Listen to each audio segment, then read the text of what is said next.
Damn! Fat posted beans! Doing? What is he doing? I said what I do every time beans are posted. Try to keep up. Hold on.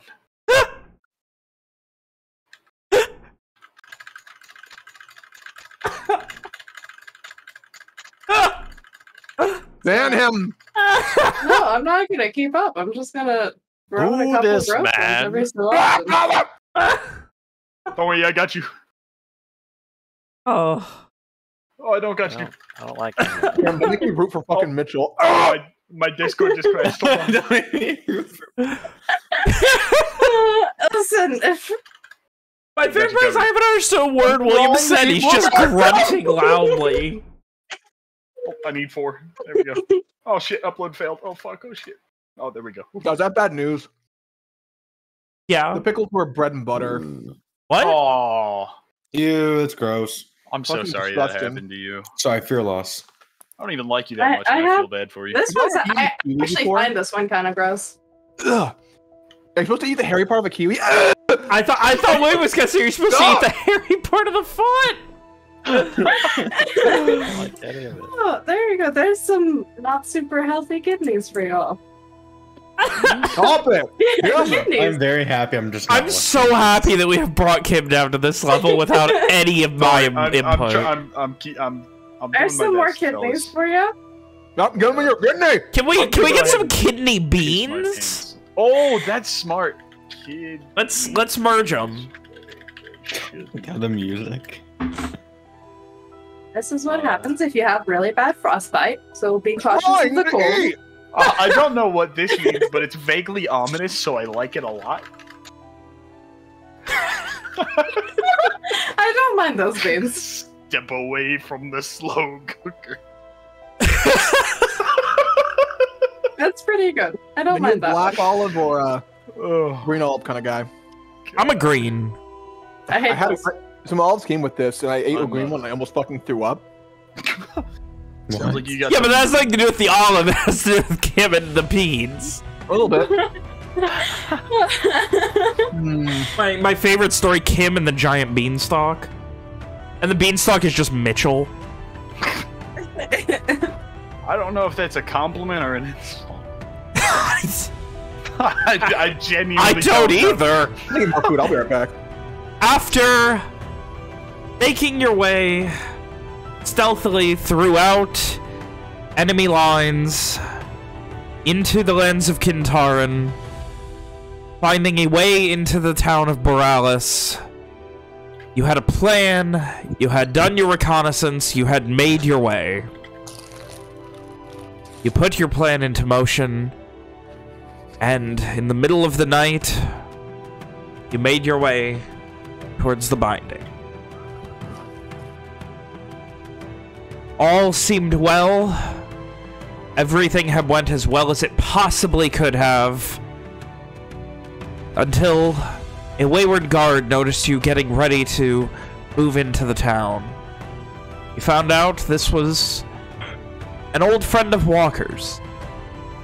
After much deliberation, he seemed to agree that he wasn't in this to work with the Red Band and had been drafted and would be willing to wait in the cave for you guys to come back. Close call, notwithstanding, you made your way. In the middle of the night, the manor of the eminent Farid Daraset, and plan went into motion.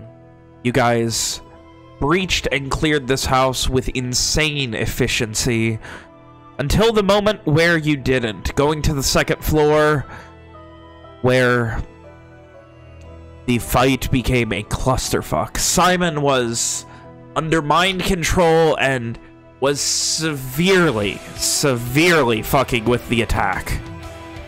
The house was destroyed, there was fire, things were messed up, and you guys succeeded anyway. Though now, with half the town at your back and the other half getting ready to, the binding was broken. With the death of the Eminent, the binding was broken. Simon let out this supernatural scream, awakening from unconsciousness, and you guys ran. On your way back up, casting all manner of spells, all manner of things to slow them down and try and obfuscate your escape. You eventually agreed that breakneck speed, you needed to make it back into the cave. So you did so. And on your way, you were stopped by another Soul Strider. This one causing significant harm and assaulting the shit out of you before you threw him off a cliff and completely ruined my fun fight. But throw him off a cliff you did! And you continued your fucking escape in this bullshit, incredibly well-rehearsed plan. And back into the cave you went. You met back up with Walker's supposed ally. And met up with one of your ogre friends, asking him to help where he began moving rocks around and you continued to run. As far as you could into the night before you couldn't anymore. Down one ladder, up another, and it was in this old insectoid-esque byway that Sophia set up her dome and you guys rested. So, as you guys finish up a night's rest, it is sometime around noon, sometime the early afternoon maybe, you have no idea. But I would ask unto you all, as this night's rest finishes, exhausted, beaten, but feeling better than you did when you went to sleep. Owen, Simon, Sophia, Evian, Ishri, and Walker. What are you guys doing? Well, we should probably get going then. Shit. William just realized something. Alex isn't here, so Walker can't really tell tell fucking Rob to send those messages. Yeah, it's fine. I mean, we can. You can. Yeah, well, like, we don't need to fuck ourselves over just because Alex isn't here. Before we go, Rom, tell Lokar and McShane what happened. That we are alive, but the binding isn't broken. The binding isn't broken? We're not lying to them. I suppose it's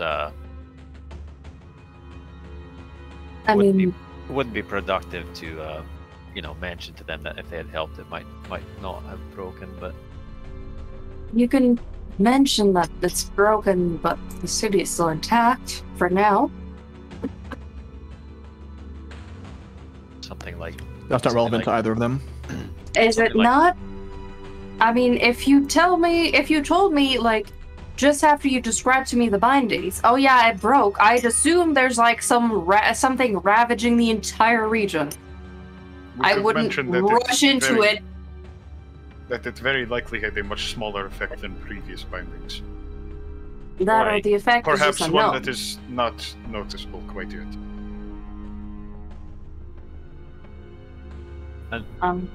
Could be slowly mind controlling a bunch of people, and that's just why we can't see it yet. Since that is what it did to Simon. What is our status on rations from the ones that Owen and Rom bought? I assume that was a DM question? Yeah. You guys have made roughly consistent progress so far, so you're okay right now. Like, it depends on what your next plan of attack is, what you're doing next, but as of now, you've got a decent few days at least still. Alright, well, even after that goes... Walker would be handing out rations, making sure everyone's eating while he eats his own. Just mention what we've seen, that, no sign of a scourge yet. That'll do for now. That just seems like an important part to mention if we're mentioning the broken binding.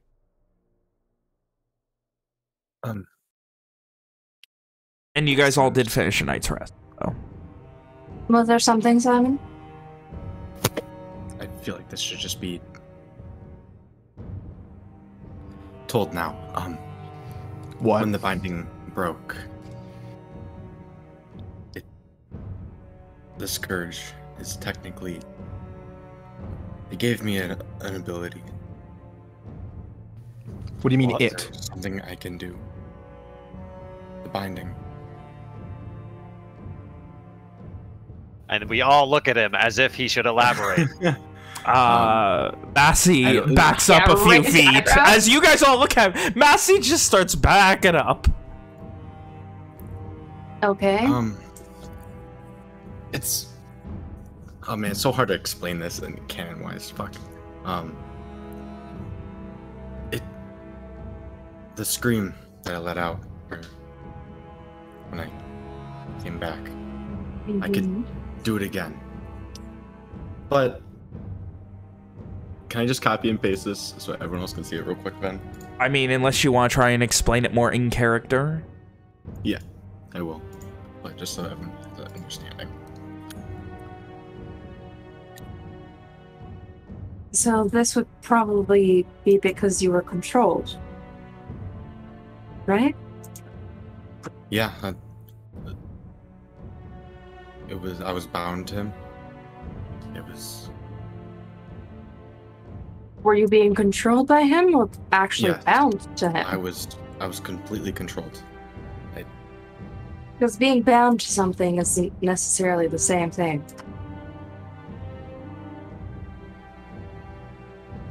Well, after the screaming, like I said, I'm able to do that scream again, but with much more destruction.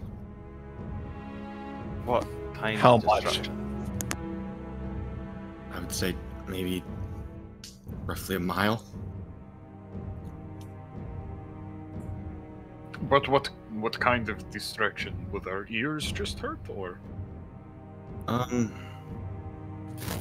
Would everything disappear? People No, drop it would dead. it would just be a large boom. The way some spells Just a can... shockwave. Okay, so loud sound causing massive amounts of damage. Yes. It wouldn't be catastrophic enough to level anything, but definitely do damage to some people. Like, how many people are we talking? As many as in Almost a mile. Almost any. Yeah. I would say. Oh, sorry. It'd be a lot I of would say people in it a would- mile. And I don't think many would survive. And Seven kind of looks scared. Is it something you have control over, or do we have to worry about this going off at any time? 100% in my control. Is it only under your control? Could Are someone you else sure? force you to do this? Then do I know this, or is this? No, I mean, right? people have forced you to do True. magic. If they You knew have- it was an ability you had, then maybe. I mean, no. Unless something like that happened again. I mean, if you are controlled, I mean, there's more than one spell that can, like, he controlled you that time, but But Yo. if he is being controlled, would the person controlling him not? Wouldn't they have to know that he has that ability? would they necessarily know every They would, single like- spell that he has? No, I mean they wouldn't. No. They So could But just then technically, he no. still knew how to use the spells that you know. Like, he could, once he was controlling you, you still cast the fireball. Well, I mean, I'm not an expert or anything, but you know, if somebody controlled my mind and they told me to do my best to kill someone else, that would mean it would be up to me to use my power how I saw fit, right? So even though they're controlling me, I could Exactly. Yes. yeah, that's what I'm saying.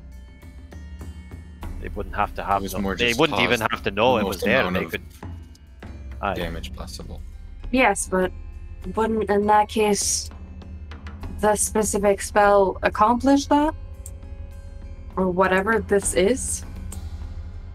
But would Simon in that state believe that that is the best possible option? No way to know. Personally, They seem pretty intent on dying himself in that fire.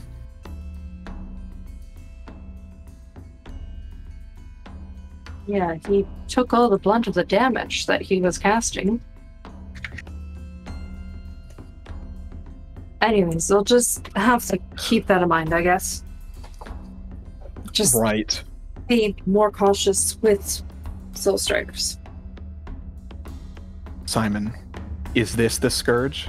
This effect? This? I'd say so, yeah. Seems Do you have like any idea if there was to be anyone else who was also given this? No, the owner of the binding died, and it's only me. Here's You the were- question. Did it affect you because you were being controlled? I can't think of any other significant Yes. circumstance that involved in it.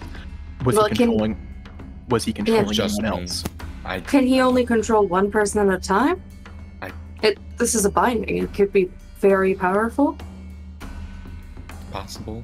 Then would Simon know anything about No that? idea. You would have needed to study it. yeah. Yeah. Yeah, I don't know. The I guess it's bindings. possible, but The binding's gone. There's no way for us to know for certain. For all we know, there could be other people out there with this ability suddenly awakened within them. Well, that's kind of terrifying. There's more than one person who's left this place too.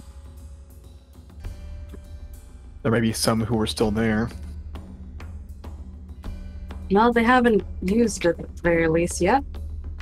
How do we know? We've been underground for what? 8 We're hours? still within a mile, aren't we? Then, Does it count? Oh, Not right. if it's cone, yes, that's fair. wait, was it a cone? Oh It's a shit! cone. Does it count? And for that. I mean, I thought Oh, someone that's would. way different. like, I thought it was. yeah. I thought it was a radius. No, I also well, was Simon said radius. scream, I thought- and I thought Uh-huh. scream would be more known like a cone. I don't know. Yeah. I thought it'd be inferred. Gotta read the fine print there, bros. Yeah. That's my bad. I should have. I mean, to be fair, it's kind of hard to explain in character. Well, then, that's a fair point. Well, then, I don't know. We should still be cautious. But for now, we should probably just pack up our things and try to get out of the cave. Is everyone in a fit state to travel? Be I'm ready. adequate enough. Massey gives a nod that is very uncertain. Not necessarily at that, but like definitely like Walker, you can tell like he already doesn't really get magic. Now Simon's saying, you know, oh, I'm a scourge. It's a little nervous. That also does bring up the... What do we do with him? I mean, we can't just bring him back and say, here's a ex-Red Band member. Seeing as how that's gone in the past. And Evian kind of looks at Owen. Can't What we kind just of, say this is some guy that we found on our way that we knew from somewhere else? Weren't you on a admission to save someone? He gives a nod. I mean, we're at least gonna have to get out of the caves with you. Are you going back to that? Or are you abandoning that? There's not a force in this world that's going to stop getting back to Varrock. Well, we're eventually going there too, right? She looks over at everybody else. There's only a matter of time now. So, I mean, do you want to come with us or go by yourself or?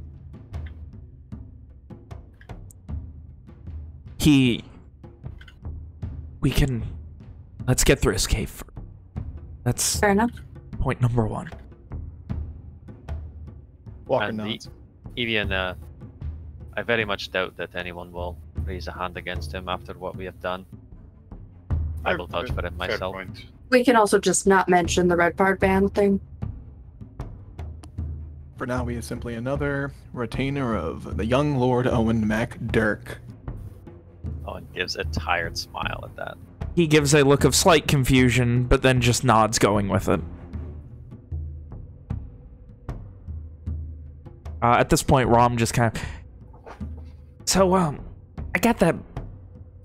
I heard back from... And she kind of pauses for a second as I double-check exactly what Lakar says he wants to meet us? Somewhere? Somewhere? Are you serious? Wanted to know what would happen if we're all safe, and... Yeah. He can try and meet us. Can he get us out of this thrice-blasted cave? Was he the first you contacted?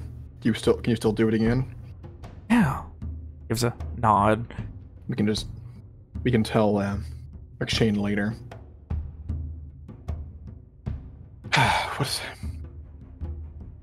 What's Sophia, let's see that map for a moment. He takes out the map that she did to the best of her abilities. This is the map of the caves? Yes. No, of Kintaran lands. Oh, okay. All right. Yeah. Well, she should take out both of them. Okay. So I know you guys have maps on maps on maps right now. So. If we are going to be successful in our next task, we will need your magic. Walker says, looking towards the mages. If that true rest is what we need, then we'll need to find a way to get that. Mortis Miter is not that far from here. A couple days, maybe. Mm-hmm. If we can find a way to figure out what's going on in town, maybe use some shelter there, would that work? Probably. I mean, an actual bed, somewhat a semblance of safety. Massey, do you have any idea what's going on there right now? I mean, shrugs. Not a lot of people. Not a lot of band. I mean, it wasn't. Some of them stayed just to, send more supplies to Boralys, but place is probably close to abandoned, I imagine. Well, that would be ideal. What were you trying to say, Owen? By the time we get out of the caves, if we have to walk, Boralys may have been liberated. I mean, isn't it going to take them like a week to get to Boralys? Getting out of the mines would only be it was a day and a half, wasn't it? It'll take us maybe a day to get back through. Yeah. Most of the time it took us we was... encountered difficulties.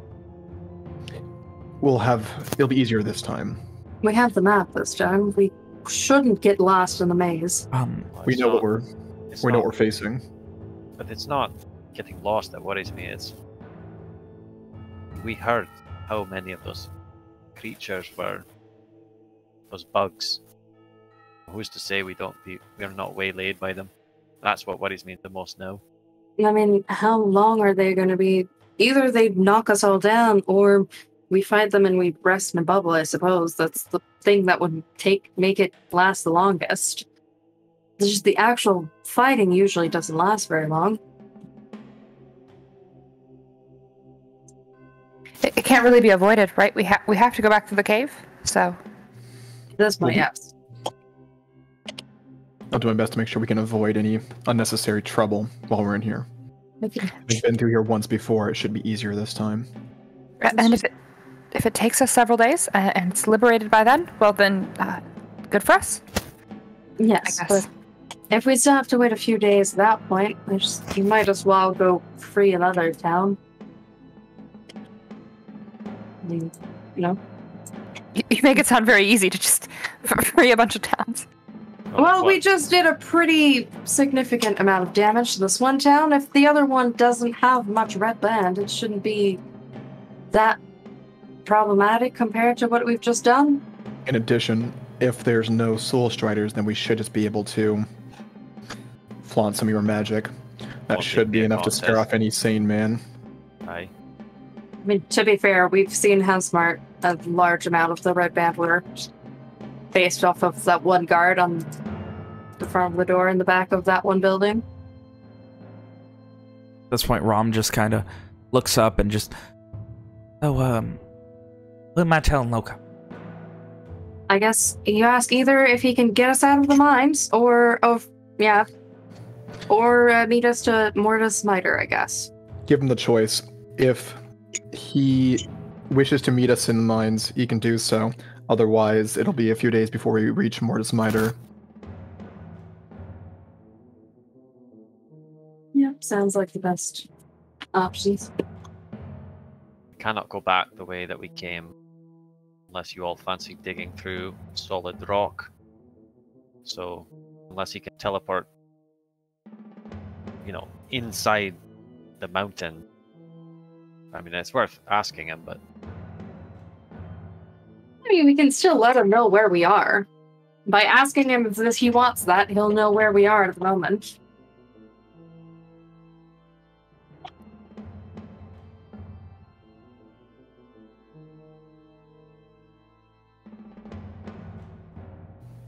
I think we'll need to change that then.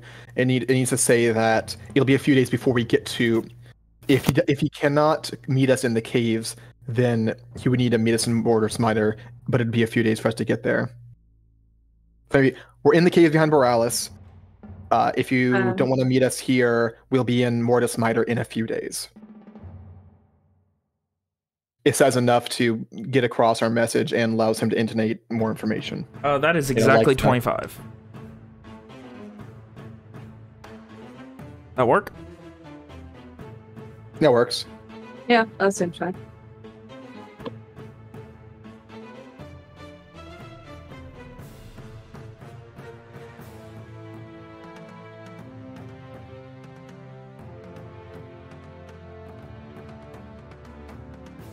She focuses, begins sending a moment later. Yeah, he says he can do. We'll be waiting.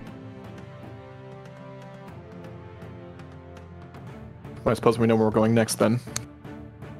Back through the caves. Had to take care of ourselves. He would. Walker nods. Just so we're all clear. I don't know about the rest of you, but that confrontation left me without much of my power. We should be extra careful going back through the mine. I agree. Well, always have this, Walker says, patting his hand crossbow. I have this thing, and she points to her back. I'm not afraid, Walker, it's just... We should still take caution, yes. We should be careful about sounds and vibrations once we get more into the nest and start walking around. Do we have any reason to think we need to rush to Virat? Are we worried that they're going to hear of us coming and have more time to prepare, or anything, based on what we just did in this town? I mean, if they're going to know, they know already. There was mages in town. They probably have been preparing for stuff to happen for a long time anyways. I don't think it's worth rushing. The only rush would be saving the people who reside there, as we know. Oh, and your sister is more or less in a state where she will be fine for the immediate future. Massey, what's going on with Fitzroy? He kind of shrugs. Like I said, she messed up her leg, couldn't walk, and stayed behind a Virat. You said, how injured was she? Could she walk? It was broken. How broken? Could you see the bone? He shrugs at that point. I'm not a doctor. I mean, I couldn't see the bone, but like, she wasn't walking on it. But she's not in any immediate danger. Yeah, there's no reason for them to target her, so... Here's a question. if we were to go back there with you, would they know that you deserted them? How much organization is there? If you slapped down another red band, would they be able to tell you apart from any of the other? Probably not. I mean, well, could probably do the same thing and they wouldn't really notice. Kind of motions towards Ishri. Except for you. Oh, I have my ways. He looks concerned. She turns into him.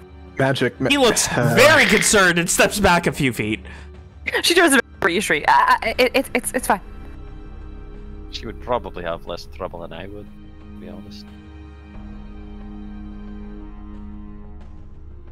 I don't know, it's different. Like I said, Red Band came to Boralys trying to keep going.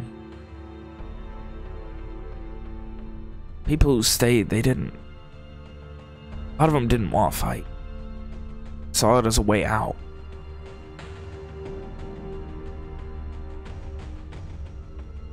Do they see this? You mentioned the dark man, right? That was you that mentioned him. Yeah. Do they see him as a sort of savior? Gives a half nod. I mean, he's in charge there. That's going to be a problem.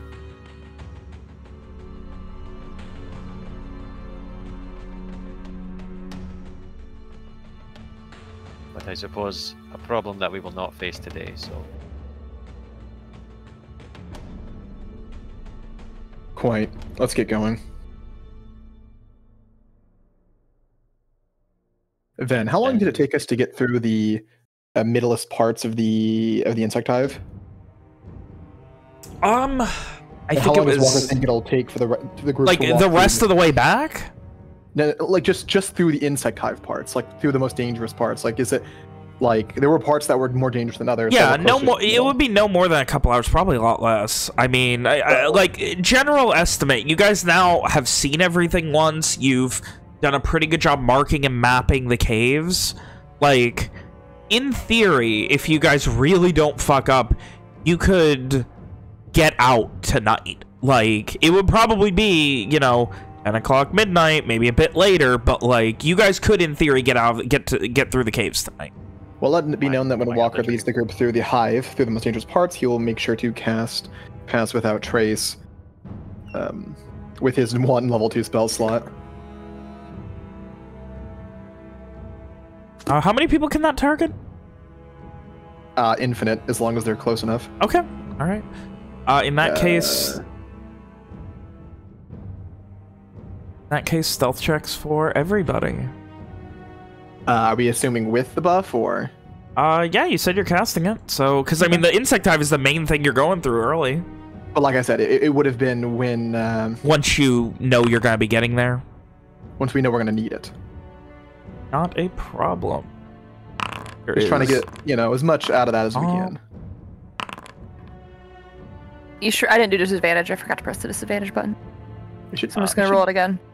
Should automatically do that. It's bullshit. Owen will also be praying for guidance for himself. Damn, really? Yep. Damn, really, Hannah? Oh my god! Oh my god! Look at our stealth boy in his armor! Ah, Matthew's so fucking good. Oh. Oh no. Sorry, I misclicked. Yeah, I misclicked. Can I just re-roll, or do you want me to roll another 20? You can just re-roll. That's. I meant to press shift to add my plus 10, and then I just bumped the fucking. If you just need to add the 10, that's fine. Well, I also didn't do disadvantage. So okay. I'll re-roll, and we'll just add the 10 to whatever the lower is. Okay. Alright, so 25, 23, 11, 27, 24, 30, 25, 22. Jesus. Fucking Simon with his casual 30.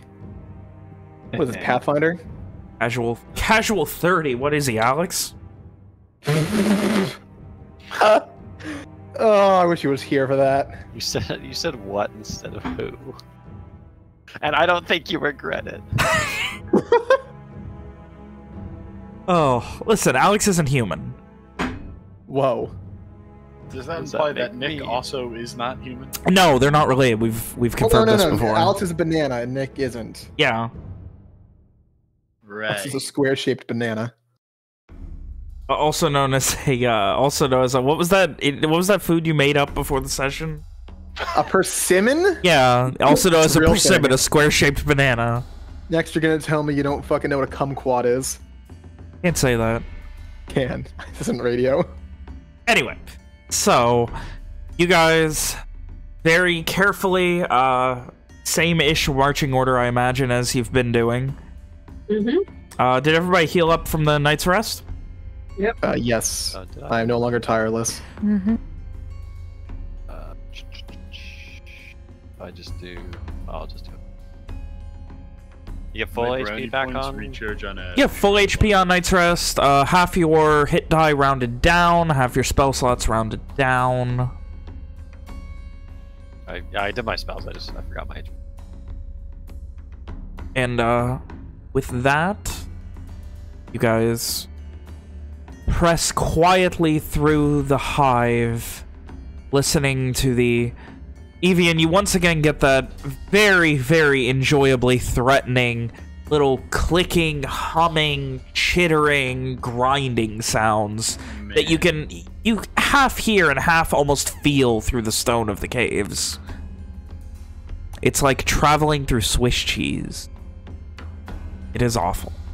But quiet, careful, and using markings and mappings that you've already made, you make your way through the dangers of what seems to be this hive of some strange insectoid. I'd like to ask, does Massey react at all when Walker takes out the holy symbol and, you know, do the spell? There is some confusion, but mostly he's just trying to be quiet and focus on not being the one who is going to fuck this up for everyone. Well, don't worry. He's got him covered there. Despite the fact that they had the same roll, by the way. They were both D20 minus 1 plus 10. I mean, that was actually also Owen's roll minus the blessing. Yeah. Yeah, Isha ruins it by going up to Massey and just giving him a blad, smack a couple times, metal on metal, and says, "You're doing a very good job at hiding." Oh my god. She just fucking chest bumps him breastplate to breastplate. Just push. And then yells, of course. Oh. Very funny. Breastplate to breastplate? Oh god. That would sound awful. It would sound like someone just dropping, like, a rack of dishes. Like, right after you finish doing all the silverware. So... each minute seems longer than the last. You're just trying your best to keep things Walker, but also like a perception check from you at the front, Evian at the back. Perception. Damn, boy, that's pretty okay. You said persuasion. Pretty bad. There are a couple parts where, Walker, you just kind of have to pause everyone and are like, fuck. Like, you know you got a limited amount of time here, that this is not going to last forever, but you are doing your damnedest. Like, come on. Wait, as you just hear things just below you, just around the next corner. And when you finally pass by, you just see these fresh gravel dug holes within the cave. Doing your best with this large of a group, though. You guys continue to move. At one I think point, during one of those things where Walker stop everyone, those nearby-ish would hear him mutter, "Really wish that Sin was around right now," or something along those lines. When he says that, Owen will give him a nice conciliatory pat back of his shoulder. It's okay. You're not alone. You have the rest of us. And yes, we shall come back. Yes. Just don't have dog ears. Oh, that's what you care about, the practicality. I'm sorry. Yes. That is also why I miss Lily, the dog. Yes, that's it. Oh, man. Yeah, if only Walker had dog ear. Put it in the thing. Put it in the thing. If only Walker had dog ears. Only. Thank you, Kim. Damn, look at those thighs. Thank you, Kim. Those hairless thighs. He shaves. But only his legs. Only his legs. And his arms, obviously. It's so he can swim faster. How did you have that so quickly? What the hell? Kim drew that for me. Kim was a funny person. Oh, do you not have pictures like? Oh. Do you not have pictures of Walker as a furry and Daisy Dukes? I mean, I do, but I thought that was just my secret, my secret stash. It's the second drawing of Walker as a furry. There was another one. The next time I ask him to do it, there's going to be a tail, and I'm going to be really happy for that. There was a tail on the other one. There was. Yes, there was. There was also a maid outfit. I'm gonna scroll back really high up to find that. I'm this close to making that Walker's official picture on the recording. The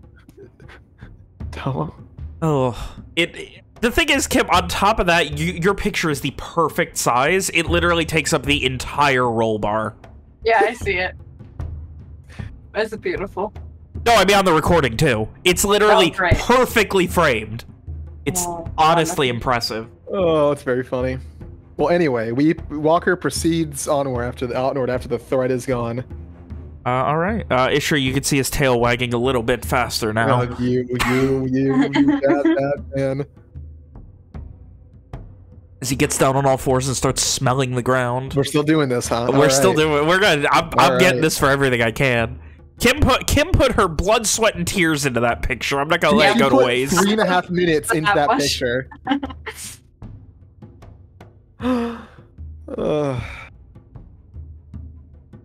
Anyway, I can't stop looking at it. It's looking at me on all three of my monitors right now. I could put some Bowie pictures in to get rid of it. Literally, Walker is judging me everywhere I look. Do you even wag, bro? So, you guys finish making your way little by little. Eventually, the sounds begin to fade, and you start getting to things that you once again recognize, trying your best to follow the paths back out. The exhausting moments of this, but doing your best to speed through it, seem a thing of the past. All patched up at least a little bit better. You guys make it through to where it becomes, excuse me, more hollowed openings and much more cave-like. Through the mazes and eventually back to, after another 20 minutes or so, back to where you originally fought that strange troll and the ghost.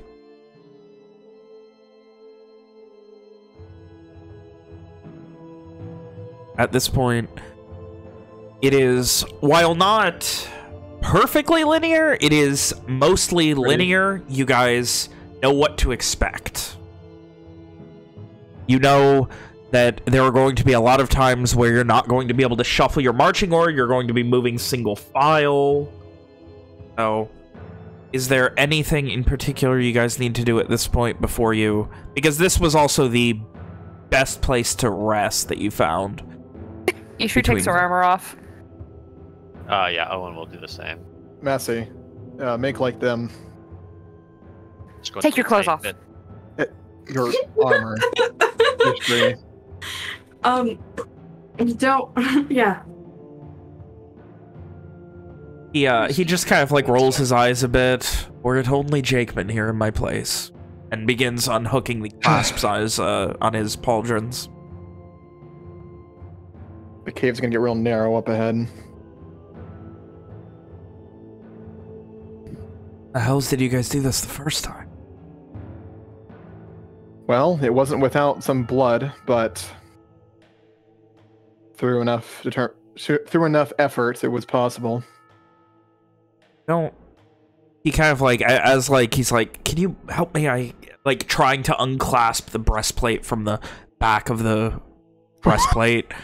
Walker like, will assist Massey to help the group save He's time. trying to do this quickly and is obviously having trouble.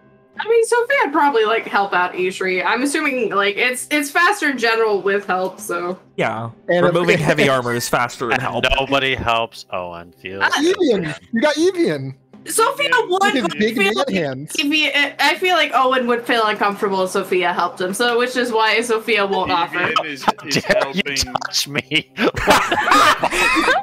How dare you touch me, foreign witch! Evian's gonna Actually, open you know, Owen like you're a fucking 100% Evian right. puts Owen into his big manly arms. Oh no. And then he opens him like a That's can of pretty tuna good. fish. And in the background, Walker's tail is wagging with excitement. I don't like that. I liked it, and then I really didn't like it. But where's the tail? That's the question. Anyway. I mean, it's right there in the image. I sent it. Anyway, so after a few moments, he now awkwardly is just carrying. He doesn't have a backpack or anything with him. Yeah. You guys told him to go to the cave. Sophia tries to take out a bit of rope. You can try to bundle it together so that we can carry it more easily with this. She hands over silk rope that she has. Right, Walker, one, give me a hand here, or Yeah, I got you. you're always better at, you know, getting it tight and organized, and just kind of motions towards it. Walker will help Massey with the armor and try to get it together as neatly as possible. Maybe do the rope up in like a pseudo backpack with like a cool intricate knot thing. Give me a dexterity check. Let's see how well you can. See, this is why 3rd edition they shouldn't have gotten rid of tie rope. I feel like we've established that Walker's very good at tying. We rope. have. So can I have proficiency? Yeah.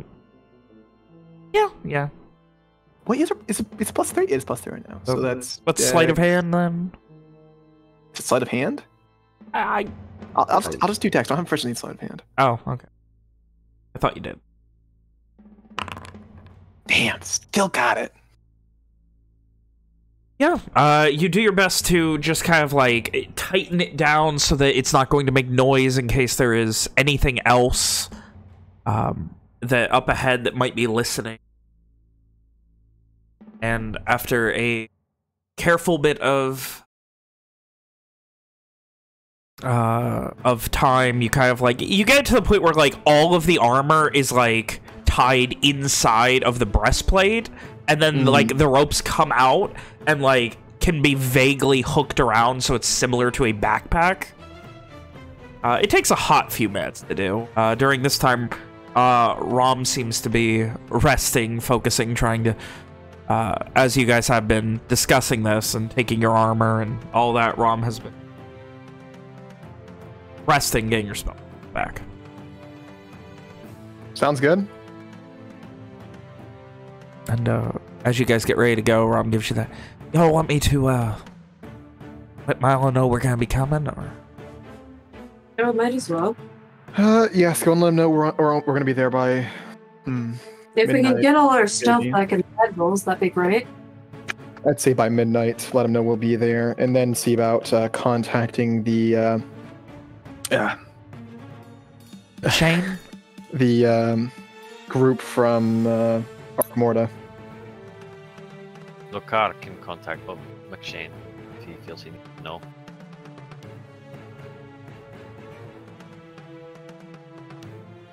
For now, let's focus on what's immediately in front of us. We can let McShane know if we have the time later. Rom gives a nod. I know we need Milo's help, and she kind of motions towards Sophia's giant water tank. Stuff like that, right. so. It'd be worth doing.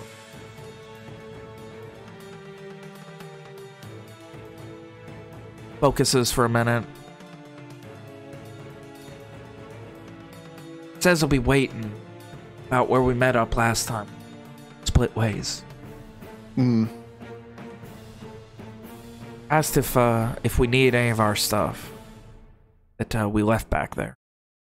And we'll need it later, but not before we go through all the small spots. Hopefully he'll take the silence as a no.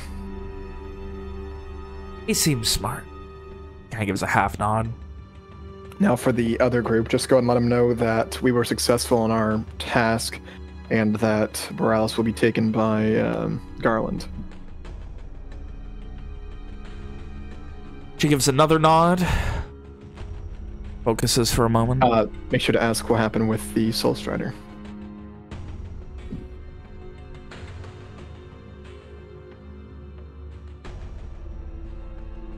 And after a momentary pause, seems they either couldn't find him or Soul Strider was being real damn fast or finicky. But they seem real excited about Boralys being taken, that they're gonna be making their way there. Perhaps they'll join the fighting. Well, it's a shame. It would have made our job in Virat easier, but doesn't change things too much. You could see Massey just kind of like, as he's like tying the ropes on, tightening them a bit just to keep them a little bit tighter against his back, he just like shakes his head with a half smile. Walker, you've got groups of people that will contact with magic that are currently hunting Soul Strider. That's right. How did we... This shakes his head a bit. This is something, right? You cut out during this. This is something else, right? That's one way to put it.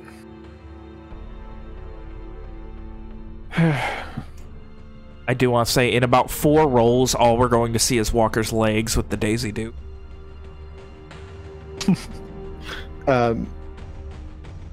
Things have been set in motion, Massey. They can't be taken back at this point. You might say that nothing will ever be the same again. What do you plan to do? Told you, I'm going to Farad. After you've gotten Fitzroy free from there. He shakes his head and I wasn't expecting her to... I didn't think that far ahead, right? Get her out, get to safety. I don't think a lot of people in the Red Band were expecting this to go so damn well.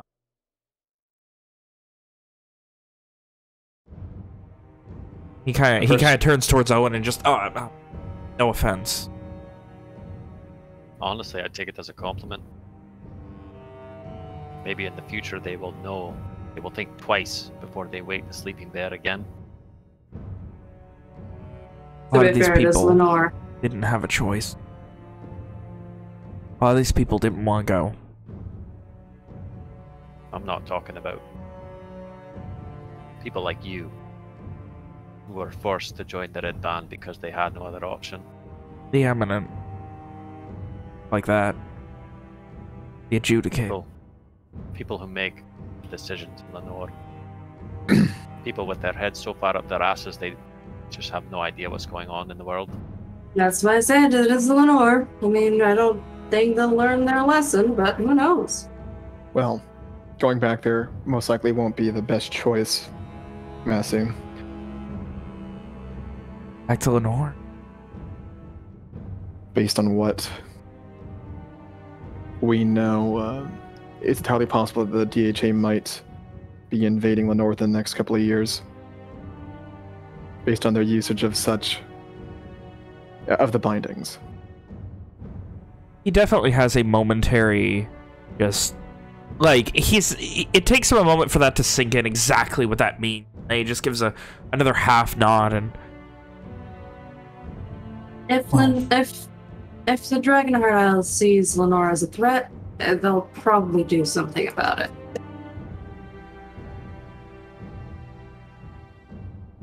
Well, like I said, we didn't have a plan besides getting out of the Red Band. After that, lay low for a while here in Garland until the war ended, I guess. Be welcome Always. to stay. I always think it's... Go ahead, Nick. Garland is a free country. I am sure that many survivors will want to stay now that they know that we are not the monsters that many in Lenore believe us to be. What language are we speaking in? Well, Massey speaks Lenorian and very broken, vague Garish that it seems like he's learned in the last couple months. I'm assuming we're usually speaking Lenorian anyways because of Ishri? Ishri, yeah, okay, check so. Yeah, to include her. Please. Well, you know, Massey, I've always thought that, at least in the last little while, it's important to know what you're fighting for. And I don't mean something as simple as just family, but where you want to be once all this is over. The reason I'm here, because of that invasion.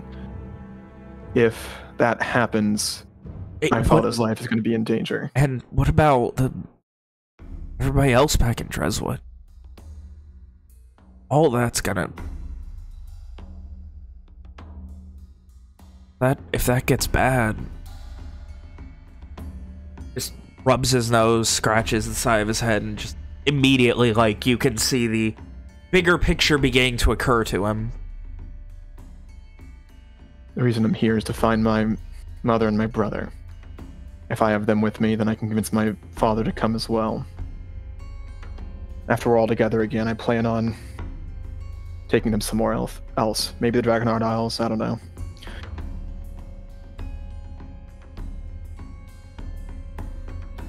He just shakes his head again. I'm not going to rest until they're safe.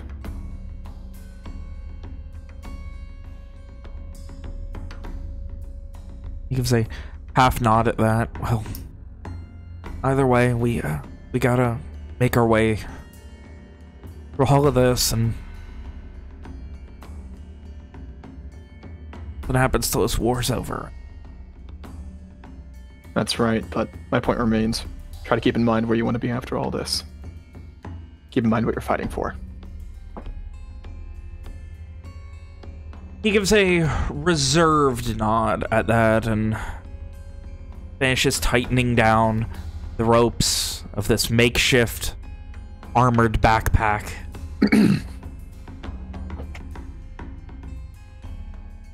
Still with his a short sword and a flail at his side and a shield still in his left hand. Oh. I imagine his shield would be like a kind of like a kite shield, almost like the one with the pointed bottom. Yeah, I was imagining it being a bigger sized kite shield. Like the type of thing that if you hit someone with it, they'd be fucked. Yeah. Yeah.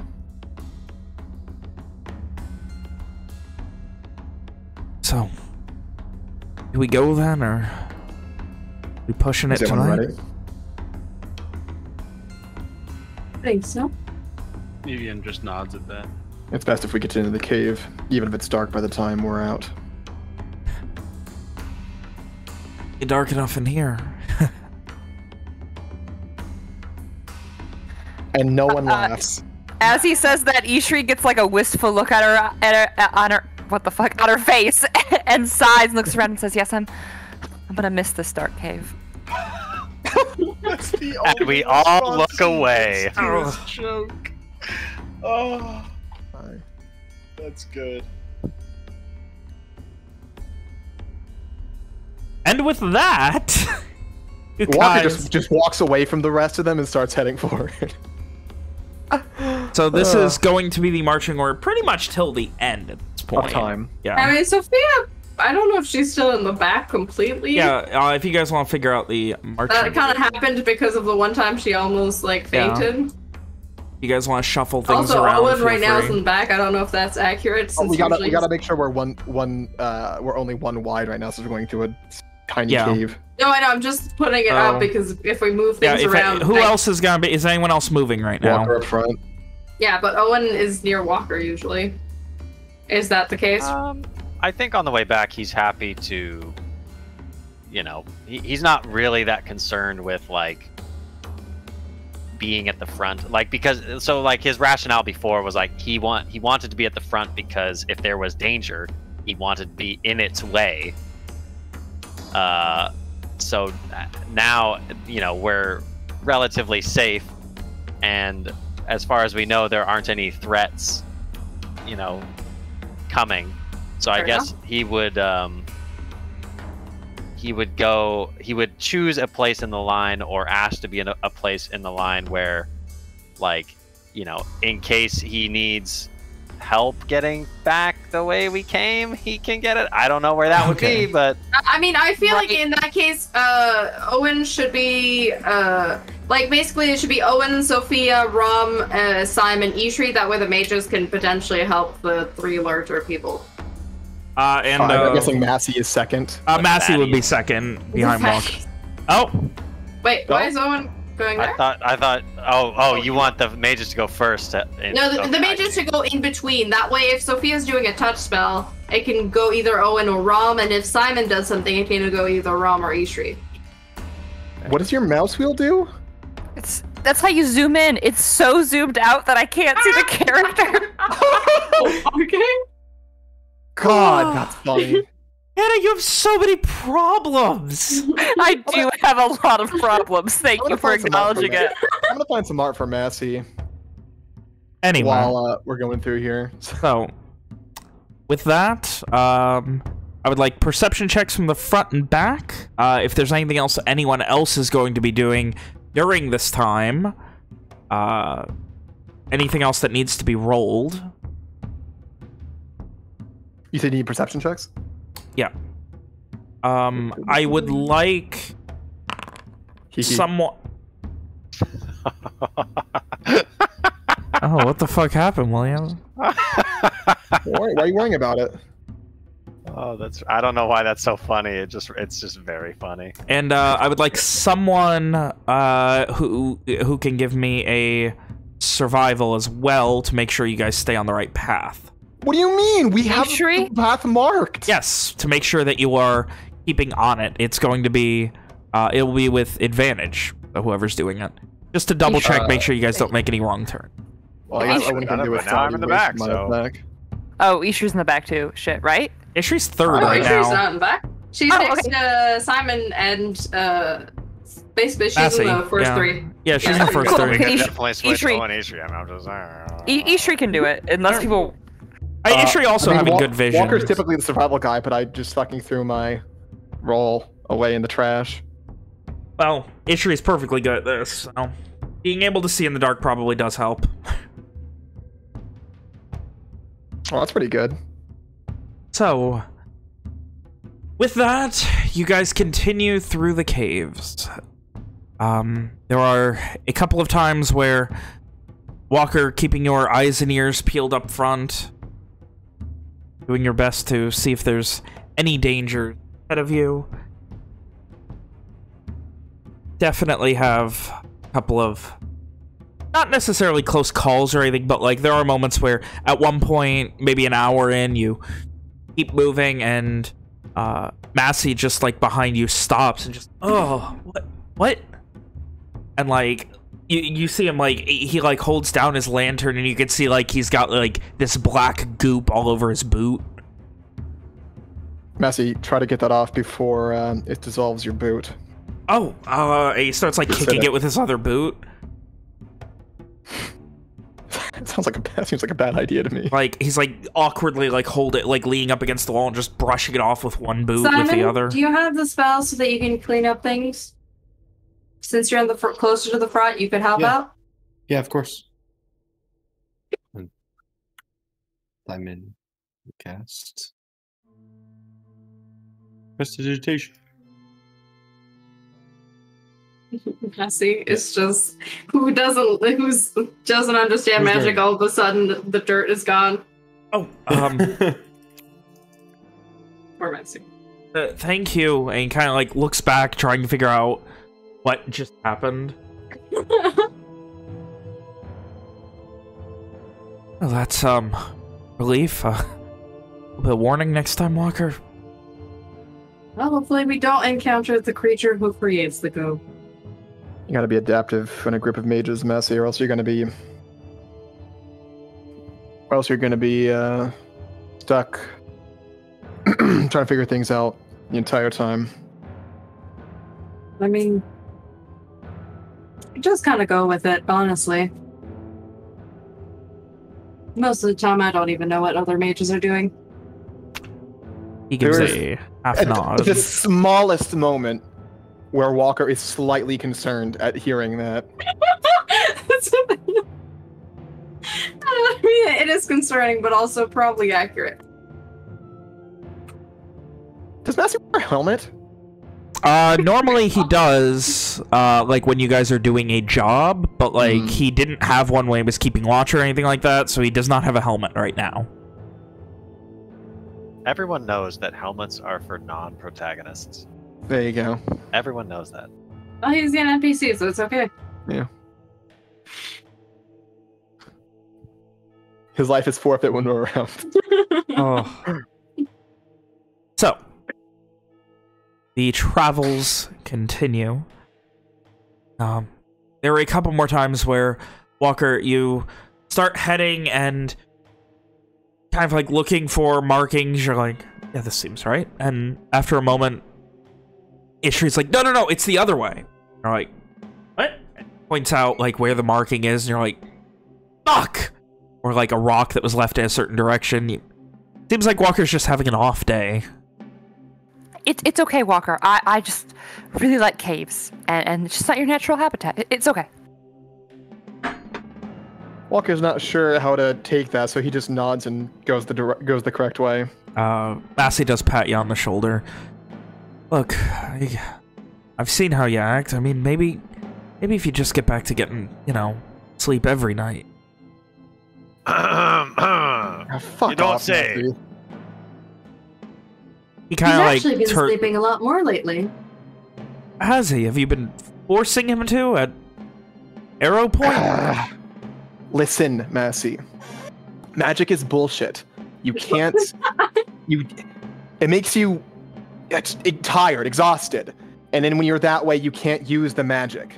So in order for me to be at my best and be able to actually, help in this with these fucking suicide missions, I need to sleep. Okay? He has a shit-eating grin on his face right now. I'm literally just gonna say like, Owen just like fucking throws an elbow at Evian like, huh? See? Look what I did.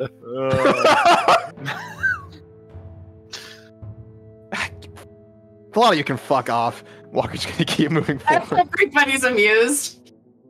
You occasionally looking back at the party, you can still see because several shit-eating grins. First and foremost is Massey, who doesn't seem to be able to stop his at you admitting you have to sleep whole nights now. I think most people. I imagine. Yeah, Evian's the same. Yeah, Sophie also finds this hilarious. You just see like the reflection of teeth being lit by fucking just smiling back at you, Walker, when you look behind you. That's great. God, and there's also dancing lights, so everybody can see it. It's like a fucking tessellation. Oh my god. And this continues. Hour after hour after hour. Constant grins, constant annoyance. At one point, Massey kind of like... He slows down a couple feet, so he's like kind of right next to Ishri. That's really true then? He really does sleep now? I mean, don't get me wrong. When he drinks, he'll sleep it off, and when he's not on a job, he's or likely to, but anytime I've ever seen him working, that dude sleeps like 10 minutes a night. I swear he's gonna die one day. Yes, and I'm convinced he's been nicer since it. Has he always been like this? Nice, or... Oh, no, I can't imagine him ever being nice, but... He kind of, like, looks forward at Walker and looks back at you. He's not... I wouldn't say he's not nice. He's Walker, you know? Does everyone hear this conversation? I mean, it's echoing in a silent cave. In a cave, you fucking assholes. Wonderful. No, Walker's also right in front of both of them. I mean, there's at least like 7-8 feet between Walker and Massey right now. Yeah, Walker would call back. We're in a cave, you fucking asses. Massey is pretending he didn't hear that and continuing the conversation. Shoot him. Fucking shoot him with your gun. Did he think we forgot we were in a cave? Very silly. I mean, it might be the first time he's been in... I mean, I'm sure there were jobs, but, like, it's one thing to go into a little hangover. This is... Do you think he forgot? Has he been hit in the head a few times on your journey? Well, probably. Has he? Ishri calls back to everyone except for Walker. How many times has Walker been hit in the head? Walker grumbles audibly. I mean, I feel like Owen would be the best suited to know this kind of thing.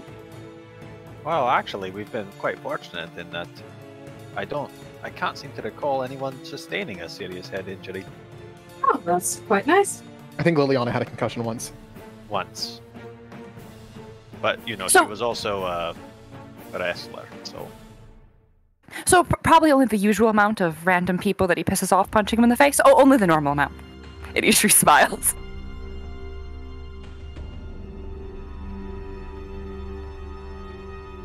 He kind of, like, gives a half smile at that and just... Well, it's, certainly good news that... he's sleeping. I wouldn't... He's Walker. He's rough and humble, and... He kind of pauses for a moment. Abrasive. He's... He kind of, like, you can see he's thinking for the best way to describe Walker. Trying to be fair but nice. Walker continues to grumble audibly. Abrasive but well-meaning, kind of...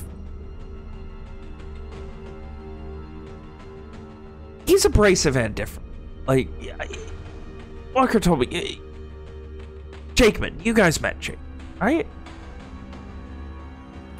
Yes, the one on the boat, yes. He's soft abrasive, like a rough blanket. Whereas Walker is abrasive like a stone. In their own way. They both mean well. A very well-meaning stone. He kind of just rolls his eyes. I'm trying, okay? He's just Walker. Ishri whispers, deep down though, he's a softie, so it's okay. Massey seems to agree and just smiles at that. About 30 seconds later, he just... You hear that, Walker? Your secret's out. Shut the hell up already.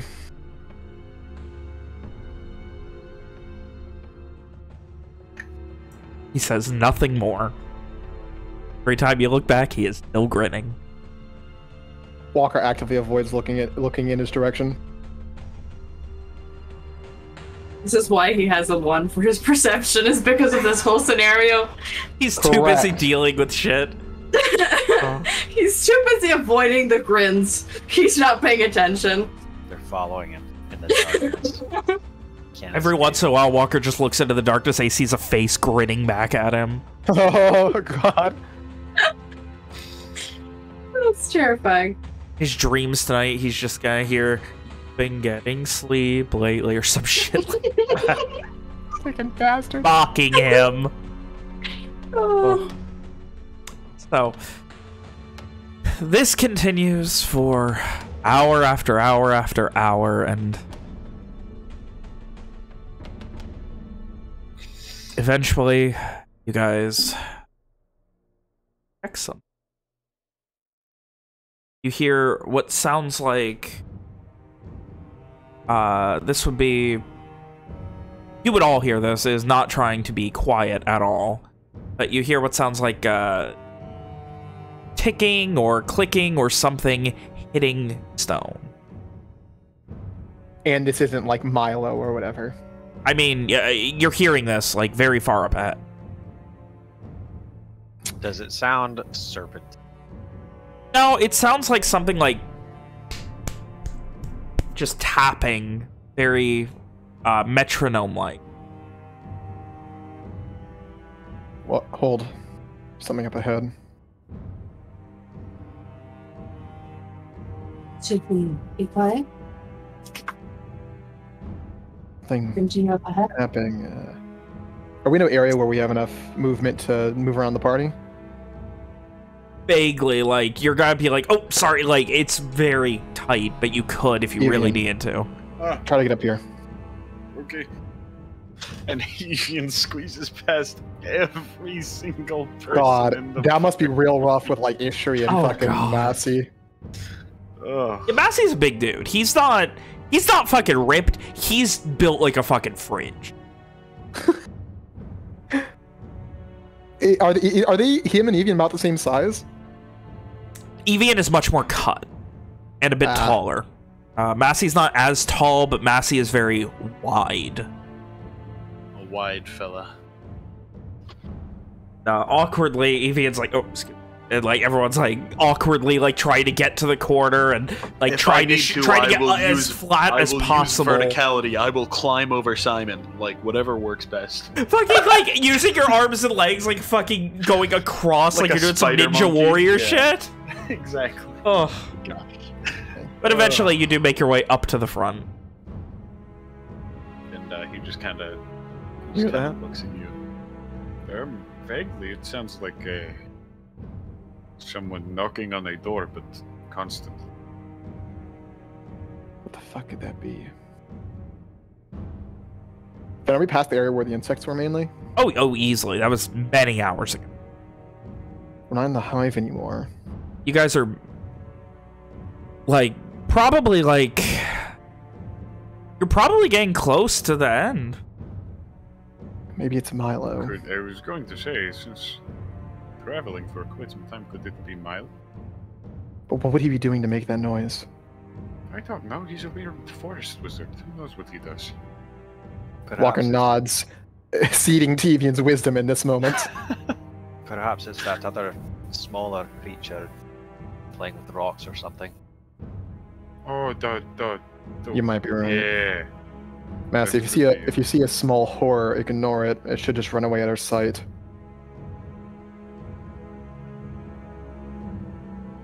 Well, I won't ask right now, but okay. Ishri seems to know something about them if you want to ask someone. Either way, let's try to see what's ahead. Walker will press onward.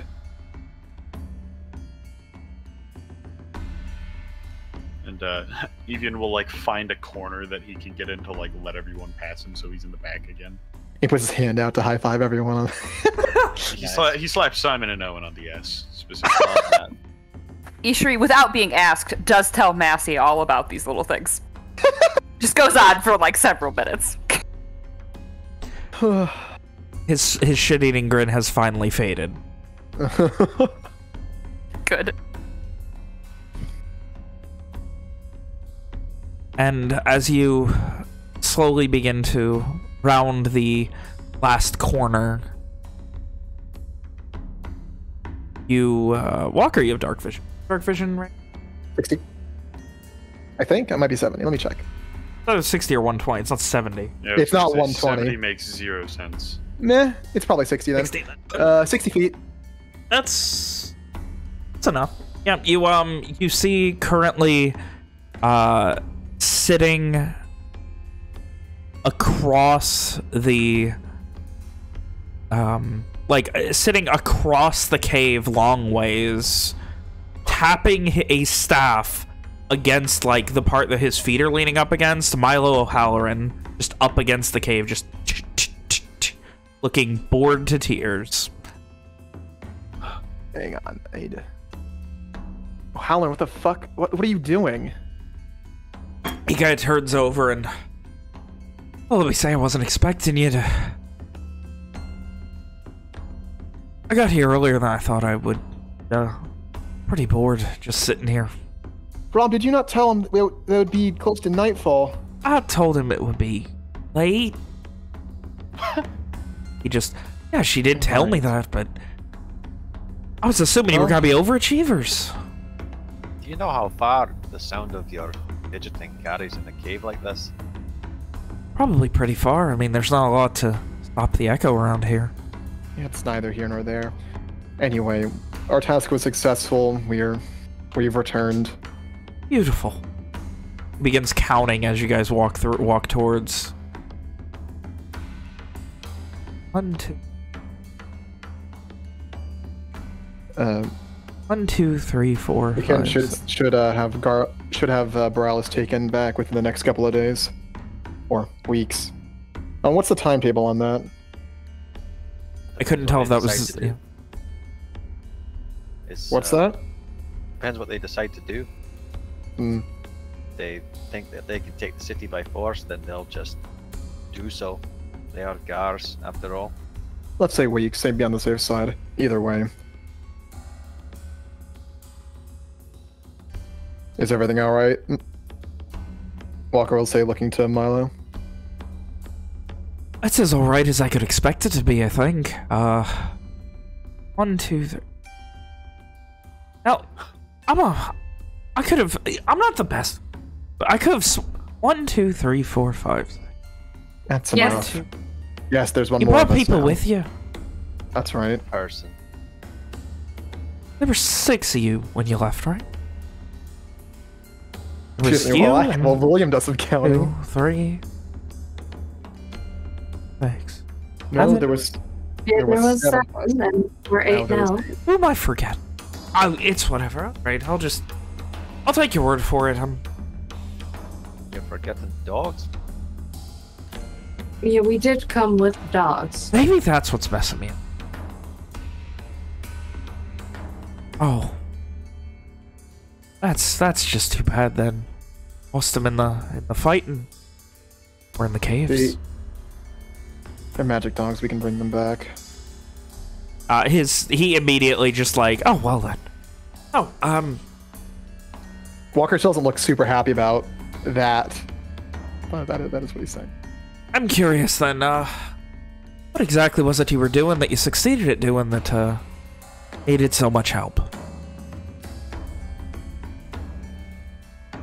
Walker will look back to Owen. Dealt with some pretty powerful stuff. Go ahead, Owen, sorry. We ensured that the Kins can take back Darren's lands. By weakening the Red Band's presence in Boralys. Aye. Tremendous. Couldn't ask for anything more from a group I've helped. Everything's gonna be clean. No more Red Band. No more the weirdness then. Well, there's still Virat. So we still have our work cut out for us, but maybe we'll get there. Walker, should we try to ask if Milo here could speak to the Eminence and ask them for the plans they have? Wouldn't that be a way for us to get some information? We would have needed to bring his head for that.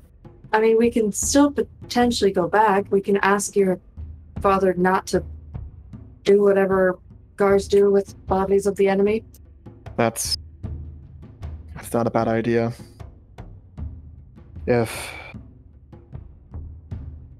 Assuming his body hasn't been burned or buried. Walker kind of like grimaces at the fucking horrid thought. I mean, I don't know if it'll still be intact in a week by the time they all get there, but It's just an option we can keep in mind. If we're able to question him and find out more about it, then we might be able to find out. Walker doesn't specify further what he's thinking. Well, we could get some valuable information out of it. Milo, is that something you possibly could do? Give me a persuasion check. Okay. I will let Sophia and who initially brought it up? Sophia. Sophia did initially? All right. Yeah. He asked Walker. Yeah. Is maybe what you're thinking of. Okay. Yeah. Oh, so. I think is this a good idea? So I think that's what she said. Oh, and then she asked Milo if he could. I could certainly try. There's something to be said for wanting to help out, but I can't be doing it publicly or anything. Gotta keep my allegiances a little bit more obfuscated, if you understand. Yes, but I mean, either way, wouldn't that be a good source of information for you as well? Oh, of course. As one of their leaders. But that is, of course, if you can get me the head. Yes. That is the tricky part. You get it for me? I could be more than willing to ask it a few questions for you on the condition that you let me keep it after that. Owen She looks frowns. Owen just frowns. I mean, if it allows him to have valuable information out of it, like, what are we gonna do with it anyways?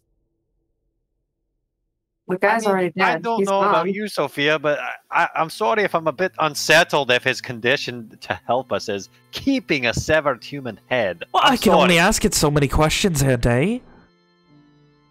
Takes time to really learn from these people. Why do you think I enjoy carrying around a string of heads with me everywhere I go? Didn't seem to bother you when you first appeared. It doesn't bother me, but I don't enjoy it. Sometimes people look at you weird when you walk around because you forget about them. Oh, you don't say. I'm not enjoying it.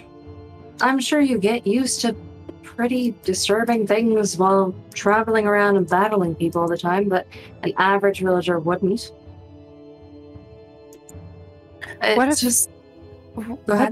if someone uses the head to, I don't know, bring him back or do something with the body? It doesn't. It's worrisome.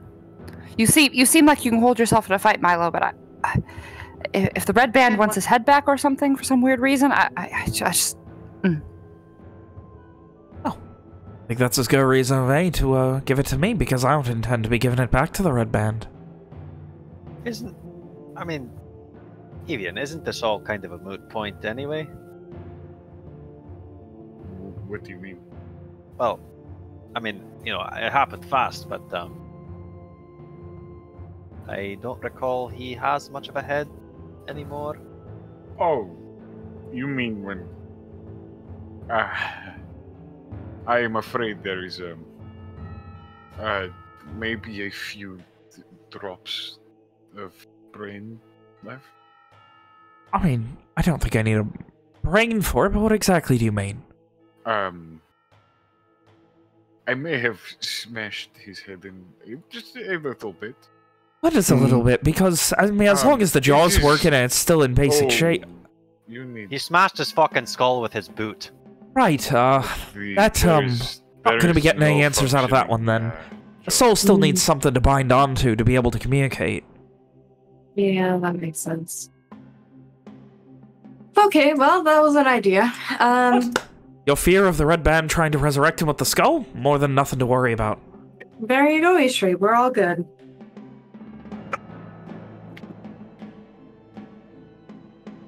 Imagine if the red band have access to any sort of resurrection magics, it would require, something resembling a coherent body. Probably. There is no worry of that. He looks not necessarily despondent, but definitely a little, disappointed.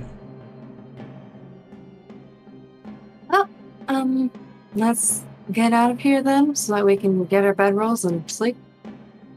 Are we? Because we're still before the, really jagged part, right, Ben? Yeah, you're getting towards it, though. Yeah. Probably another 5 minutes.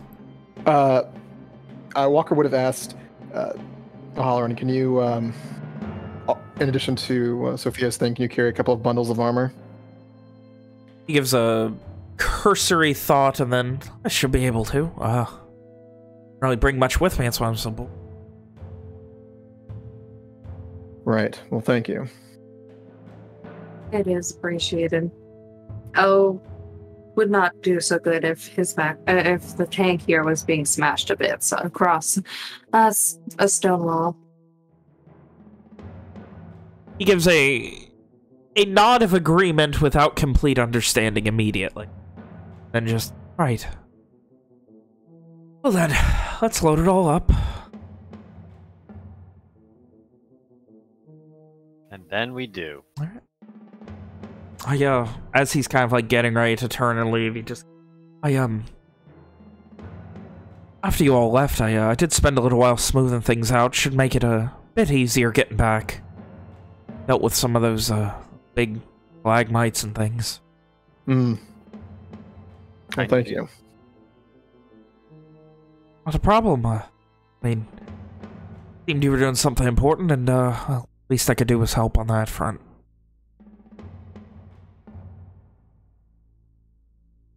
Gives a half, like, not even a half smile at that, but more of a, like, an expectation that he seems like he wants to say more but can't, and then he just kind of, wish there was more I could. Honestly, the only real problem you're gonna be having is getting up that initial, hump where you fall off. After that, it'll be smooth sailing. No, that's good. We did place a rope there, didn't we? You did, so. Up with that, you'll be good to go. He gives a little half smile at that. See you on the other side. I'll be waiting in the mouth of the cave. And as he turns, his form begins to shrink into that of a bat, and he just gives a couple of quick bat-like squeaks and begins flipping off and just very jittery-like flying away.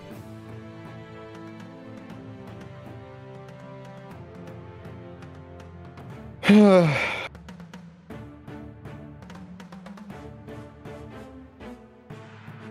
Walker looks to Massey to see if he's freaking out about the bat thing. He, not necessarily desensitized, but he definitely, like, he just blinks a couple of times. I assume you're gonna have time to explain all of this eventually. Probably. I promise there bat. will be a thorough explanation whenever you desire it. He kind of turns to Ishri and, like, raises an eyebrow, and, like, he puts a hand on your shoulder, Ishri, and just looks you in the eyes. Are you sure? You know for certain? No. And then he smiles at Walker. Try not to. Is that a bat? Try not to mess with her. Massey, he doesn't know better. Ishri is looking squinted, like her brow is furrowed in confusion. Milo did become a bat, yes. Was a person who transformed into a bat. It's, of course, not a normal bat, because normal bats aren't all people who Mr. transformed. Walker, would you not say at all that there is no chance he could have been a bat that became a person?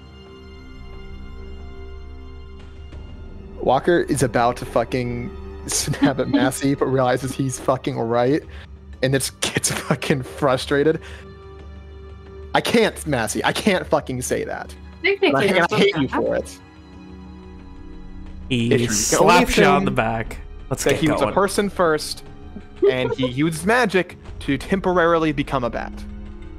Oh, that's not what I'm confused by. I'm just confused by what a bat is. Now, I mean, for the love of God, can we just get out of the fucking cave? A bat is the creature he became. Let's get out now. All right, I need everyone to give me an athletics check moving through the rest of this cave. Ugh. I'm gonna ask Karan for some muscle. I don't. I just eat shit. Sophia's gonna ask, Avian, could you help me at least the right checks. get up the rope? or some Evian or Ishri, could you help me just get up the first part with the rope? Yes, of course. Ishri will help anyone who needs help. It is single file. So... Did you say strength? Is she gonna get behind me and help Sophia? I'm sorry, it would be single file once you're up. I'm sorry, at the base where the rope is where you guys, the last place you guys can shuffle around at. I apologize. I just want the help to be pushed up. Yeah, Ishri will hoist people up. Yeah, Seven would like help. Yeah, can I do anything with that, or do I still do the athletics? Still got any athletics checks. Okay, oh my god, Massey, you have a +8! Damn, boy. Not that good, but... Comes a -1. I was gonna say +8 and he still rolled a 12. Pain. He got worse than Sophia, somehow. Well, no one did as badly as Walker, so be glad. Sophia is smaller. It'd probably be easier for Sophia to get through that place. Yeah, so you guys carefully begin... Where's Owen's roll? Owen's roll's up there. Am I blind? It's right beneath guidance. It's a guidance. Ah, yeah. Slowly and carefully... 5, 6... Wait, someone's missing. Owen, Evian, Sophia... Ishri didn't roll. It's at the very beginning, isn't it? The 25? Oh yeah, what was it? The perception and the strength checks? I did the perception on accident because that's what I'm used to. Okay. And the Walker strength check? Was that supposed to be athletics? What? I rolled athletics. You also rolled a strength check before that. What? I swear to God, I clicked. Okay, well, athletics. it's fine. That's what was messing me up. I was ignoring those two. Okay. Oh wow. Okay. I just deleted it. It's check? fine. I deleted it. So we me to have roll a. them? Oh no. 1, 2. Well, if you don't have proficiency in athletics, it is a strength ability. You deleted it. Yeah, because it was a strength check. I thought you had rolled another athletics check otherwise. Did I? I don't think I did. No, you didn't. It did say strength. I guess he just has to re-roll. And... Yeah, just roll me another athletics check. Don't worry, it'll still be a 4 or not. Oh my god. Thank you. You win Robert. some, you lose some. It's the same check. What do you mean? You win some, you Listen. lose some. Robert's a weirdo. Whatever. I'm upset. I'm upset by that. Oh. All right, 1, 7, 8. All right. God, Massey with the worst one with the second best modifier. That is painful to me. That's because he's big. He's a big boy. Large. Yeah, it's just a small area. That's why. It's just And hard for Get a him. doctor to help him out. With Evian and Ishri leading the charge here, you guys slowly begin one by one going up the rope, crawling through the very tight crawl space. You like very carefully, not rushing this time, knowing what you're in for. There's not any immediate danger to it. You know what you're doing this time around. And you all make it through there after a quiet moment. I'll just kind of you do the double check, make sure everyone's good, everyone's up. Are you bringing the rope back with you? Yeah, last person can grab the robe. Grabbing the rope, bringing it back, you make your way. You can see where the awkward tightness that you were climbing through before, it looks like Milo at one point used something and just smashed a lot of these. They're just blunted and smashed over, and it's become just kind of a pile of destroyed rubble that you carefully and slowly walk over. And after a very careful... It takes you longer this time because, again, you're not in a hurry, but also you know what you're doing, and also you're not exactly sure what the ideal way to go through it, even though it's safer is. So it takes you a little bit longer on the way back, but in turn, there is no immediate danger to you, and after another 10-15 minutes, carefully making sure, all right, everybody's good here? All right, keep going. Everybody's good here? All right, we keep going. You guys make it out the other side. Another 5-10 minutes of travel, and you are back at the mouth of originally met Milo O'Halloran. Is there just some travel in there that's just bullshit travel? Yeah. About 10 I minutes think long. Walker would ask a question. Simon's within chatting distance, right? Yeah. Simon's the front half. Simon. Yeah. I've got a question for you. Go on. Is Evian a mage? What? Simon looks at Evian up and down as if inspecting him. Massey looks confused because you told him just yesterday that Evian is not a mage. No, Evian's not a mage. The fucker jumps 2 stories and he's a normal human being. You ever heard of working out on your fucking legs? You ever heard of another person who can jump fucking 2 stories? No, nobody's quite as dedicated. It's not normal, right? You know what else isn't normal? Magic, but most of us can do it. Well, that's my point. Is Evian a mage, Simon? I'm not a mage. I feel like somebody can have supernatural type abilities without it necessarily being magic. Isn't magic innately supernatural? Aren't those one and the same? Both can be supernatural, but both aren't necessarily the same. What's something that's not magic but is supernatural then? My ability to jump very high. That's a matter of debate, Evian. Oh, that was good. I mean, the people becoming werewolves isn't necessarily magic. How is that not magic? It's a curse, right? I mean, that's what we learned. Are curses not magic? No, I'm on your side here, Walker. That's got to be magic, right? I mean, Gotta be come magic. on. Got to be magic. You don't become a monster without it being something related to magic. So Jakeman is a mage too, then? God, he probably is. Fucking shit. At this point, you can see as Massey just kind of. Well, actually, I feel like if we're being proper to the nomenclature of the words and the definitions, a mage would be someone who actively uses it and isn't affected by it. Because if you use magic on me, that doesn't make me a mage, even if I'm affected by it, right? You know, Walker, I've thought of something. Something unnatural that is not magical. The fact that you still like pemmican. It's just survival food. It's not meant to be liked. I mean, one unnatural thing It doesn't last long. You staying awake for as long as you did is not natural. It cannot be. Nobody else. No, but I don't know. Well, we know now that I'm a mage. So was it magic? That does not you mean didn't do magic. Do is inherently I don't. magical. Well, I didn't know back then, but I. Did Walker do magic before you taught him how to do whatever he does now? I mean, not that I know of. But though I will say that any human being who sleeps as little as he did should be dead. That's what I'll say.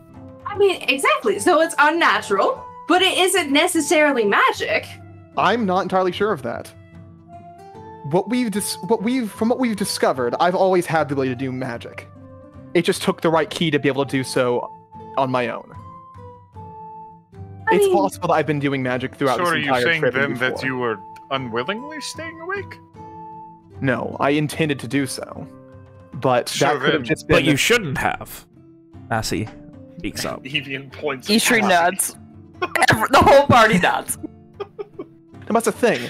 I've felt more exhausted recently because of the magic, but I've felt that in the past. There are times when, I've done things that I didn't normally do. Well, that's what happens when you don't sleep. Move faster. That is also what happens when you, do more activities. Put more effort into stuff, you just become more tired, whether it's magic or not. No, but being tired is different from the exhaustion I feel when I use magic. Massey just kind of looks at you for a minute. How? We're getting away from the original question. It's weird to explain, Massey. I mean...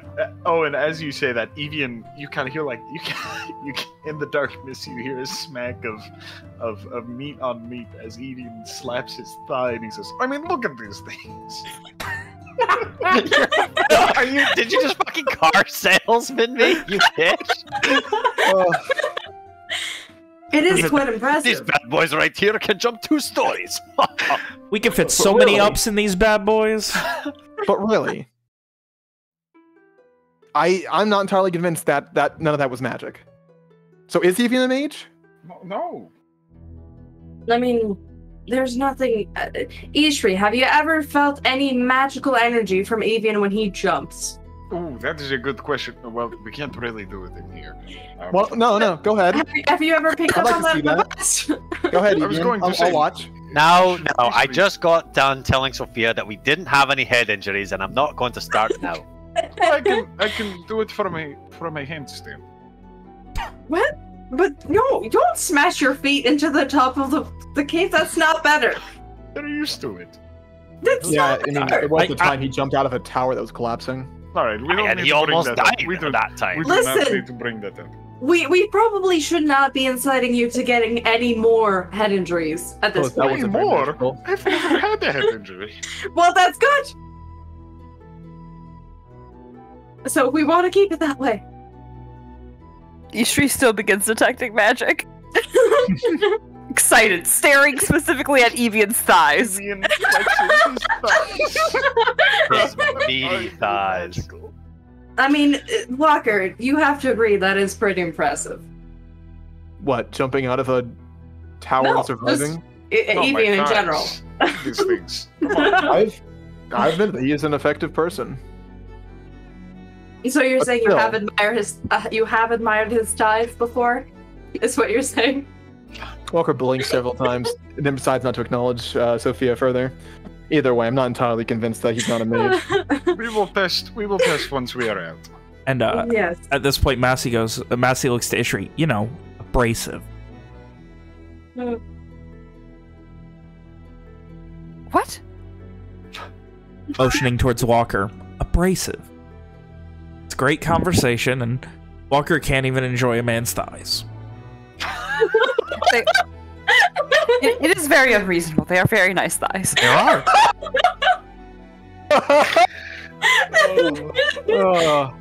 At least the party can agree on one thing. Besides for Walker, though, so Hey, No, Walker never disagreed. He just didn't admit it. I see. And with a quiet few moments of travel,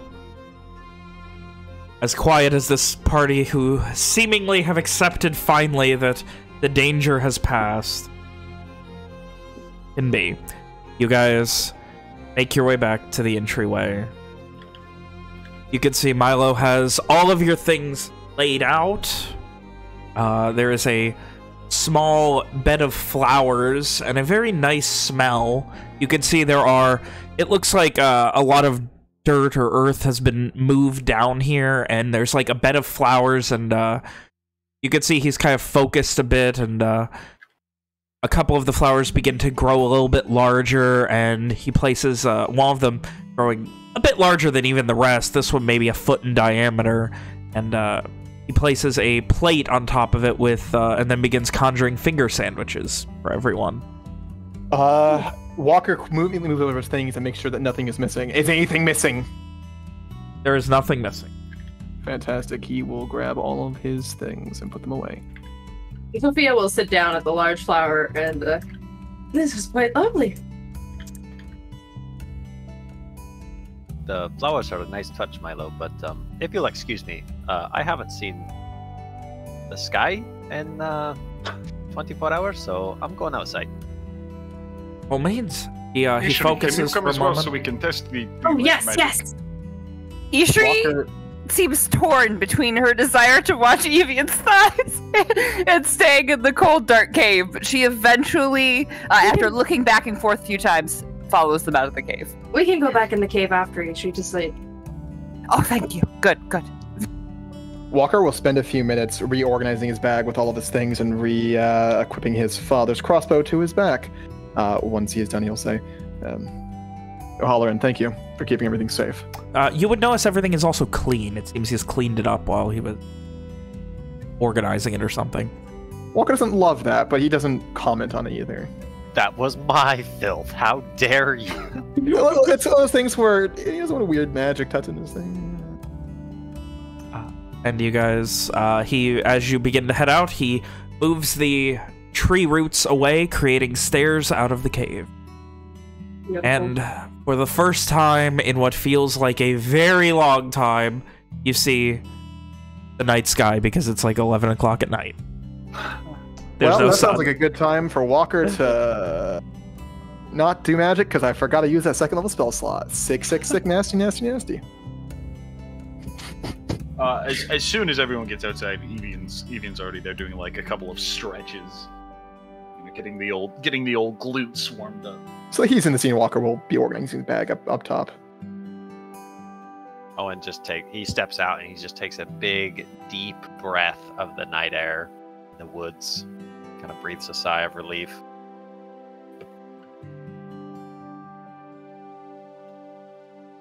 It is much nicer to be under the sky once more. Oh, we're out of the cave. Ishri will summon the Lula dog.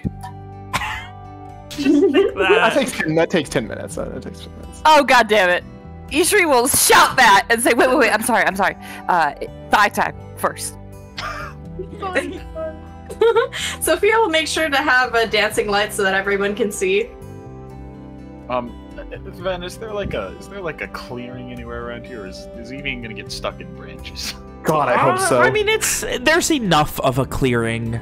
It's like you are again, you are near a mountainside, so there's not a ton of trees right up next. The way I'd like to imagine it is Evian starts off nice and simple. He does a couple jumping jacks, and then just out of fucking left field, his feet are suddenly 14 feet in the air as he uses Step of the Wind to double his vertical. Well, you should have text magic the whole time. There is a very, very, very faint magical aura that comes from Evian for the most minute of seconds. Yo, that bitch a mage! That bitch is a closet mage. Like, if you weren't, Closet bitch. Ishri, if you weren't, staring at his thighs, you probably wouldn't have even noticed it was so faint. It's just his thighs. That's the only magical part. God, they're just so damn enchanting. They're so beefy. They're glowing. Even in the moonlight, they just glow. Evian shaves regularly.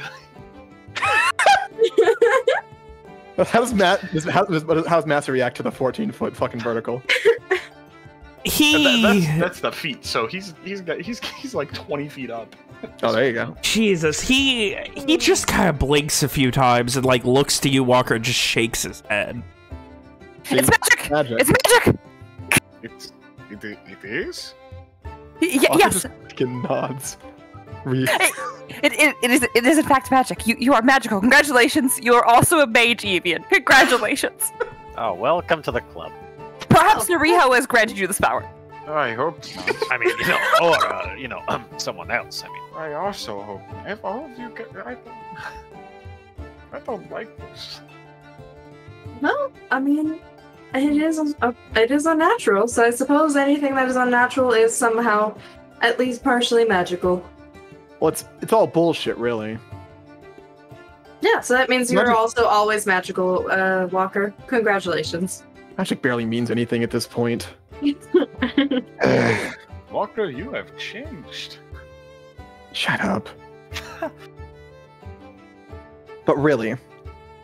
Wait, hold on. So you're telling me, with magic, people can bring back the dead, summon spectral weapons, or jump like a fucking rabbit. Yes. That's all I got. Is it? I mean, you can punch people very efficiently. Combat in general. Who's to say that there's no magic involved with that? Punch someone, and I will see if it's magical. Is magic fucking sucks, Simon? Are you fucking serious? No, wait, don't do it. He might scream. He might scream. Roll a hit. If you're doing it, roll a hit. It's too late now. Does he actually punch Simon? Oh, absolutely. Oh no! What? I think that misses. I was gonna say, can I make this reckless? Simon doesn't have a fucking thing on right now. A major we're on. No, so he's got 11 AC. That hits. Can Ishri immediately detect magic as she sees him going for the swing?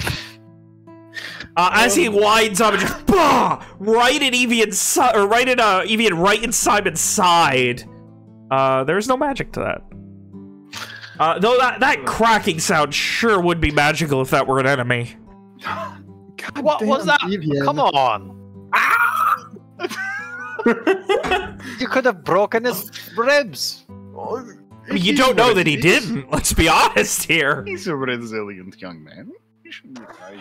Oh my gosh. Ishri will say, I'm sorry, Simon, this was my idea. It's not magical.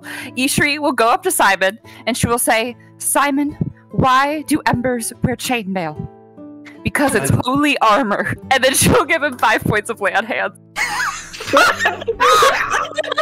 I actually I also love it, but I think Simon's just so puzzled at the chain of events that's just happening. No, her healing hurts too. Her healing's painful. Yeah, like Simon. Oh my god.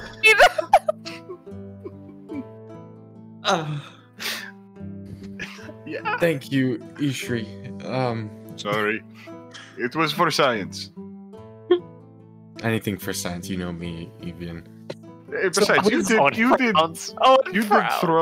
did throw stars at us, so I feel like this is payback, you know? Was he with him knocked down, Simon? Or was that just Liliana? I honestly missed what you said. William, was he one of the people you knocked down, or was that just Liliana back then? No, I meant like yesterday. You know, when he threw several stars at us?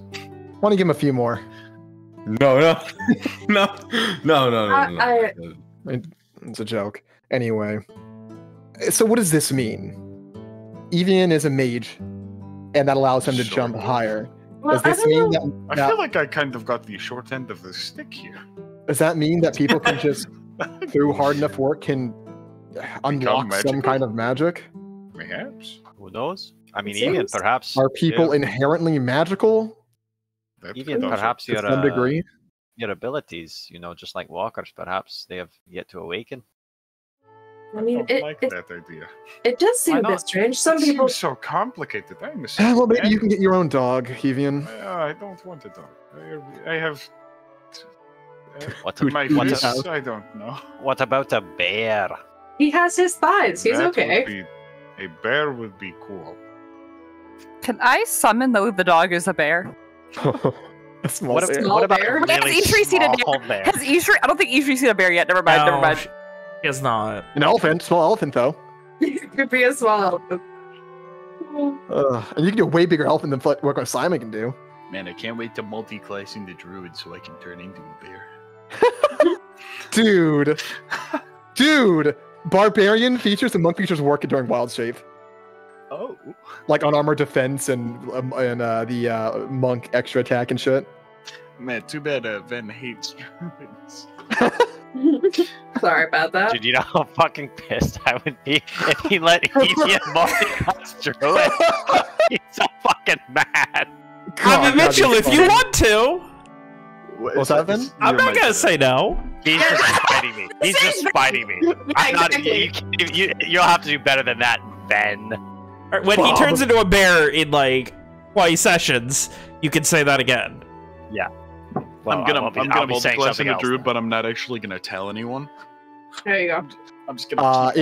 Where's Massey? Is he kind of like standing next to Walker? He is up against the side of the cave, just like leaning up against the tree that's next to it, arms crossed, just kind of head cocked to the side, trying desperately to understand what's going on. Walker's just gonna elbow him. What's your excuse? Not working hard enough? Is it because you haven't ever tattooed yourself? I can help you with some workouts if you want. Where I come from, Nariho has blessed every person with magic. Perhaps you could ask Nariho? He looks skeptical at all of this. I immediately regret making that joke. I mean, if you ask Simon, maybe he'll give you a book. Maybe don't give him that book. Well, she said a book, not the book. The choices are plentiful, to say the least, but, looks to Ishri. And, like, he smiles at Walker and then turns back to Ishri. There'll be more of this, Nariho. Oh, this is lovely. He protects us, all of us, and where I come from, the hell. He protects us all and keeps us all safe and gives us magic, and it's very lovely. As Ishri starts to explain, Evian's gonna wander off into the forest to pee. Ishri will keep going. I will also be right back to go pee. I'm sorry. Does not armor protect you? What is it that Nariho does that armor doesn't? Exactly. Well, have you seen the healing that I just gave to Simon after he was not magically punched in the face? And he, keeps me free from disease and, Seers at the Chantry are able to keep people free of disease. People. It is a magic of faith, as is mine. He also allows for us to, grow crops where we otherwise couldn't. And keeps away the monsters. He kind of leans looking down in the cave at Milo's small flower bed that should not be growing in a cave. Looks back. Sorry. Certainly. Moses Walker, you have found very interesting company here. Speaking of which, it's not much, but I do have this. And Sophia takes out of the pile of stuff that we've left. She's like, that Milo's taken out. And there's a sizable bottle of wine that she brought along for the travel. A sizable bottle of wine. How sizable? Like, it's decent, is what I wrote. Like, could you give Simon a concussion if you hit over the head with it? Probably. I'm pretty sure you could give Simon a concussion with like a beer bottle. Or with a foul look. I'll do it. I have a beer bottle on me. So Sophia will set up some candles so that it's just some nice lighting around, and then she'll take out the bottle of wine and put it on the flower that's a foot long. Okay, so back. I found you a scale. Can you just indicate in the chat? I mean, based on the image that I picked, it looks like a pretty big jug, so probably the double magnum. Double magnum. Yeah. Damn. Sophia planned out for this being for 7 people. She knew she'd have to share. God. There you go, YouTube. For scale. Yeah, like 3 liters of wine, probably. God, that's a lot of wine. She wants to be able to share. Well, she's sharing with now 9 people, so... Yeah. That is a lot of people. So now there is a flower bed, a large flower with a plate on top of it, with finger sandwiches and a comically large bottle of wine. Yep. I guess we all at this point make our way back into the cave to have some dinner. Right. I guess when does she like show the wine to the group? Yeah, she put it on the table thing after saying, "Oh, by the way, everyone, I have this." When Milo says we're all strange, interesting people, she takes out a bottle of wine. She's like, "Oh yeah, by the way, I have this." Well, I guess we need to just finish the job. Milo bends down and he begins plucking roses from the garden. They seem to be mostly white and shades of gray. And as he does, like, he focuses for a second before plucking it, and they seem to harden into what seem to be shot glasses, and he begins placing them on the table. Walker uses his own. Gosh. I'd imagine at, like, about this point, Evian comes back and just sees all this, and he's like... Sophia's fascinated by the shot glasses. Evian doesn't even question it. I think it's also fascinating. Like, are they stone or no? They are a hardened, like much like the large flower that the table is on. They seem to be like hardened, but they still have the texture of a flower. What? Those things that you just said are contradictory. I said the texture of a flower. But like the texture of a flower petal. Yes, but they don't have any give. Pliable. Yeah, I not imagine pliable. it kind of being like a succulent, where it's like, it's kind of firm and not very... It doesn't bend very easily. Yeah. But it still feels like a plant. Really soft but not malleable at all. Sophia will also take out her music box and put in some music. It's lovely. Massey, now that we're sitting down to food and drink, you want to ask anything? I don't even know where to start at this point, Walker. I had an unlimited... I had more questions than there were stars in the sky, and now, even though you haven't answered any of them, I feel like I understand better. That's weird. You know what I mean, though. more or less. You guys just wandered through a dangerous cave into a town foreign military occupation. Dealt with the light only knows what. And walked back out, killing at least one Soul Strider, being chased by another and getting away. The other one was thrown from a cliff, actually. Oh. Evian's magical thighs helped with that. Kind of like, he doesn't roll his eyes, but he kind of like looks at Evie and just, were I only not taken. He takes a shot as he looks at Evian. A shot of wine. He takes a shot of wine. Yeah, fuck yeah. That's what they were able to make shot glasses, so you're doing wine shots. So like, you see that's Evian silly. reach into That's his silly. bag. Anybody who drinks knows that's silly. Yeah, well, that's what he was able to make, were shot glasses out of flowers. You can still slowly drink it and just fill it back up instead of drinking it as a shot. Yeah, he's doing Walker it as a just shot. uses a bigger cup. Walker just uses a bigger cup. Hey, Like Ben. we have mess kits. Like, what? Come on, man. In my inventory, I have. I'll just. There it is. You have a story behind that? Why it's written down? I took it from somewhere. You need to write this stuff down so I know what you're talking about.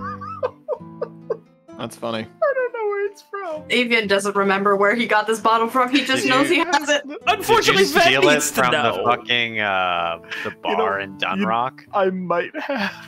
Maybe. Master, I don't know if you heard what I don't know if you heard what was said in the cave. Jacob's gotten in some shit. I mean, not Jakeman if he didn't. I mean, he's a werewolf now. What? A werewolf. He spits out the sip of wine he was in the process of trying to shoot.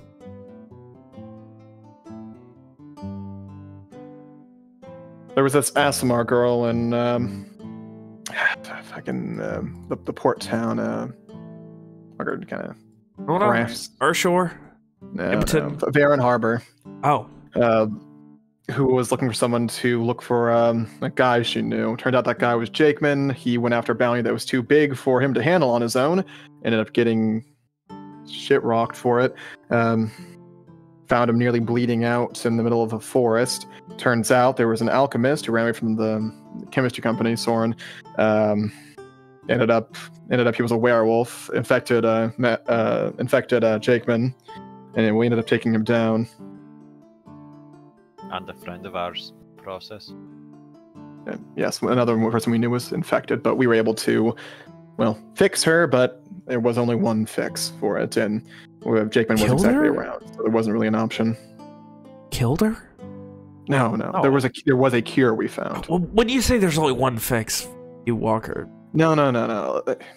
We only had one dose. Oh. Yeah.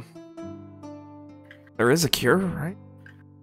Well, the person who made the cure was killed by us, so... Aye. You know. I was able to convince him to head to the Soren Chemistry Company to try to help them find a cure, or wait for them to find a cure while he's, held in captivity, or however you'd put it, in jail. Where is he now? Yeah. Last we checked, Rom used her magic to talk to him. He's in a dungeon of theirs, I guess.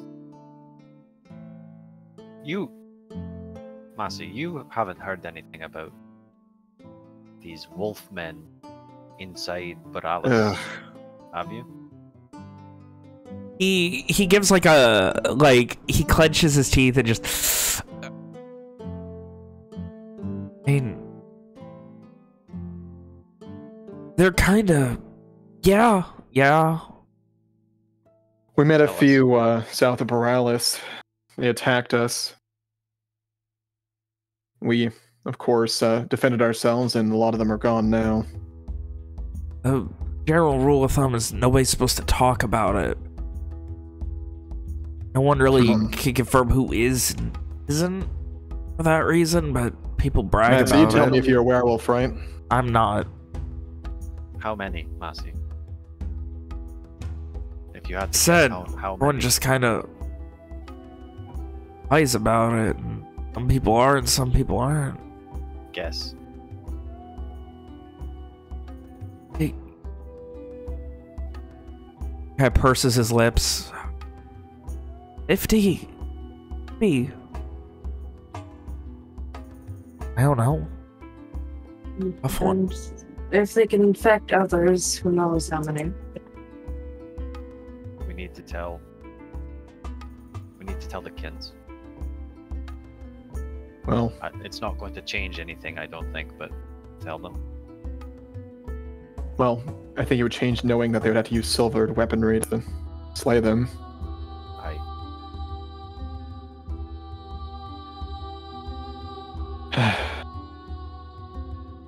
It's a good thing I had some handy from last time.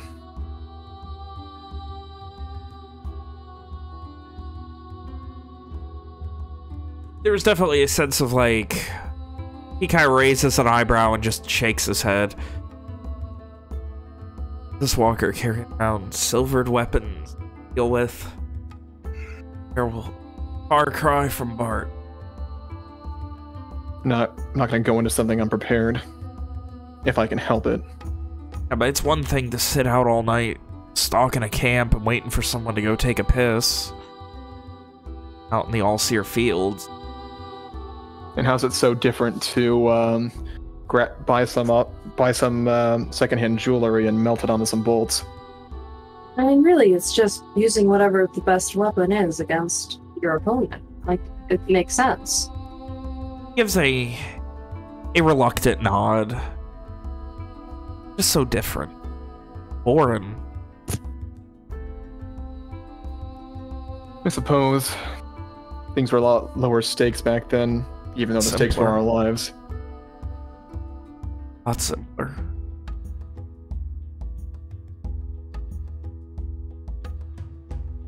We're never in any danger. I mean, we're damn good at what we did.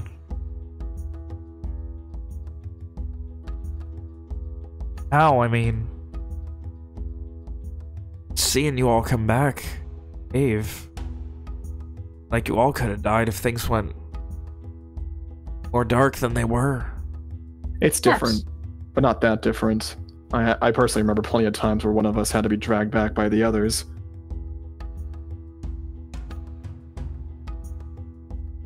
The walker kind of like looks kind of annoyed as he remembers the times he's had to be dragged back. Soul Striders, Walker. You're going up against Soul Striders. And you know what happened when we did? First time, when a couple of us went down, the others dragged us back, took care of us. It's honestly not so different. Yeah, but we do.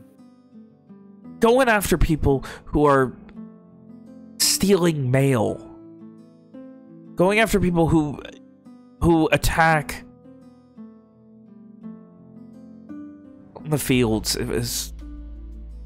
Imagine telling yourself 5 years ago that you were going to be going and hunting Soul Striders in a foreign country.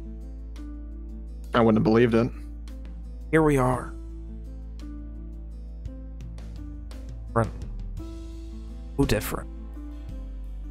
I guess the scale is different, but that's all really. One wrong move and dead man. Yeah, you're right, the scale's there. That was always true. One Still errant landed bolt, that point. blade, arrow. Any of us could have been dead at any time. On top of that, it's not like the magic wasn't always there. Those bindings were always around. You know, one went off in Dunrock. What? That's right. Yeah, a bunch of fish monsters appeared, killed a bunch of people. Supposedly the Red Band handled most of them, but well, you know how it is. Well, that was after they gutted the town. Yeah. Fish monster.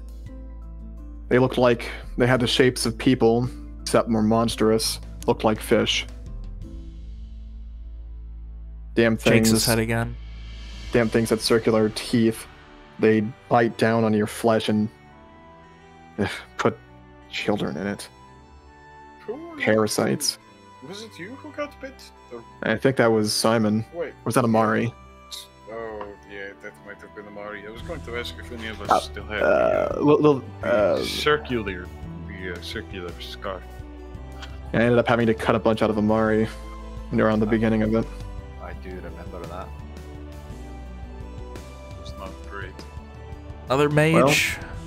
Friend of yours, Walker? Something like that. Kid who should have just retired sooner. Though, at least he's off the front lines now. What happened? God, what a story. So I mentioned there was the witch we killed who, when we were killed, we were sent to the plane where she's from, and Walker gestures to Ishri. She waves. She had a mark on her that Ishri recognized something related to her people and their magics. But either way, Amari had the same mark. This organization who is... They have mages among them. They wanted to look into that matter for us, so it seemed like a good way to keep them safe, so... Still with him, then? Honestly, I don't know at this point. Didn't Lokar say that Amari was with him, or that Amari was safe? He said Amari was safe, I believe. Hard to say. Well, either way, at least he's not here and risking sending all of us and everyone around us to there. Ishri like nods in agreement and then kind of catches herself and stops and like takes another drink. Walker's also been drinking this whole time, otherwise I didn't specify that. Been drinking using his own cup. Evian is drinking a questionable bottle of alcohol from his bag. It is very strong and does not taste very good. What is that, Evian? I have no idea. I can smell it from here. It is very strong, whatever it is. I'm pretty sure I grabbed this from the bar in Thunderrock before we left. Is it even still good at this point? Yeah, how long has that been in your bag? A month? There's no way this is the first time you've opened it. This is definitely the first time I've opened it. Walker like squints, narrows his eyes. It seems like Evian has a lot of junk in his bag. I can assume that it's easy to forget some of the stuff in there. God, the time we... the science for it. He had a fucking entire rotten tomato in there. Well, you know, sometimes things just get away from you. And sometimes those things make a mess of your entire bag. And he kind of starts rooting through his bag and he pulls out a fucking door hinge. You don't have that, Evian. Why do you... Like I said, the most magical part about me is not my thighs, it is my bag and what I find in it. Ishri detects magic in his bag. I like that your comment there is not what you put in it, but what you find in it. Assuming things just appear in your bag without you having. I do not remember acquiring more than half of the things that. Well, why don't you show us, Evian? Show us the contents of your magic bag. That's alright. Well, we're going to find it wouldn't be magic if he just dumped it out in front of us, now would it? Exactly, you know, it is... I mean, he's got to keep a trick up his sleeve. I mean... you do detect magic coming from his bag. It is evocation of a frying pan. Evocation of a frying pan. That bag is definitely magical. It is definitely magical. Is the bag the magical, or is there something magical in there? It is the bag. So its property is whenever I reach into it, something new appears. And that is quite fascinating. Nothing tells me what it is. You ever seen something? You ever seen some magic? Reaches back into his bag and pulls out 2 deer antlers. Oh god, those. Ishri locks eyes with Evian for a second, like squints her eyes, and then smiles and says, "Yes, he's right. It is magic. Yes, the bag." Okay. You ever seen a magic item, Masty? I mean, I've seen the This, I mean, you know, we came across some things, you know, soul shires and we've done this thing, and Sophia takes out a sheet of paper and just, like, starts shaking Simon, because she's clearly been drinking a bit much at this point. Simon, come, take the sheet of paper out. We have to show Massey. It's so cool. I can also show Milo. Milo, look at this cool thing. I talked to you about making this thing, and I made it. And she starts writing. Milo wanders over, holding the plate of sandwiches, making sure everyone's had one. I think Sophia was not having one this time. Sophia definitely ate one. And, like, looks with a curious raised eyebrow at you. Is Milo drinking with us? He is very casually sipping. He doesn't even look like he's finished one, he has not even finished one shot glass worth of wine. Casual, it's cowardice. Sophia will take out, her ink pen, and just write down, look how cool this is in Lenorian on one of the sheets of paper. Oh my god. Oh. Alright, we get to see how much this is gonna take up, how much room. Wait, like... Isn't that going to be there forever? I mean, yeah, but that's the point, right? That's how this works. Like, there's a way to do text. I just assumed you were gonna draw it with the doodle tool. Oh, can you also do that? I can leave this then. It's gonna write terribly. It'll be better for you than it will for anyone else. No, it won't. I don't have my tablet for D&D. Oh. You can make it's so big. You can make it smaller. Can you? How? Yeah, when you click on the thing there's a cog at the bottom. You can change the line width. So it is. Yeah. How do you delete this then? This is very... This is fun. This is a fun experiment in magic. Love the capital lowercase a. Well, what? That's not what I meant to do. Kim really wants us to make sure we see how cool this is. Yep. It does. I'm really excited for when you guys are like almost out and you start like writing over stuff that you've already written to redo it. There you go. Sophia's writing would be a lot better, but listen. What had she been drinking? Sophia would feel probably like we're missing some letters here. Is that just me? Well, it says how cool this is. I see it. No. Yeah, I see it. Oh well. That's okay then. But Sophia would probably still just have been drilled so often through her childhood good writing that she just would have it automatically, even if her general capacities were bare. And it mirrors off to the other one. And she's just like, show the 2 sheets of paper. I've seen a lot of interesting things in my life, but this is certainly a choice. And like, he looks up at you. And you were doing this while you were going on a crazy mission into Boralys. I mean, not just that. It's also been through the time we were walking around in the woods. You should say, that is all well and cool. That's writing. Look at this sword that Simon made for me. You look at her sword. Massey, it's get this. Also magical. We were, I mentioned we were in the Light's Edge Plains. We found these gnolls who had a crazy magic staff, apparently made zombies. We kept it with us for a while, and the Arcanist of Ashkalda? Helped us move the magic to her sword. Kind of raises an eyebrow and like looks toward the sword. It is very, very good at killing undead. You come across the undead often. Oh yes. That place where she's from is filled with them. He raises an eyebrow in curiosity and just, like, you can tell this dude is like, holy. It's It's not a pleasant place, Massey. It seemed like it. It is what Nariho protects us from primarily, is the undead. Yes, they're everywhere.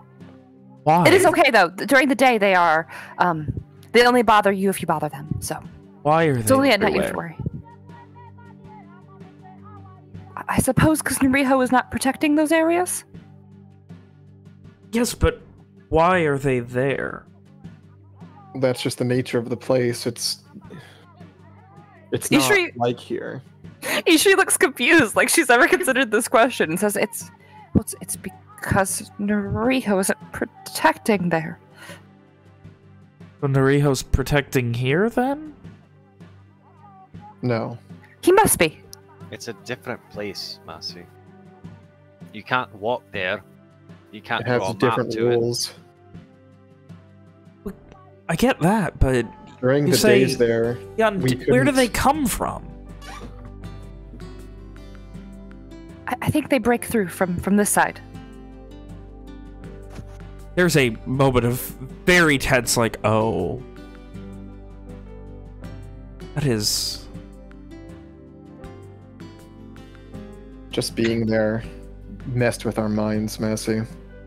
Made us not ourselves. Oh, say, Milo, what do you know about this Shadowfell? Just shrugs. I mean, when you told me about it, I thought you were talking about a place in, you know, the DHA or something. You've never heard of it? Ben, he asked Milo. Oh, Milo. I'm sorry. I thought that was... I suppose they do both start with M. Yeah. That's my bad. Not used to having multiple NPCs for you guys to talk to. It's been so long. I really think it's funny that the party just kind of jumps on the bandwagon of calling him his last name because Walker started it. Oh, it's the easiest thing to do. Oh, wait, not really... I mean, a place where the dead live, where... You know... I mean, if we... All that healing has to go somewhere. Like, when you chop down a tree, the tree will eventually die, but, like, it falls on the ground and... I mean, can't fix it. I don't think I'm making a lot of sense here. It makes sense that there's something...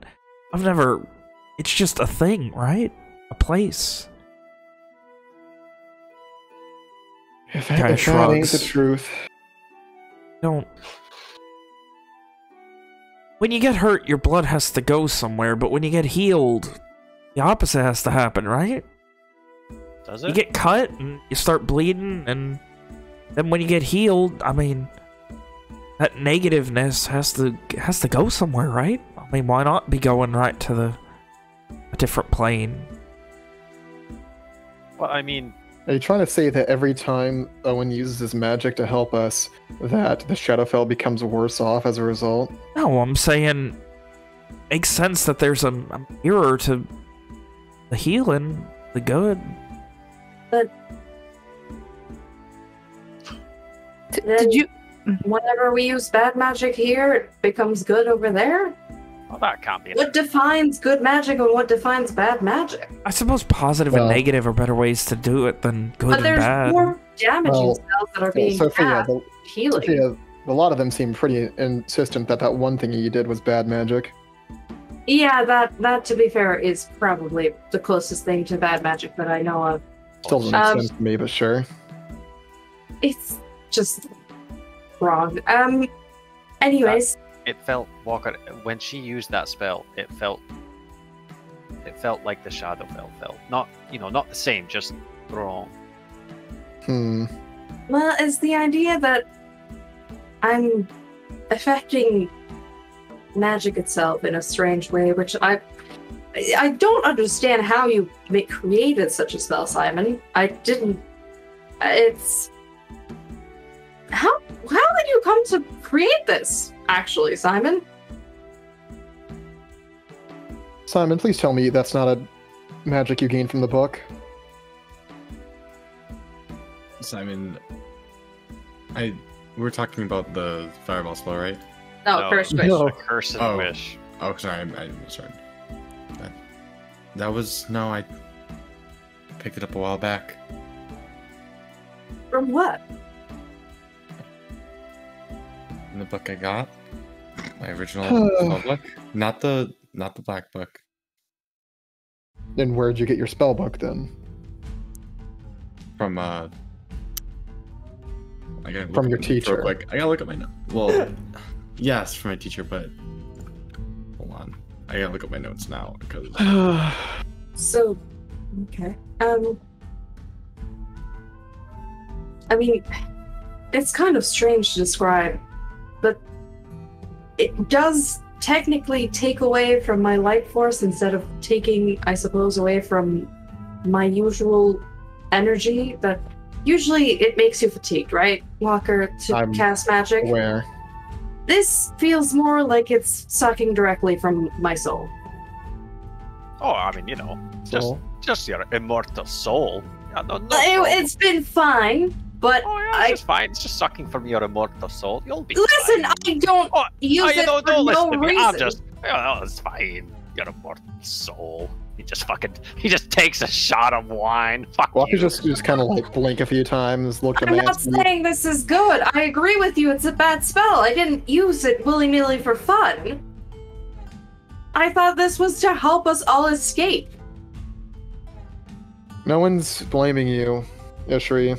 Or, fuck. Sophia. That's not. Sophia would not laugh at that. No, Walker would have made that mistake. Walker would have made that mistake. Psyched up today. Anyways. Yeah, I do this because I think that it'll help us all in the long term. Especially, whatever. If you're the one who is suffering as a result of it, then it's your call to make. I made it with...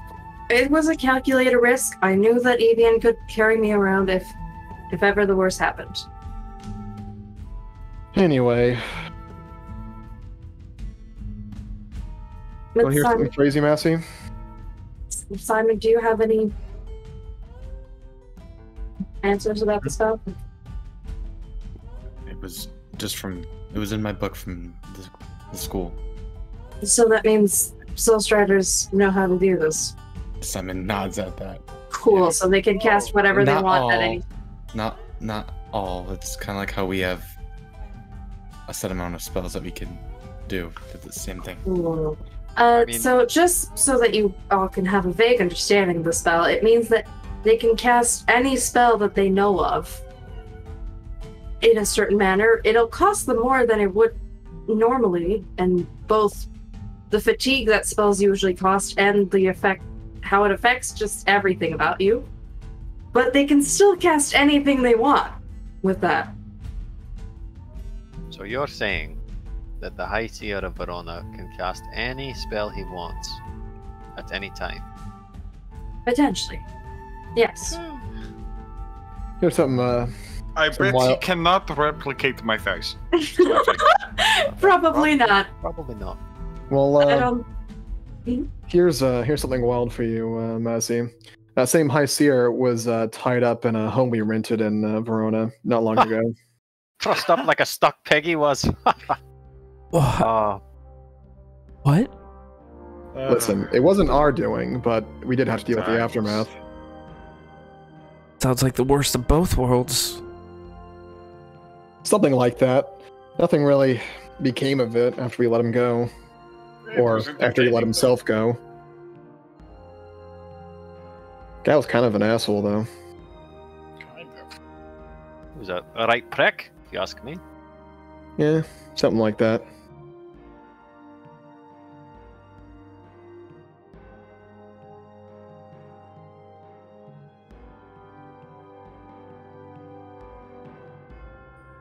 He doesn't seem to have an immediate, ability to comprehend that? That you guys are just talking down to one of the most powerful people in the country that he's from? You'll get used to it, pal. I mean, Lenore's just kind of a weird, messed up place.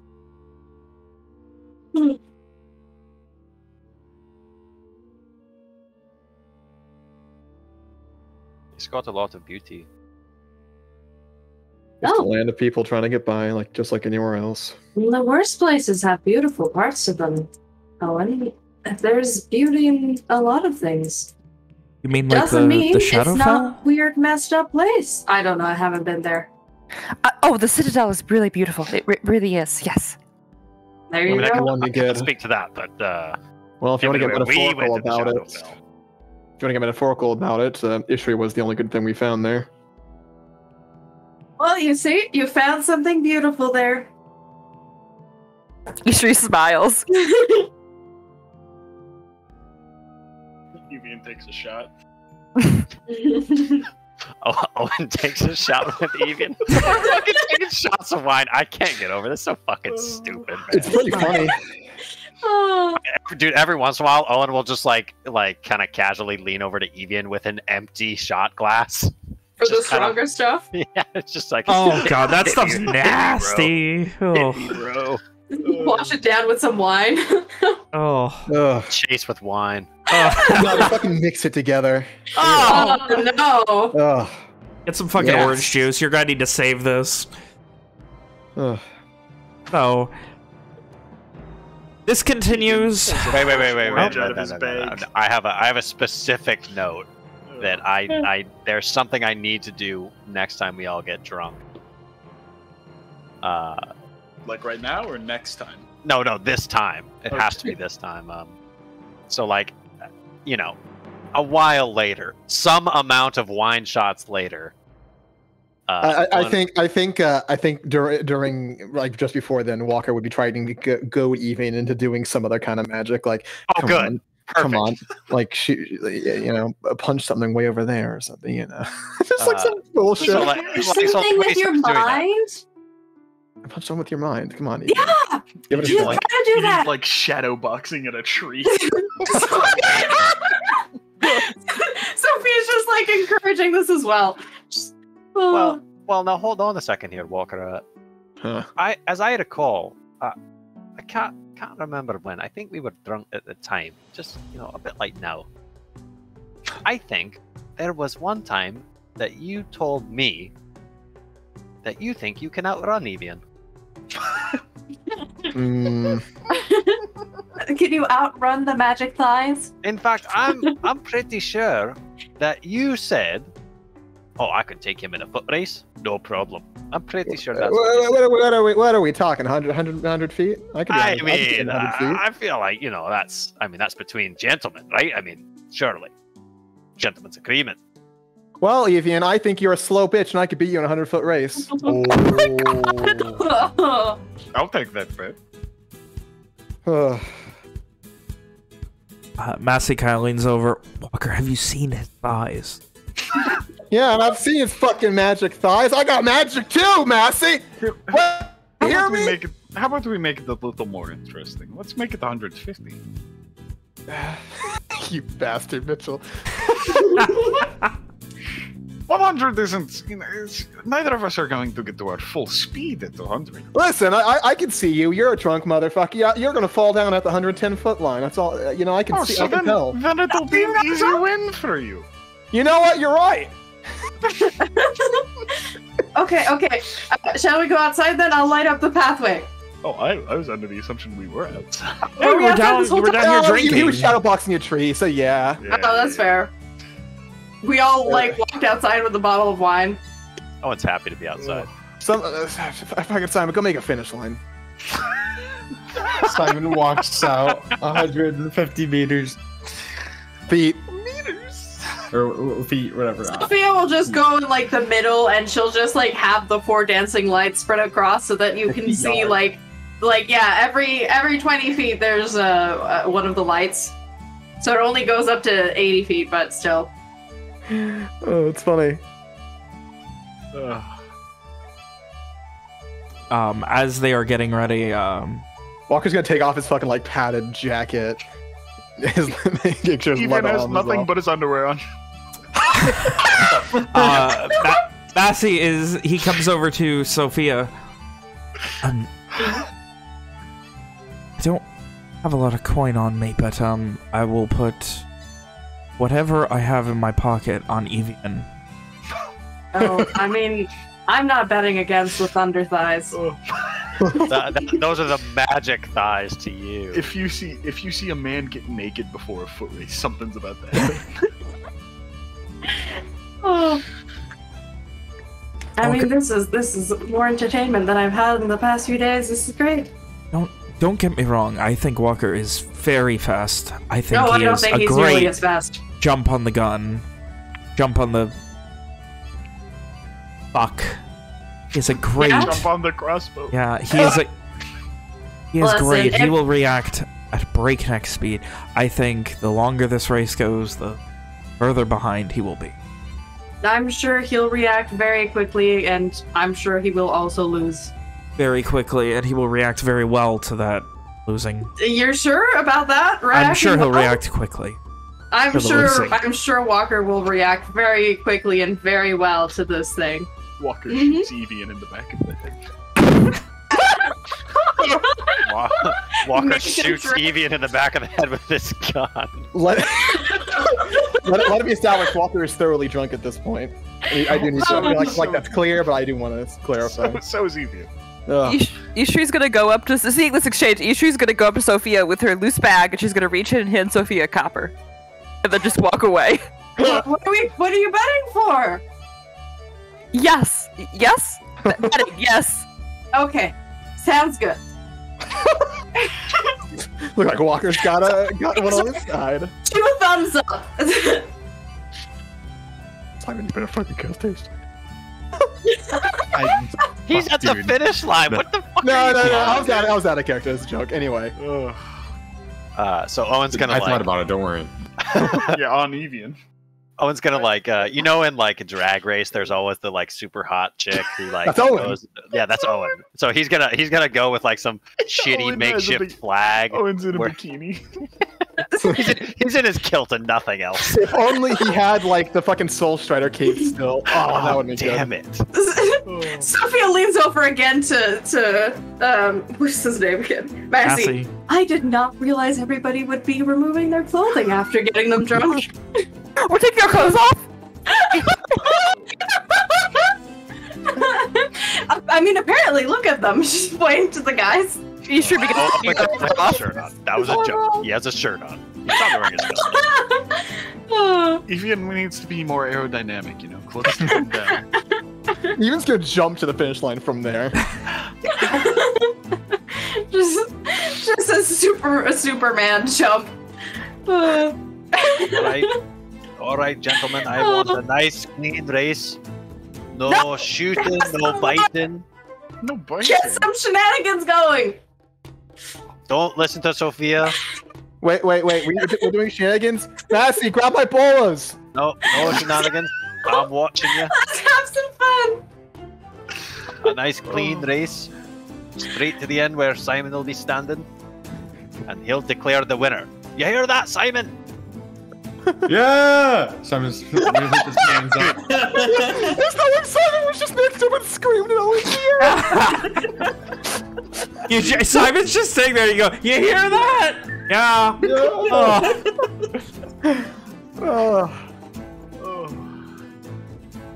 All right. The runners ready. On your marks. Get set. Go! Alright, waves his shitty flag. Tell me we have. I would like initiative checks. Yeah. There is no active combat. There's no active combat. You can just roll an initiative check, I believe. Nope. It won't let me, but I'll just roll my modifier. Yeah, roll your modifier. And as the G, as he's like, Walker's already, launching out of there. What the hell? Like, as quickly as possible, he launches out. Even you, oh fuck! And you start darting out of there, and you guys start going. May I mention a few things? Yeah. Dread Ambusher gives me 10 feet of additional movement speed on the first turn of initiative. In addition to that, I'm gonna use Zephyr Strike to get a bonus action dash. All right, so that gets you 120 feet of movement for my dash, 120 feet for my movement, dash, and bonus action. Jesus, you launch out. Evian. I'm gonna use a key point for stepping away. You can't call him a bitch after you catch the fucking movement. That's just pure Walker, baby. And I'm gonna use my movement action and bonus action to move 135 feet. Ishri. There's some fate magic coming from both of these fucking people as they start running. Ishri's gonna detect magic on this. Yeah. I was assuming it was still up. Mm-hmm. Yeah, no, like, Evian is... Yeah, and Walker, you get that good lead. Like, you're fucking 5-10 feet, and you're gunning it with everything you got. You can feel... And then you just kind of, like, out of your periphery, see Evian doing this long fucking, like... He's not moving his legs fast. He's just got this ridiculous stride. Like, he's taking small jumps rather than running. Like, you're doing, like, 4 steps to his 1. It's fucking ridiculous. And even though you're able to, it's at about 130 feet that Evian overtakes you. I would like you to both... Simon, do you have any lights down there? Walker has dark vision. Walker has dark vision. There's no fucking... Someone have a torch at this point, right? You guys wouldn't just keep him in the dark. You wouldn't keep him in the dark. Didn't Sophia say she was lighting the path? Yeah, only up to 80 feet. Well, it would be like in the middle, and she's also would like, well, yeah, she'd be like somewhat close to. She wouldn't be at the very beginning. Okay, so like it is. You guys can vaguely see Simon. Yeah. Walker can see him perfectly well. As they are charging headlong, I would like you both to, give me one more initiative check. Like, so, like, how does it work? Because, like, technically the round, it's happening at the same time. Yes, it is. So they are concurrent. There's my initiative check, Dad. I can't beat that. Roll anyway. And as you guys are running, I would also like athletics checks at disadvantage from both of you because you're drunk. Ouch. That's bad. And Walker, you kind of turn and you like, oh fuck, and like you start stumbling forward, drunk out of your ass, like as you see Evian overtaking you with these strides. Evian, you and like as you're jumping, like looking, I imagine you're making sure that you're beating Walker, and like out of your periphery, you look to him, you guys' eyes lock, and you fucking get that big running jump, and you fucking are launching yourself. Simon, I would like a dexterity save. Oh boy. I was about to say, is there any way I can accidentally barrel over Simon? Is Simon accidentally? It's an accident. Don't worry about it. Simon, you fall to the ground as they come flying past you. I would like a perception check, Simon, to see if you can tell who won. Oh my god, yes. I was gonna ask if I could roll a perception check for this. Dude, what if he lies? You could. PM me, He didn't. PM Oh, me. that was my plan. He should have bet before. Simon should have bet before. Definitely should have bet. Are they on the ground as they run past me? Evian keeps going. Like, he keeps going? He's going all the way to Verona, boys. Walker would definitely fall to the ground. Walker would definitely fall to the ground after he gets past the finish. Evian, you guys watch as over the course of 10 seconds, Evian disappears into the night. Simon just yells, finish! And Walker's then just like walks, like gets them both like side by side, like. No, Evian's gone, dude. Gone. Yeah. Oh, Evian's gone. He just kept running. Yeah. He kept running. He needs like Hearing that, Evian just scream, Evian wins. from the ground, Walker yells, "Whoa! I have no dick!" And he fucking collapses. Wait, Owen comes running. What did he say? Not it. That one was his Walker's snoring. Walker's snoring away. Where's the blood? Evian's still gone. Would you like me to tell him a joke to heal him? I mean, can you fix that if it's unattached? Well, laughter is the best medicine. So I mean, this. Oh, you suck! I hate you. She forgot she was telling jokes while healing. That's so good. Ishri is going to lean down at Walker, and she's going to say, to Walker, snoring. Oh, yes, she's going to look at him, and she's going to yell at Walker, "What do you call a scented crossbow? Aromatic!" I hate it so much. Walker continues to snort despite history. Evian's still gone. He's like a fucking plane. He needs a fucking runway to stop at. Is his penis reattached now? Oh, should we boy. check? Owen's gonna fucking look. Ishri's right there, too! I mean, I'm assuming everybody's walked up by this point. It's clinical, at least on Owen's part. It's a clinical check. This dude needs a clinical bath. But, like, he's like, oh, good, right? Yeah, he's good. Well, don't know what he was blabbering about. He's all in order. I think it was my joke. He laughed in his sleep. Yes. Probably. Sophia will pat Ishri on the back. Yes, Ishri, your jokes save everyone. Ishri nuts. If you'd be a dear, Ishri, carry him back to the cave. Oh, of course. And Ishri, kind of tries to gingerly pick him up and carry him, but I'm sure it's not, not gentle at all. Lots of jostling. Rolls him over her shoulder. That's alright, he's passed out drunk, it won't matter. Could hit his head on a fucking tree on the way back. The first concussion since... Oh... Is it, so Evian's gone. Where's Massey? Is he Massey stayed back and was having a conversation with Milo when you guys all headed forward. Okay, so it's just Sophia, Owen, and Simon, standing 150 feet into the woods, right? What seems like, yeah. Owen's gonna, watch, Ishri go, and then he's gonna, sort of sway and look back to Simon, and he'll say, Simon, I'm sorry I didn't say it last night, but there was a moment of distrust in the manner. I'm sorry about that. Didn't mean nothing by it. Understand. And I think I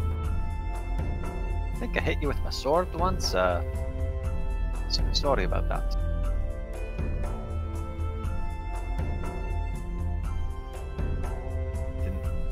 I didn't know what was happening. No worries about it. Owen, it's... Meanwhile... Alright. No, good. Meanwhile, Sophia stayed back at the 100 feet mark, and she's just gonna yell out, "Magic thighs, come back!"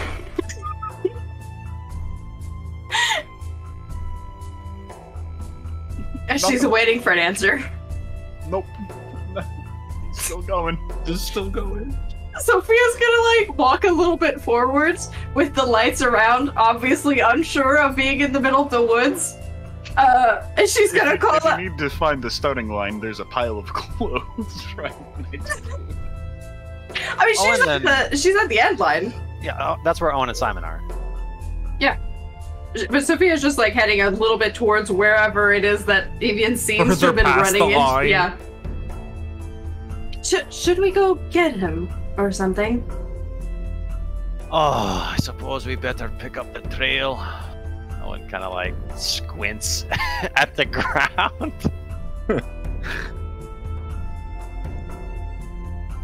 Evian, come back! I'd like to track the most dangerous game then. Oh no. Give me a survival check. Also, Evian, I would like a acrobatics check from you. Is he just fucking passed out on the ground somewhere because he fell down? Give me a survival check. Oh lord. About another 30 feet is where you would find Evian, who seems to have ran face first into a tree. I checked for head injuries. He doesn't seem unconscious, but as for what he's actually doing, face first in a tree, cartoon-like, Mitchell can hopefully explain. I'd imagine, like, as you guys pull up to the scene of the crime, right? Evian would probably hear you, even in his state. And you'd hear muffled, either from the ground or the tree, just going for a run. Yeah, a run on the ground there?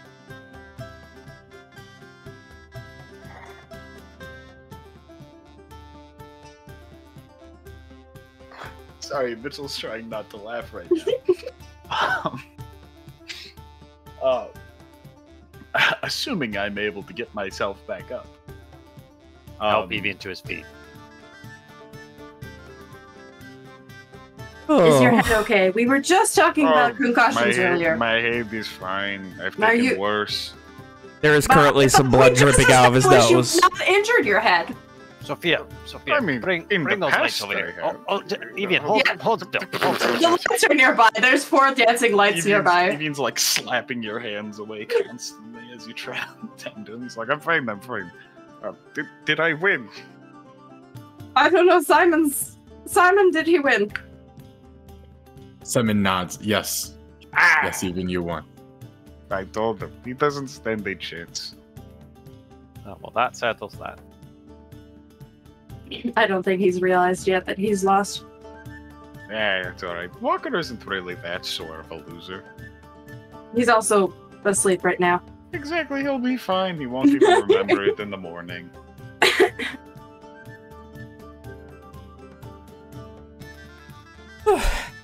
So, as you guys slowly make your way back to the cave, hopefully for a night's rest that you desperately need without fear of anything else, with the level of safety that you have been desperately needing for a hot few days now, we're going to go ahead and take a quick break.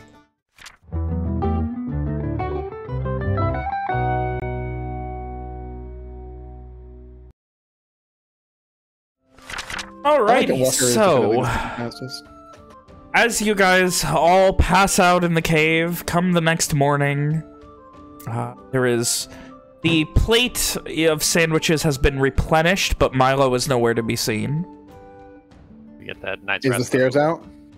Stairs are currently out, yes. If that's the case, Walker's probably gonna be up pretty early. First things first, he's gonna just fucking check his body, make sure he's in one piece, make sure his was Dick's missing somewhere nearby. No, hold on. I definitely made sure that it was still attached. Oh, when you look, you can just see it like a worm moving away. I really don't like that. Are Walker's clothes nearby? His armor and shit. If no one else did, then Massey will make sure they were nearby. He knows the drill. He'd leave him be for now, and he's gonna head upstairs. He's gonna be sitting outside for a bit on his own.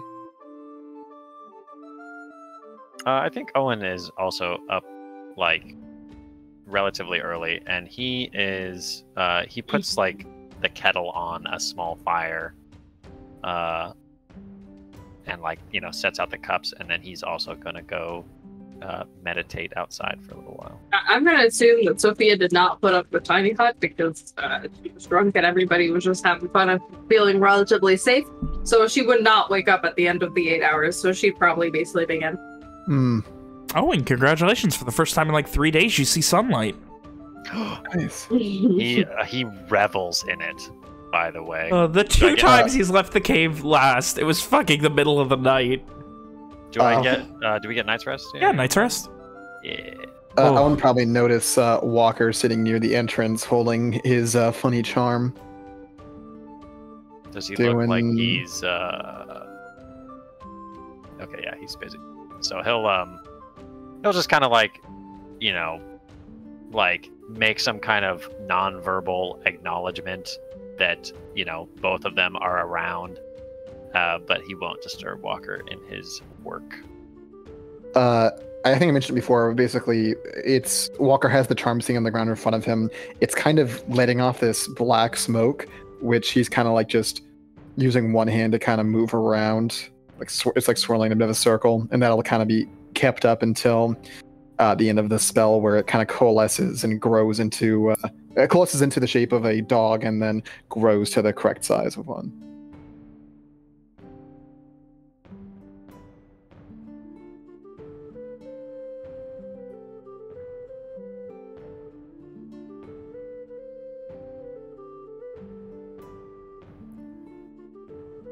Okay. I was gonna say I feel bad that you beat me to it. Ishri is going to also go off alone, but she's not going to that goddamn sunlight. She's going deeper into the cave for like 20-ish minutes, and then she'll come back with only the dog. So the animals are back.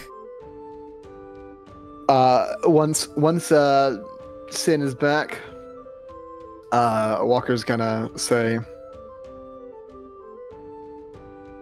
just kind of gonna stare at her for a moment and say, "That was really dumb what you did, but thanks." And he's gonna kind of pull her in and hug her. She kind of like excitedly starts wagging her tail, and as you start to hug her, she immediately just jumps up and starts licking your.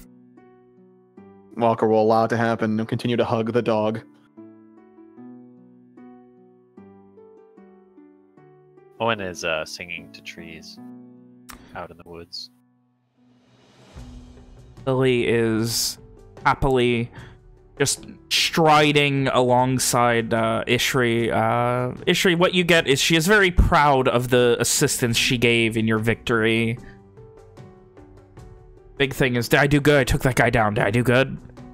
You were the best girl. Good job, Lily the dog. She's also, when she speaks of Lily the dog, she's speaking in the common tongue, obviously. Why would she not be? And she'll say to her, thank you for everything you do. Very good, very good. Couldn't she speak Elvish? Lily the dog? Yeah, why not? The common tongue. Oh, that's Elvish. That's what she meant. The Ishri context common tongue. Yeah, you bastard. I'll have you know my father has formally acknowledged me. So. Well, if you know that I am a literal bastard. Oh. Yeah. Anyway, so after a little while, Massey makes his way up. Seems he either found or was given a pipe, and he's just kind of like smoking out of a pipe very patiently, just kind of Does he acknowledge the fact that Walker's like playing with a dog? He's seen the dogs before. No, he doesn't. Oh, he saw them at the beginning, but then we came back without him. He also, I guess he did also hear Walker say they're magic dogs. He spends a moment just looking you up and down and just.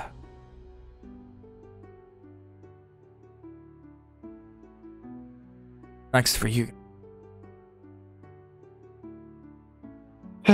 Walker kind of sighs.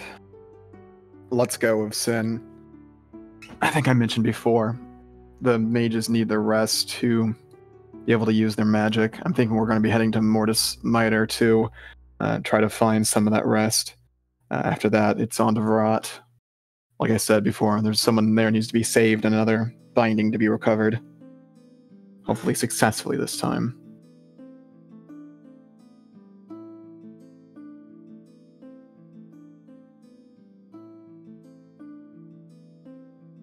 Takes a long drag of the pipe and need to go back. Virat.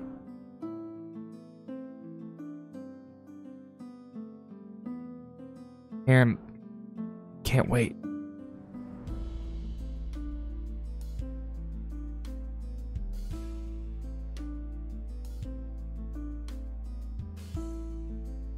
I can't wait at all. You're gonna go on your own? If I have to. Well, let me put it this way. You'll have a lot better chance of getting someone out of there with the backing of mages. I'm not planning on doing anything stupid, but...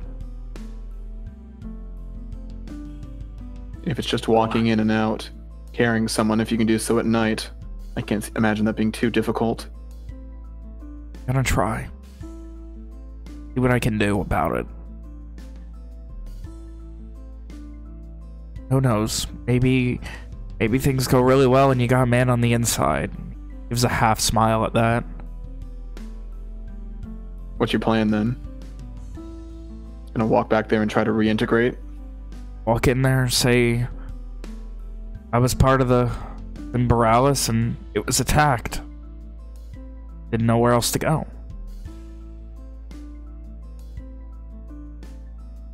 Most of that's the truth anyway. Just be careful.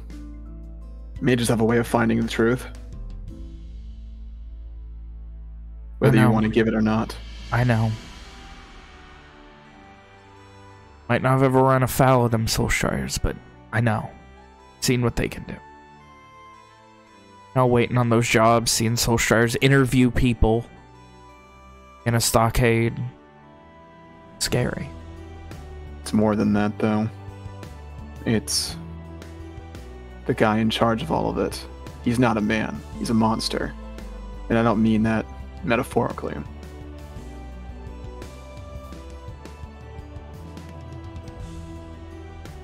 I'm not planning on taking any fights I can't win.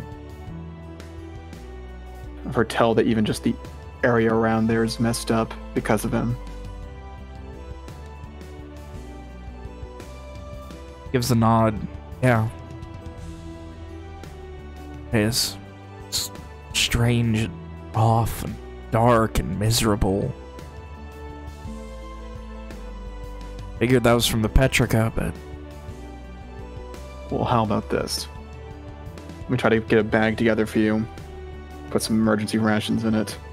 If you have the chance to grab her and go, you should do it. Walker, I can take... You don't need to worry about me. And why not? I'm allowed to worry about my friends, aren't I? You're allowed, but you don't need to. You know I can take care of myself. You know that I will be fine. Don't waste your things on me.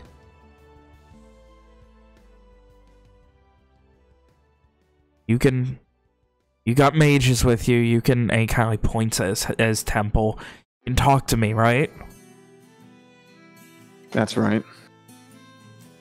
Be waiting to hear from you then.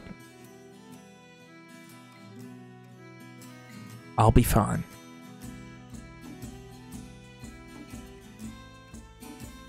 Well, I'm not gonna take no for an answer. Walker's gonna head in, grab his bag, get a pouch of pemmican, and go back and give it to him.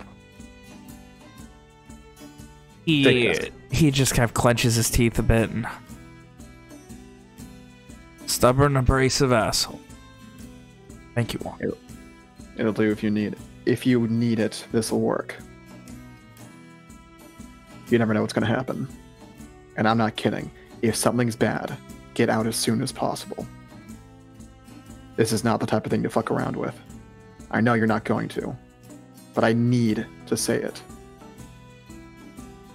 Gives a half nod and takes the bag and ties it to his belt.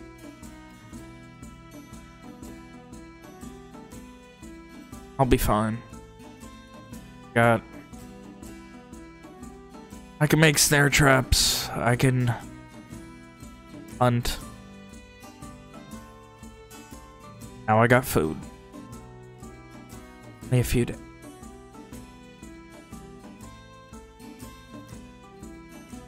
Turns to the rest of you. Good luck. Hope you guys get your things in order and take Varrock with no issue.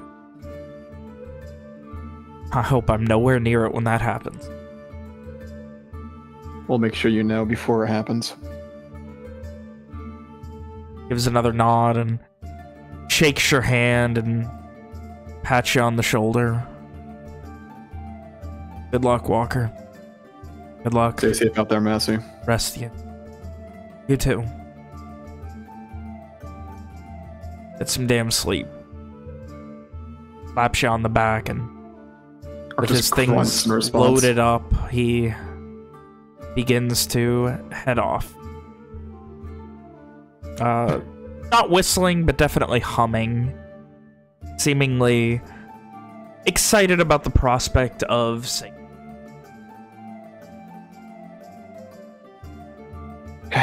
Damn big bastard.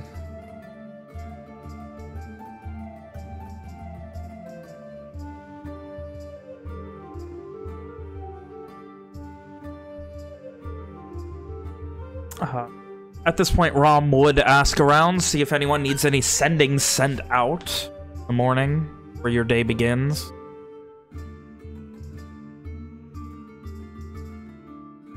No, sir. Owen has one, but he's not around. Otherwise, Well, if she asks around, she'd Yeah. be like, unless Owen... Owen's real far away. Like, Owen went into the trees. Okay, yeah, so she wouldn't... Not gonna go try and find him. Otherwise, the day is yours to do with as you wish.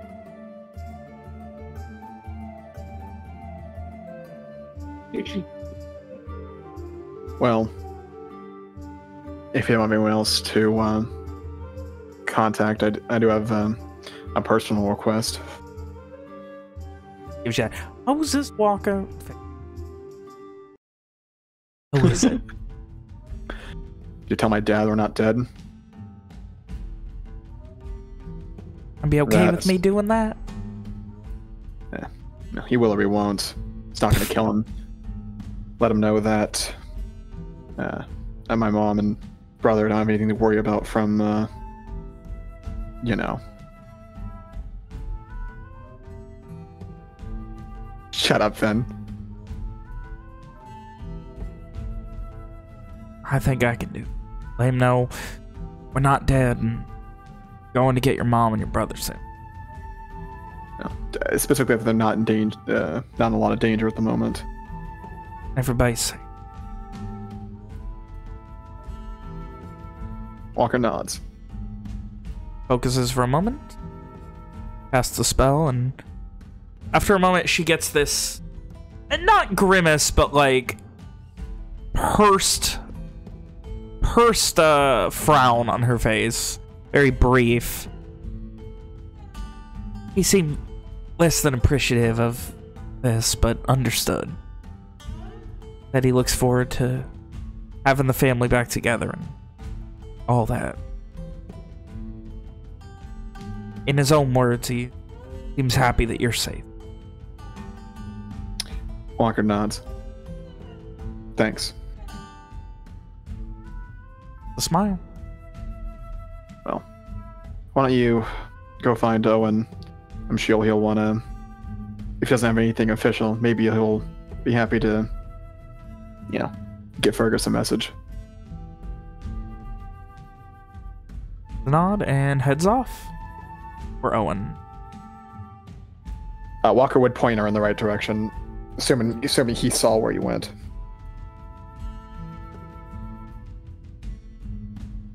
If it's not readily obvious, like if he's not nearby, I imagine Rom would start calling his name looking.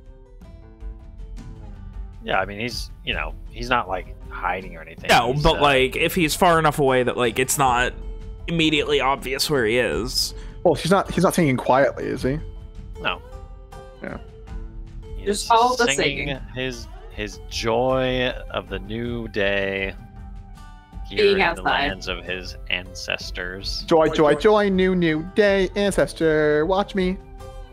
That you, after a little bit of singing, Rom shows up, looking as chipper as she ever does. So, Morning, Rom. Any personal requests? Anybody I need to be talking to this morning before we get going? Well, actually, it's funny you mentioned that. I could do it myself, but I wanted to talk to my mother and ask her what the timeline is for Boralys.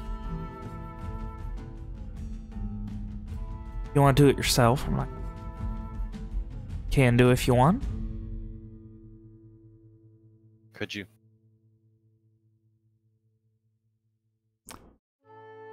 Gives a nod and anything specific you need me saying, or just asking what the timeline?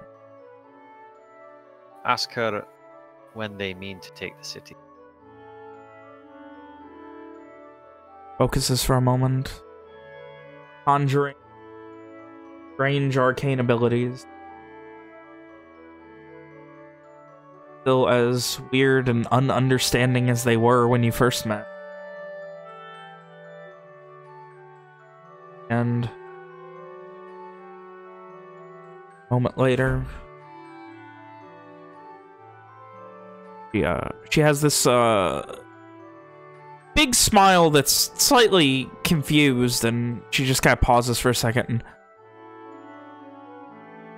said she hopes you're doing well. She's happy we're all safe. By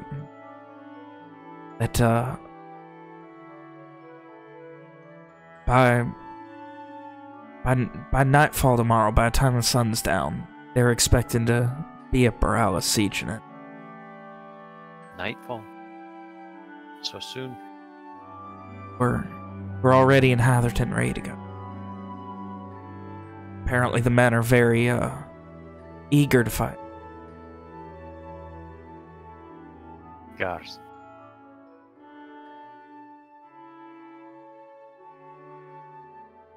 Come. Let us turn to the others. Gives a nod and follows behind you as you head back.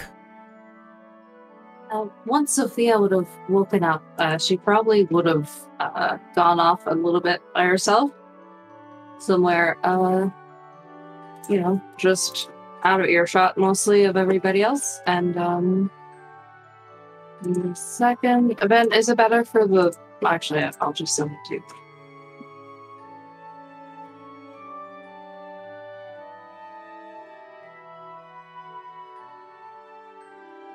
She's sending the big bad. She's telling them what we've done. She's telling them that Walker isn't the fastest and has no dick.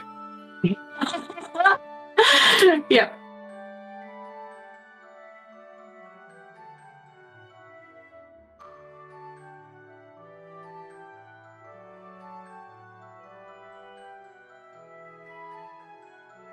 Wait, that's not all of it. I think I did not copy paste it right.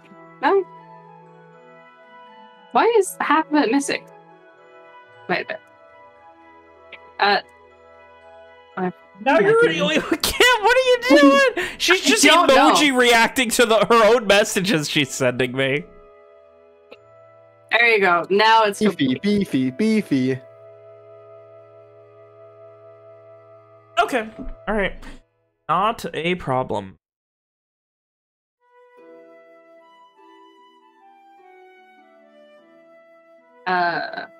After she gets the response, she would head back to the parking lot with the rest of the group.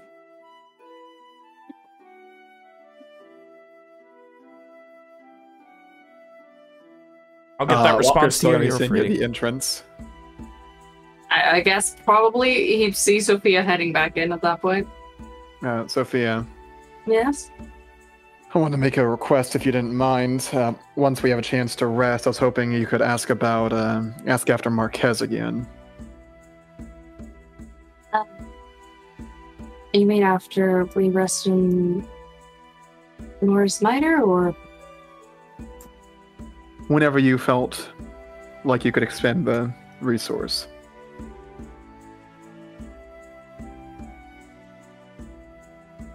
Sure. I can do so. Probably tomorrow or the day after. No hurry. Sounds good.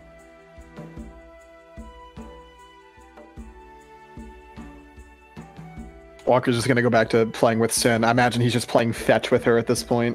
I have been reported. I did report to the DHA about the general, I guess, how things have been progressing.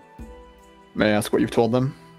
I told them that a binding was taken care of, but that there was still vampires, werewolves, and more bindings. Hmm.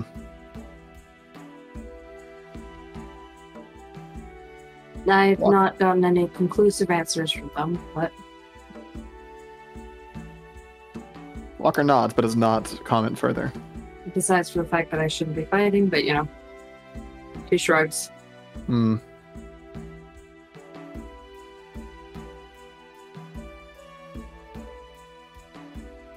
Walker does not comment further.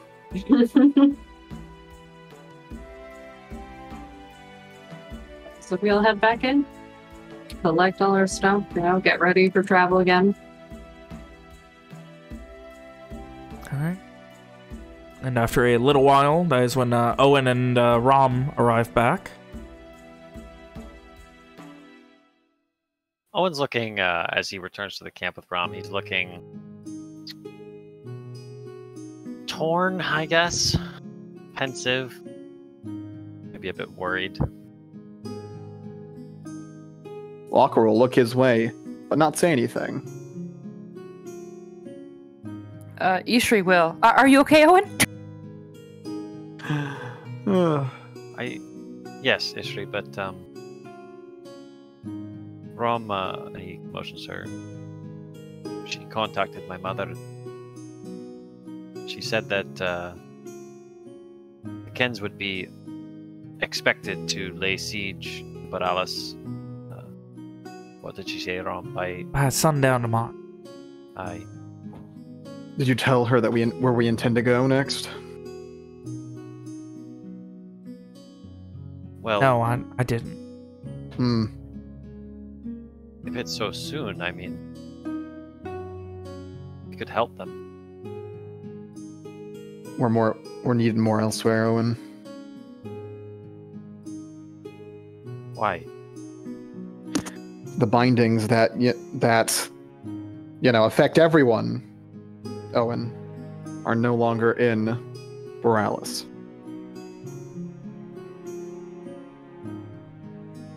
But as far as we know, I mean, correct me if I'm mistaken, but it is the vampire himself that's the binding. Or is he the scourge? I can't remember. Did we discuss that? I was under the impression it was the creature from wherever Ishri's from or something along those lines. Yes, I thought he held the binding.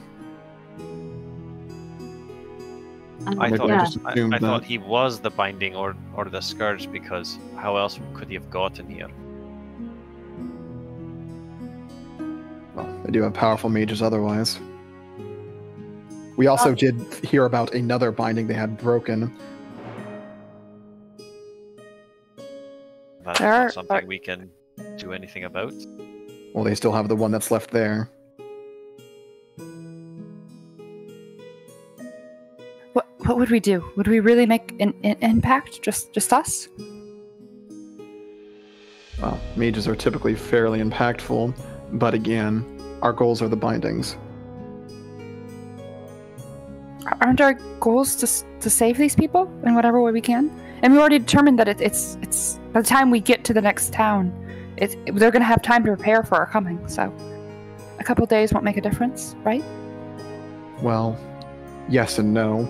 A couple of days most likely won't cause any more, deaths than have already happened. But a binding can break within those days. There is some urgency in what we're doing. There is also some urgency for the people of Boralys.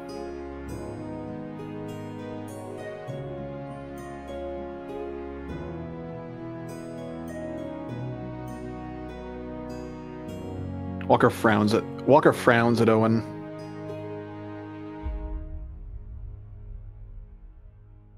I'm not here to be a soldier, Owen.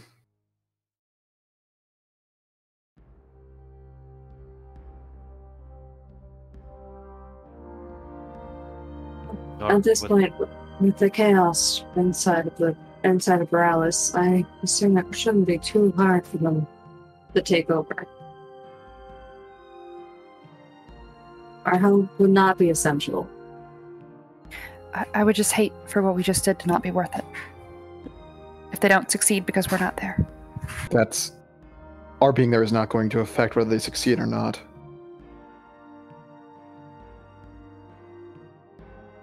The binding they held was the only thing stopping Boralys from being taken. It was a deterrent. We already handily injured one of their soul striders, killed another, and their main leader. It's going to be chaos inside. It's still going to be chaos inside of the Boralys.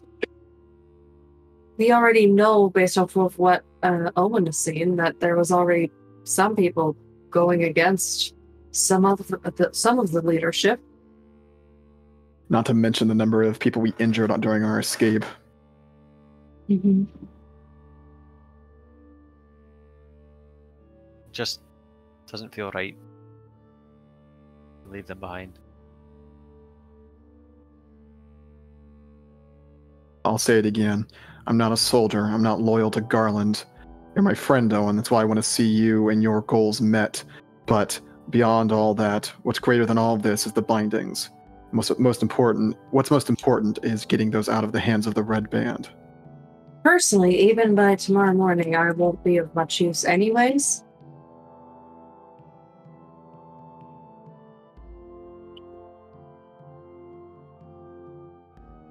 The siege is not to start until tomorrow evening, but I know what you mean.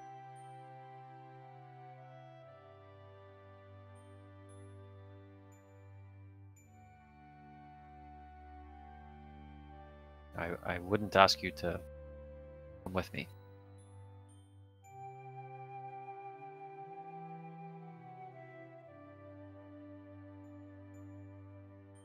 Well, I'm willing to tell you that you shouldn't go. We've all committed to this task. We all need to be together on it. We can't risk our cohesion being hurt at this point. We need to all stick together. We all need to make our way towards Virat. That is our next goal. I agree. You being in a war isn't going to help you rest and recover your magical resources. I agree with Walker on the point that at this point, if you go to fight, even if we don't, what is that going to do? That we're just going to be standing around doing nothing for 2 days while you and your family fight for this? And then afterwards we'll go to Virat? All of us, or at least you, weakened? It just doesn't seem ideal. There is also the chance that, we if we fight with you, that we die, and that'd be one less fewer person to help with the next binding, which only we can really do.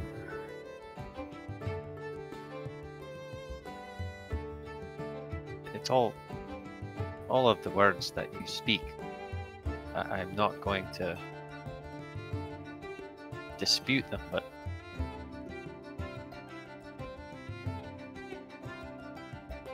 you're a greater help to your people elsewhere, Owen. It's as simple as that.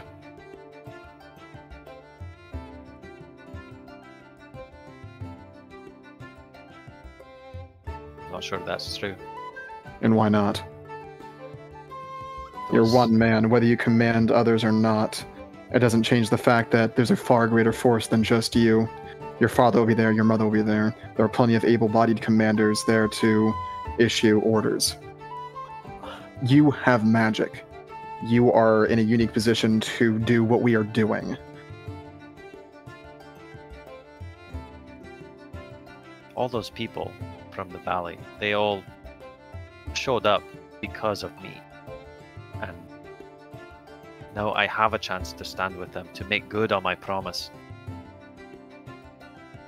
That promise won't mean anything if the next binding goes off and turns the entirety of Virat to a wasteland.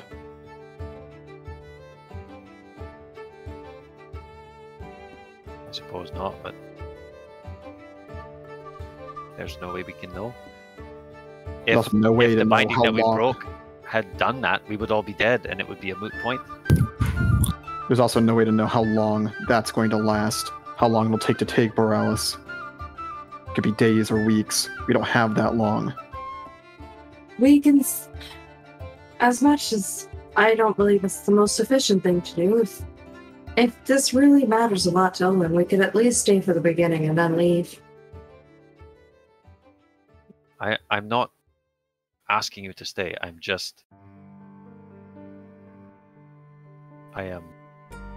trying to tell you that I might. And I'll say again, I don't think you should. If you do stay, Owen, I think it's best that we don't leave you behind. So it's best that we all stay. Whether or not we fight is another question, but I think we should all stay if you stay. Which I think we could afford to stay at least here another day and a half. Possibly 2. Are we also, though, staying for a few days at that village? Stay for as long as it takes for your magics to recover. We can stay here, rest for a while. Owen can get to fight, and whoever wishes to fight as well can fight. And then we can head over there, and we should have a little bit more magic, at least to be able to make sure that we can get rid of whatever red band we need to get rid of in Mortis Miter, and then we can rest Mortys. I think you're focusing too much on the small picture here, Owen. Boralys will be taken with you there or not. It doesn't matter who expects you to be there.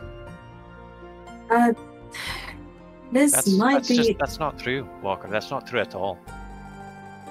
I'm the only one left. Someday, all of this, and he kind of like makes a grand gesture around.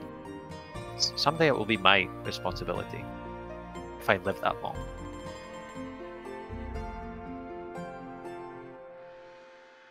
Walker.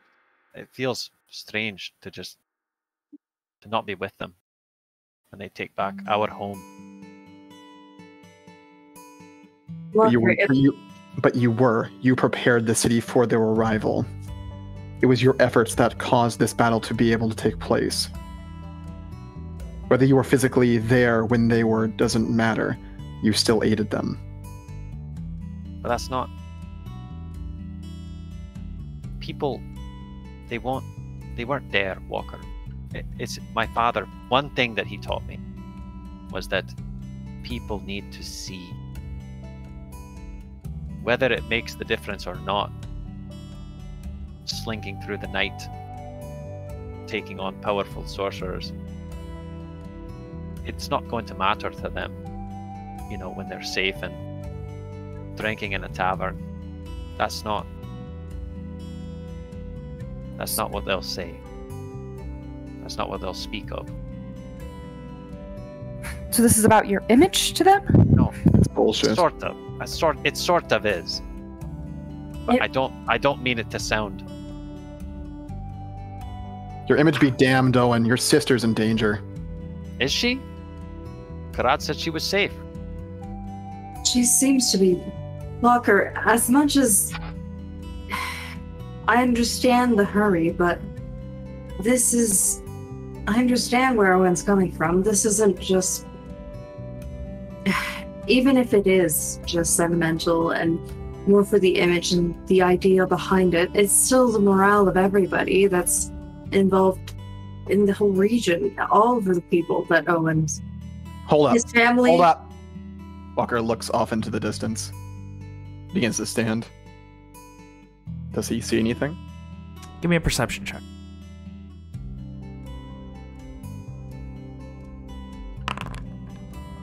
There is definitely movement through the trees. You can see someone using what looks like a sword as a machete, starting to chop through some vines and things, moving vaguely in your direction.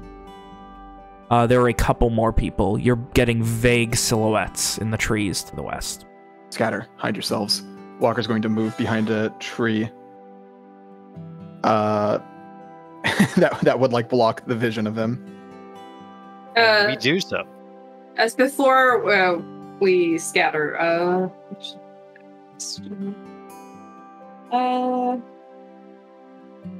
Yeah, Sophia will. As she walks by, she'll just put her hand on Walker's shoulder and make him invisible. Okay. We take those. Walker, as you dive behind the stone, you just watch as your hands start to disappear when Sophia touches. Walker will communicate to Sin to tell her like get in the bush or something. And meanwhile, Sophia will hide behind the rock where you were hiding previously. Oh, that's funny. Get in there, nerd. All right. Anyone who is currently out, we'll say for the sake of ease that Evian and Rom have headed back in the cave. I would assume like Owen and like Simon would also go in the cave. Yeah. I assume most of them would go into the cave when you said that. Yeah. No, Owen's not going in no fucking cave, dude. Sophia's not going to hide in the cave. She wants to hear what's going to happen. So give me stealth checks. Ishri's also going to be out and about too. She wants to protect people. Just so we all know, Owen ain't got shit except for his holy symbol. He ain't got no armor and he ain't got no sword. Well, I don't think Owen's gonna have to worry. With the natural one, I have better than Ishri. Fucking. Oh my god, you people are comical. That's pretty funny. Like a tree. I like to imagine Ishri just stood there in the middle of the room, and then everyone else hid behind Ishri. Do you need a advantage stealth check or normal? Only if you're moving. Okay, so Walker's not moving. If you're just standing still, no, because you're invisible. Epic. So fucking funny. Walker will silently curse to himself about the others fucking not getting in the game. Yeah. Owen just fucking crashes through the undergrowth triple. Hearing scatter, you just immediately dart and you trip and you're like, oh fuck, and then you hear a yelping as you trip over Sin going into the bush. Sorry. Oh shit. Immediately, Walker, you hear silence coming from ahead. You hear this in Lenorium. What's that? Anyone else out here? There's no chance in it. Walker is going to advance in their direction, but stay like a good 30 feet away, and be invisible while doing so. All right, stealth check with advantage. Thank you. Does Owen hear the Lenorians? Oh my god! We all can't. What happened? This is all of the karma. You guys going through that cave with no problems. It is all coming back to bite you now. Still invisible. It's fine. It's fine. Does Owen hear the Lenorians? You can. You can't make out exactly what they're saying, just a couple words, but you do hear Lenorian. So as soon as he hears Lenorian, he just says, fuck it. And like he just fucking crashes right back through the way he came and dives for the cave. Oh my god. Sophia looks very confused and looks like she's hesitant between staying put and going in the cave, probably making noise in the process. Listen, Owen's not dumb. He realizes he's not quiet. Oh, especially now. No one's quiet right now. You're all still sleeping it off, trying to. We're all hungover. Didn't drink enough water. Yeah. You, Walker, moving a little bit closer, you hear just, I know I fucking... If you heard something, then what the fuck are we doing here? There's no way anyone beat us. Oh no, I fucking heard someone. Now, fucking go and check. I'm not fucking... Do I have vision? They're probably about 200 feet still in the undergrowth, but you can see them. It's two people. You're seeing little more than silhouettes. Weapons? One of them is holding a short sword. The one who was seemingly brandishing it like a machete. While the other one currently has a crossbow in his left hand and a short sword in his right. You can see movement. It seems like there are some more behind them. Damn. If it was two, I would have tried doing something badass. No, there are definitely more. You're just waiting? Yeah, I'm gonna make it so that I'm not so the Walker is slightly behind cover. Force a habit, really, but yeah. Also, so you're not they don't walk right into yours. Yeah, that too. A couple moments go by, they continue to argue, and then they start moving in your vague general direction. After they get about 50, 60 feet closer, you can make out they are all wearing red bands. In total, you count that you can see and observe 11. How close are they, and how close are they to the cave? The cave, they're probably still... Yeah, they're not going directly towards it. Like, they're going almost like... Let me draw it here. The mountain kind of like this. The cave right here. And they're kind of like going across. Like, they're not following the mountain. Does that make sense? Yeah. So how close are they to the cave, and how close is Walker? Walker's probably, I'd imagine, 20 feet or so away, maybe that. They're still 100 or so. Walker's gonna try to move away kind of quickly, get to the cave, and try to, say into it. It's 11 red band. You just hear fuck. Sophia would have gone in the cave after a few seconds of debating. Ishri as well. Well, that's a decent bit. How far away? From Walker, maybe 60, 70 feet. They are moving a little bit more south. Like, they're definitely scared of whatever they heard here. Like, you guys made quite a bit of fucking noise trying to be stealthy. And they do seem to be scared and avoiding that.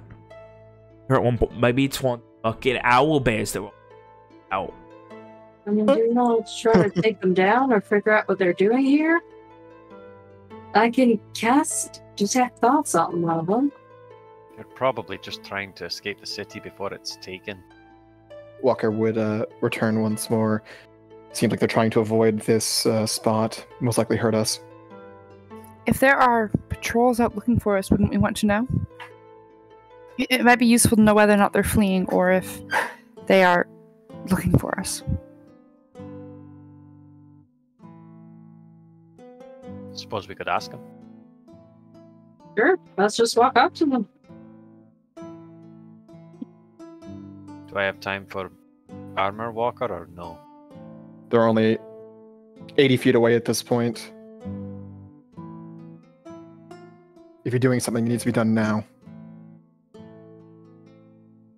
I mean, I can give one of you mage armor. The sparkly thing I did the other time. Walker, you can hear echoing from outside. Hey, is that a fucking cave?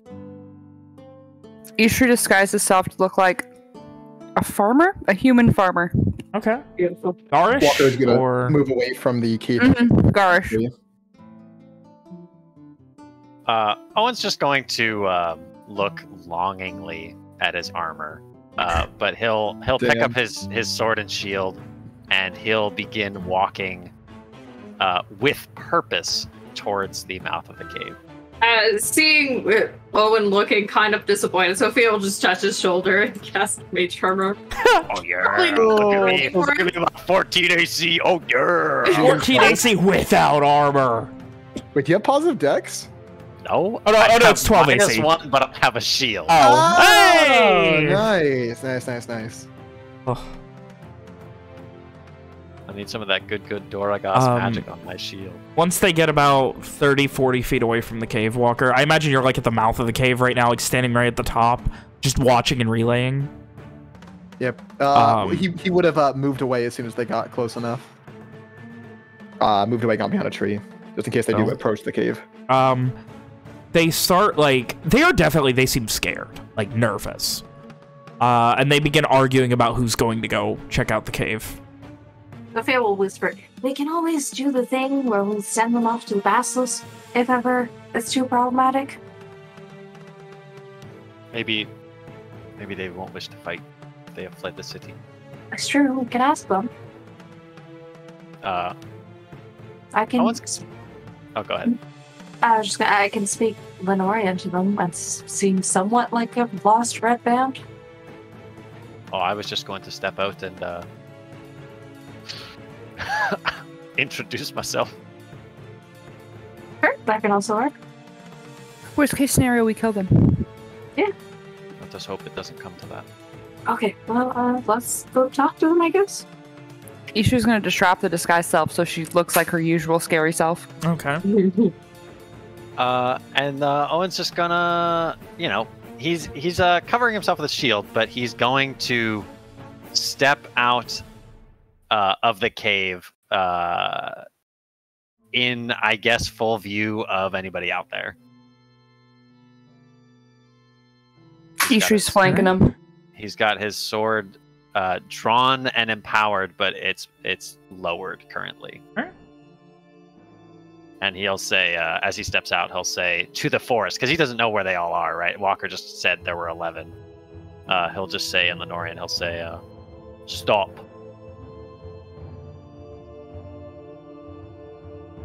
There's an immediate, like, as you approach and you say this, there's a moment where they do, and you can see a couple of them at the edge of the tree line moving into it.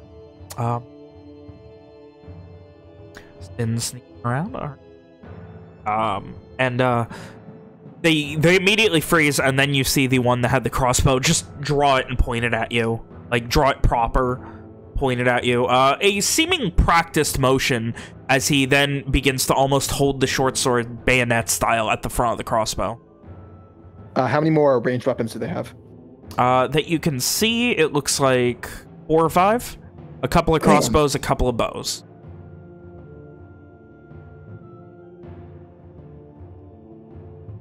We just want to talk. Who the fuck are you? My name is Sophia. You got food? Yeah, give it to us and we're all good. I don't think so. Now, why would we give you food? What are you doing out here in these woods? Like, we control these fucking lands, so... Not gonna be answering. Any more, you don't. Turns back to the guy with the crossbow, motions to him, and he lifts it up, and, like, you can see he's, like, aiming it roughly in between Sophia and Owen right now. Sophia touches her backpack, and O appears in front of both Owen and Sophia. Oh, what the fuck is that? We told you. You don't control these lands. At this point, Walker's gonna yell, "Drop your weapons, you're surrounded." So, give me an intimidation check. His teeth. Can I you got advantage, Walker. Can I punctuate the proclamation with some fucking ground Magic. shakes? Okay. Are they within Walker, 30 you feet got of us? advantage. Oh, is bare his teeth. Advantage, you said? Yeah. You said? Yeah. Ooh, that's pretty good for Walker. You see, as you say that, more of them move up and just begin, like, a couple of them with short bows, just drawing them, just looking, scanning around. Who the fuck's that? What the fuck are you? How many are there any within 30 feet? Yeah, probably about 4 or 5 of them within 30 feet of the mouth of the cave. If Ishri steps up a bit, will she get even more of them?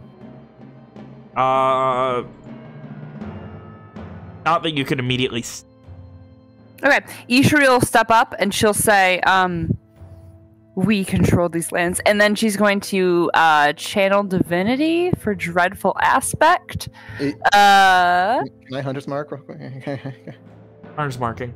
Lead. Crossbow man. It's got to be crossbow man. Crossbow. There can only be one. Enemy crossbow man. All right. Giant enemy crossbow man. All right, and I'm sorry, you were doing what, Hannah? Dreadful aspect? Dreadful aspect. So, as Ishri stands there, like this, like, black, like, oily substance, snakes along the ground towards them and then goes up their legs and you see their eyes flash black. They have to make... I don't really like that. I don't like that wisdom thing. saving throws. It's happened before. This is not our first time doing this. Spooky. Right? The air around Ishri kind of feels strange, like when her aura of shadowish. Yeah, Hellish, yeah, one might maybe. say. All right. It's a hell aura about Cool her. and eerie. Oh. Oh, Ishri's rolling a bunch of things. I just God, they expected for that. suck. Oh, they all failed. They immediately all just... What the... We said, drop your weapons. He just... Fuck... Put it down. And, like, the guy who seems to be in charge just... Get out here, drop your fucking weapons before we die. Smart man. God, fuck. Take me. Shakes his head. At this point, throwing down his sword. Throwing it like so it stabs into the ground. Look, we don't want no trouble. We're getting out of here, right? Where is it that you think you're going to be going? Heading out towards Darrow. Want to go by way of the road. Roads are dangerous these days. No thanks to you. Doesn't say it in response. Not at all. Wait, which way is he going towards Darrow? Are they implying they're going to go all the way around? I said roads are dangerous. So they're going to, like, go through the woods or something? Like it. On whose orders are you doing this? Don't... On the orders of the fucking... The adjudicator.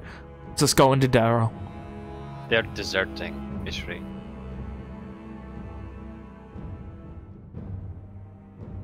Isn't that right? So what if we are?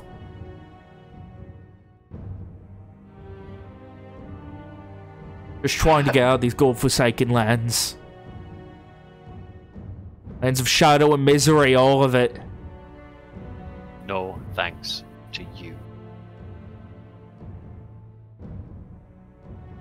To be fair, most of the people here didn't, well, I mean, the Red Band. Most of them didn't want to be here. Never asked to be. This is good. This is good. These men are doing good. They're leaving. That's good. They were about to rob us, Ishri. If we were not capable of defending ourselves, they would have.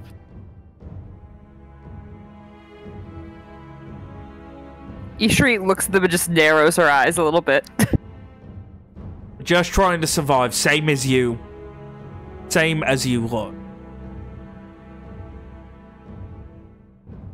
What would you have done if we had not given you food? You didn't have any? If we had some, we didn't give it to you. Taking it. And if Just we trying to resisted? survive. We're just trying to survive, alright? You would have killed us over a few scraps of food. We're all trying to survive in a shitty situation right now.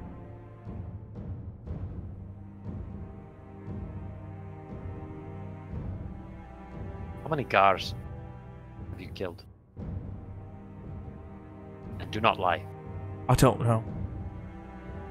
Guess. Personally. Couple, maybe.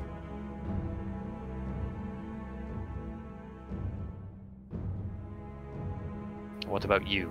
And no one just points at someone at random with his sword. I didn't have any interest. I've killed a few. Know that. Woman kind of grabs an arrow off the ground, just throws it back in her quiver as she said that.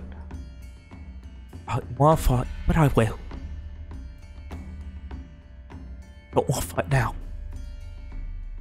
You heard her. We just want to go. So you could run to someone else and kill them? We're later? trying to leave. We're trying to get out of here. After what happened, it ain't worth it. Rather be deserted signed by Lenore than whatever the fuck is going to go on now. To be fair, Owen, no matter where they go at this point, they're the ones being hunted. If they stayed in Boralys, they'd be killed by your family who's coming over, and if they leave Boralys while being seen as from the Red Band, they're going to be hunted down as deserters, so...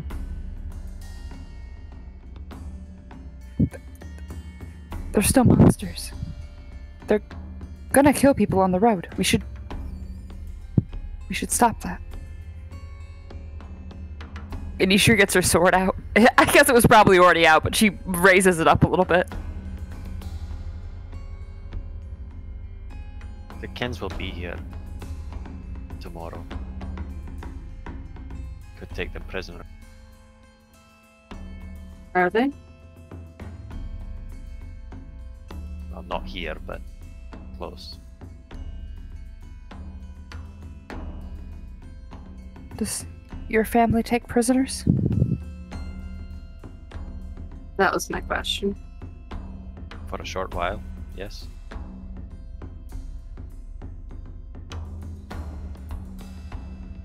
Look, we're just trying to get out of the country. Before things get worse. After what already happened in Boralys, it ain't worth staying, okay? Look, keep our weapons. Keep our weapons. We won't be fighting nobody. You can keep your weapons. We'll go. You'll go to Darrow and you'll try to get the ship, well, back to Lenore. Then what?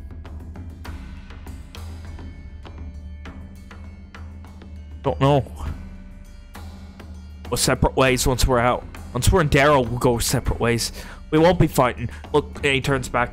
You'll all lay your arms down. No more fighting here in Garland, right? And I'll just give a very affirmative aye, and yeah, of course. And just like very, very nervously.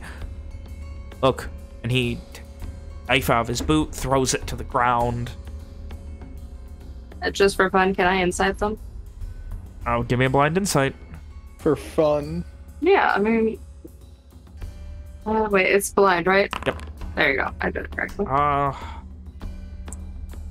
Seems too scared to lie. I think at this point, Walker's going to approach the group. Not the group of enemies, but the group of, allies.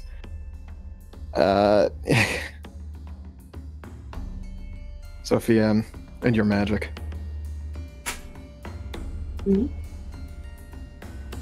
Sophia ends the invisibility spell. So they just see some guy appear.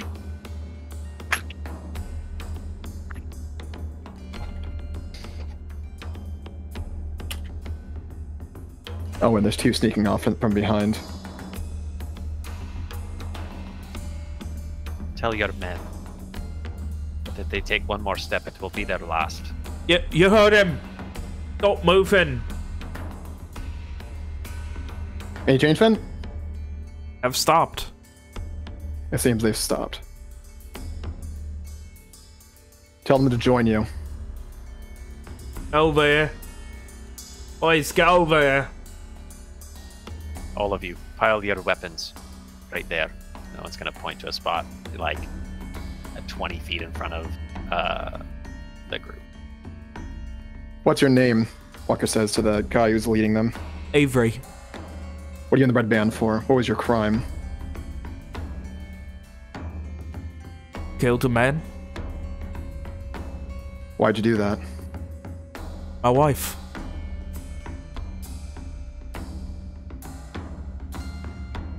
Do it again.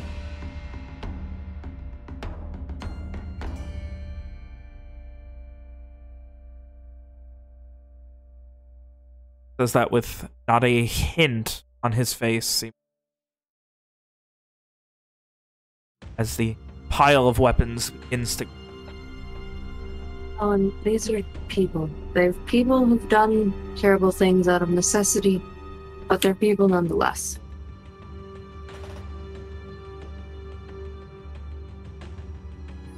Can Ishri watch them all to make sure no one, like, tries to hide weapons, maybe, or sneak away or anything? Give me a perception check.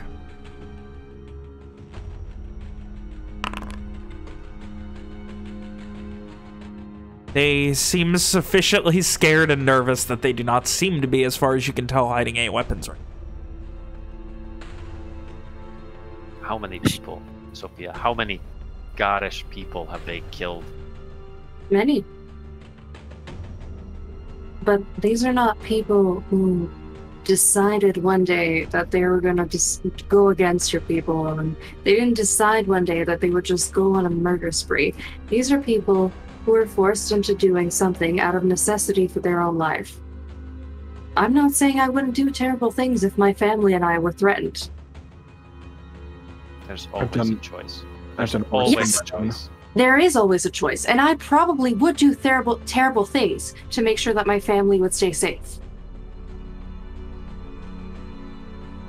At the end of the day, they're not going to be a threat to anyone anymore, and that's what matters. It's your choice, Owen. Yes, I agree. Whether you wish for the Saurus to run red with their blood or not. I will follow your lead, Owen. If you decide that we're killing them, it's up to you. I will follow. But their blood will be on your hands. And now they are as innocent as they can be. Owen's knuckles have kind of like turned white on his sword. Like he hasn't he's not raising it or brandishing it, but like he's gripping it tightly as the conversation develops. and he sort of like he looks up and he begins looking at each of these people in their eyes, probably like, you know, glaring at them so hard, you know, that he's basically like, you know, trying to stare them down into like looking away from him. And he'll do that to every single one of them. Most of them do. The leader Avery does not. Meets your gaze and not turn away.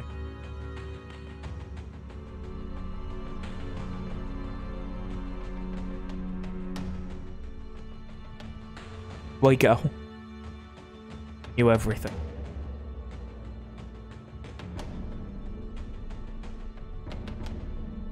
Get the fuck out of my sight.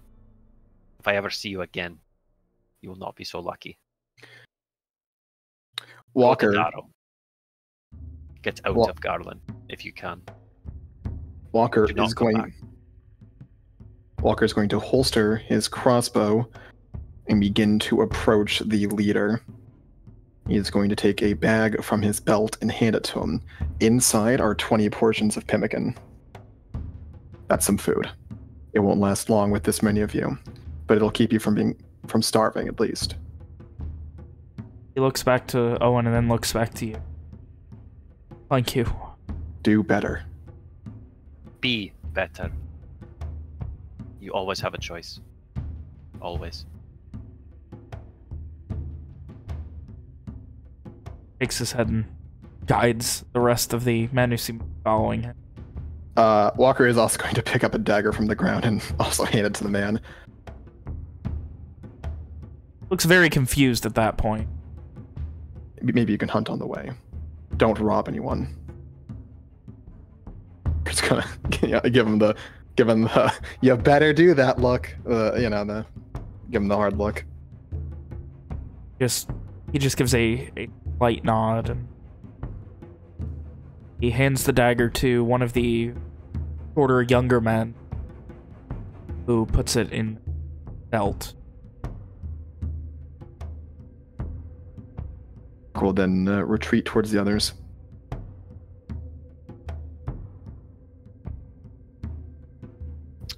Owen does not drop his glare until the last of them is out of sight. Well and truly out of sight. For a course of a few minutes, they disappear further east into the... Once they're out of sight, Owen's just gonna like... I don't know, make a frustrated sound. It's not quite a shout, but it's, you know, it's like a grunt of frustration, and he'll just toss his sword down,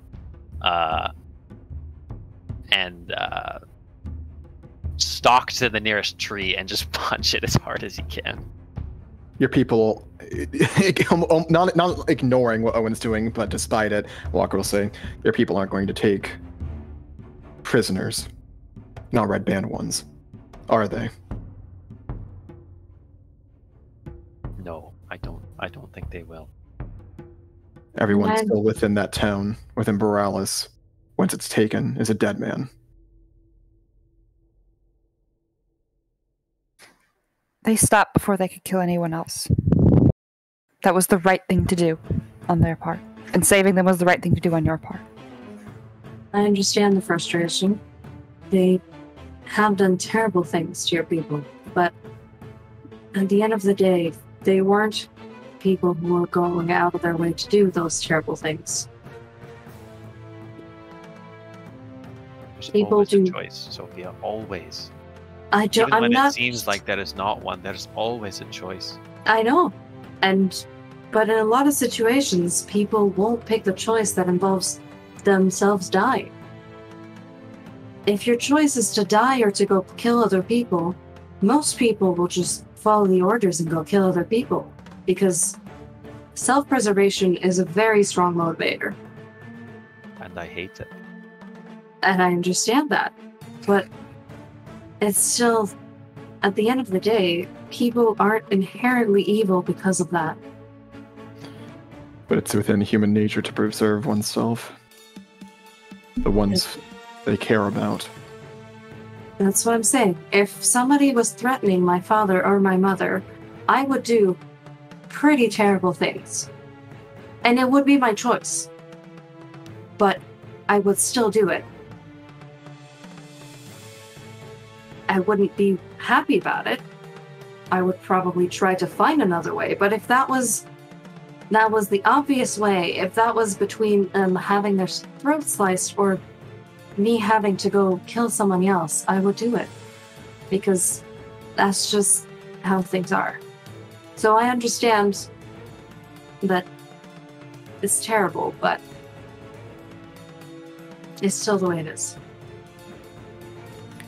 And killing them now won't bring back all the guards they killed. It won't. He knows. He knows all of this. Then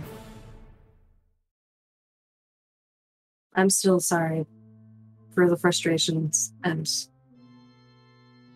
it must be very hard.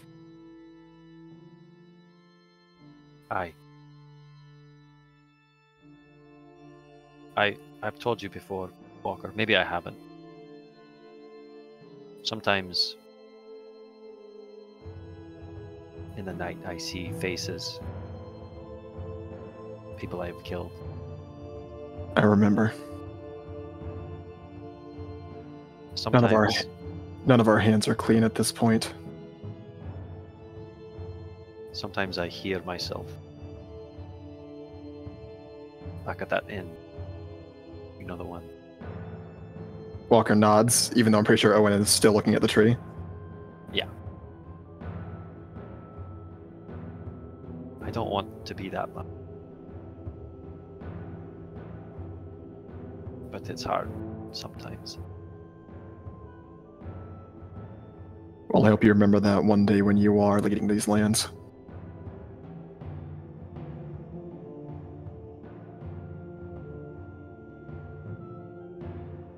Just as I told my father, there's got to be a better way. Maybe we found it today.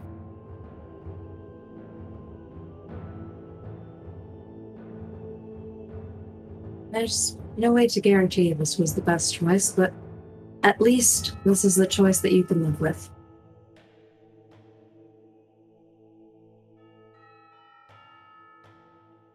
It'll be nice not to add any more faces. You remember the men in the woods south of Varon Harbor, don't you? Vividly.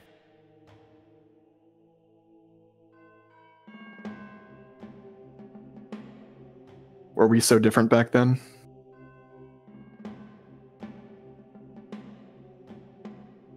Weaker. In some ways. I suppose we were.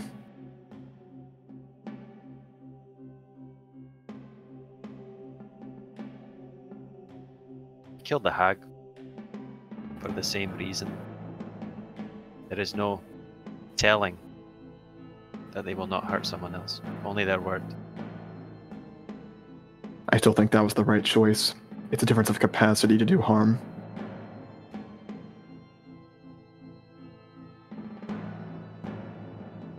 Maybe. Walker. It's not much going to matter, though, to the person they decide to hurt, if they decide to hurt them. To some extent, you can't take the blame of other people's actions. You haven't let these people go knowing that they would cause harm. We've let these people go because we're making the better choice. At least what seems to be the better choice. Can't take on responsibilities for what they do after this.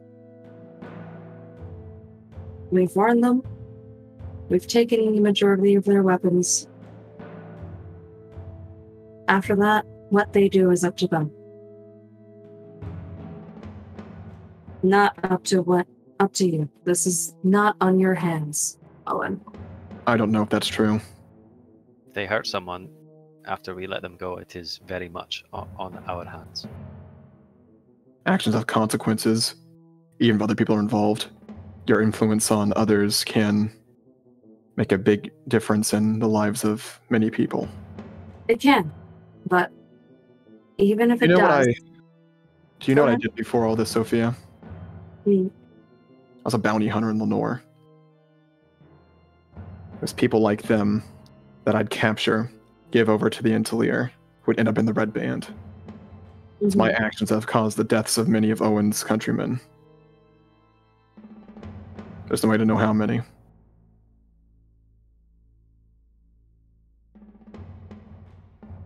I agree that your actions have ultimately led to other consequences. I don't think the death of the Owens people is on your hands. They made their choices, and you did yours. As Owen said, there's always a choice. They had the choices.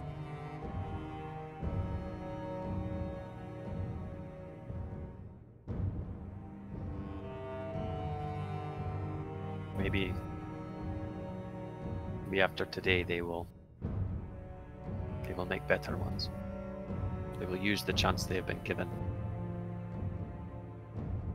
And I hope so. But at the end of the day, even if they do good actions, it's thanks to it's thanks to the fact that you kept them alive, but those good actions are not... whatever. They're not on your hands either.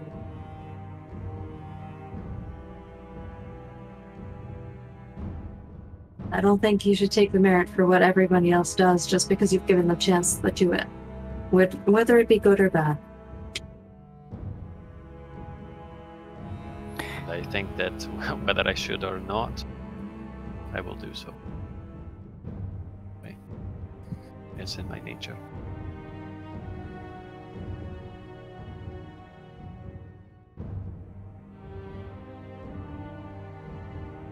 Would it be worth staying, Walker? If we could save people like that, would they be worth it?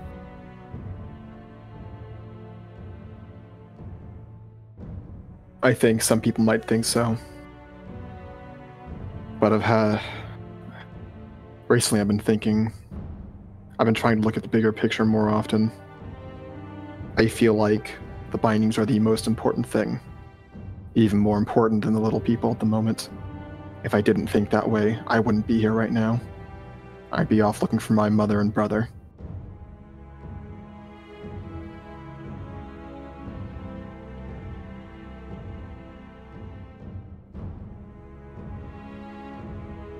I feel you have a duty.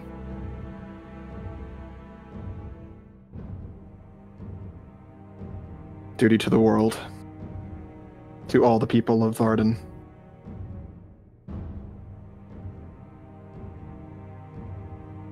Even if it was for the people I love, it would be terrible to look away when there's suffering in front of me.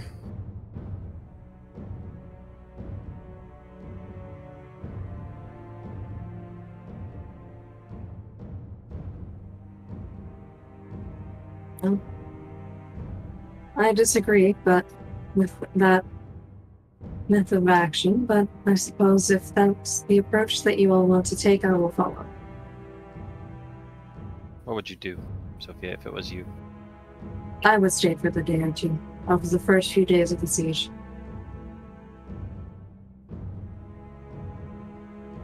It might be harder to leave after people have seen us around, at least for me. They will not want me to go. I understand, but at that point, you can still explain the urgency of the next matter, but as I said, it is up to you. I, unlike Walker here, would not be able to set aside the little people and my own family. That's probably why I don't let myself get very close to many people.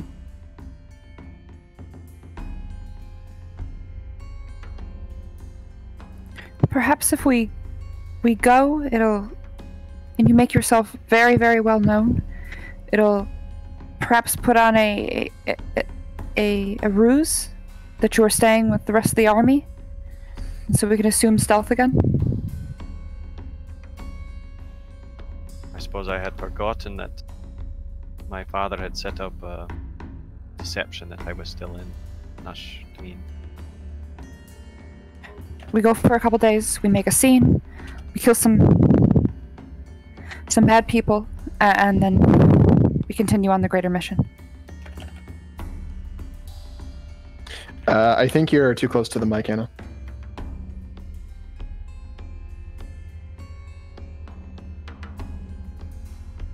I think at the end of the day, using the extra few days anyways to rest, so whether it be here and we make an impact on Boralys, or just on our way to Vrat, we're still going to be using those days to rest, so we might as well make the most of it.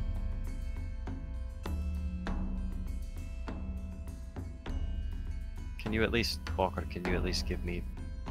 I need some time after what just happened. I might talk to my mother.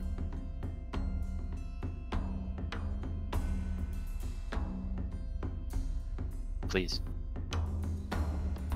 Go ahead. And by the way, Sin saw them heading east around the mountain. Seems they're heading towards Daryl as they promised. Good. Good. Owen's gonna...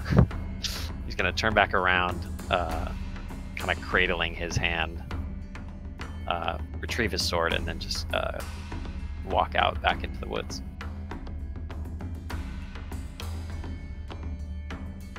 Does Sin return at this point? Yeah. Walker is gonna bend down, pet her, and say, "You're a very helpful girl, you know that."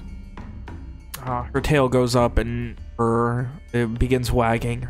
Ears get as high as they floppily can, and just very excitedly seems very proud. Walker is also proud of Sin. Do you see the faces of the people you've killed, Walker? Not the way he has, no. Many of the people I've killed were happenstance, people I've tried to take alive. I've not outright murdered many people. So maybe it's different on that. Maybe I'm just better at distancing myself. Owen wields a sword while I wield a crossbow. It's easier to disassociate if you're not staring them in the eyes. Isha just slowly nods. I don't mean anything against you, Walker, by disagreeing. Objectively, your reasoning is the most sound, but as I said, sometimes it's best to make the choices that you can live with. And in the case for Owen, it seems that this means a lot. On which? Releasing the red band just now, or having him visit the war front? That one. That's the part that I'm disagreeing. But I was disagreeing with you. I'm still not clear. Kim. The war. The war. She wasn't disagreeing with you about releasing the guys. Okay. It's just in this case, she had blatantly said to Walker that she completely disagrees and that they should stay. Just, yeah. I see the point that you're getting at. I suppose I'm too selfish to have the opinion that you do. Well, at this point, it's Owen's choice. At least that's my thoughts. I can't tell him to go somewhere, and we'll need his magic.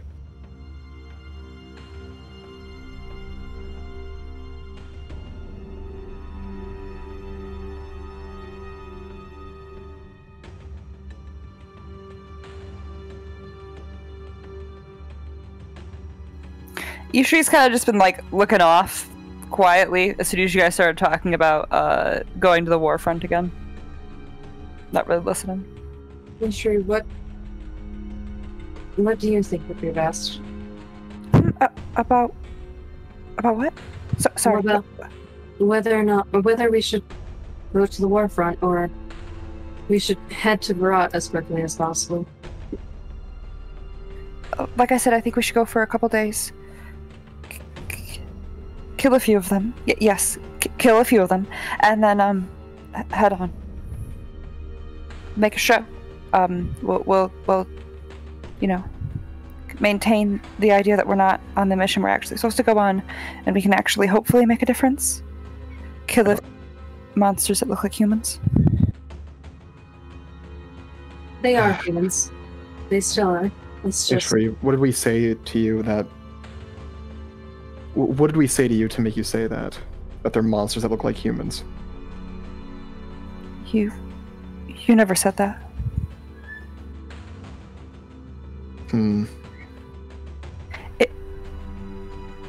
If I don't believe that they're monsters, then I am just killing people. Then that man I killed is just another person. I have to remind myself that he's a monster. Sophia looks kind of sad. Kind of looks away. It's a double-edged sword. That is. When they present themselves, when they're not going to be dangerous anymore, well, then they're not monsters anymore, and they can leave. And most likely, several, probably many, who die during the siege will be red banders who wish they could have fled, who haven't actually killed anyone, and they will probably die too. And you just can't think about that, because it has to be worth it. It has to be to kill the monsters. It'll be worth it for and some the war. people, Ishri, but some people are losing everything. No matter what you call them, they still had parents. They were born. They had childhoods. They made decisions that made them end up here.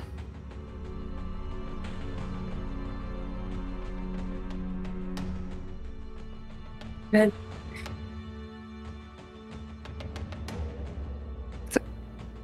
Then why are you fighting? Because... Why have you taken a side?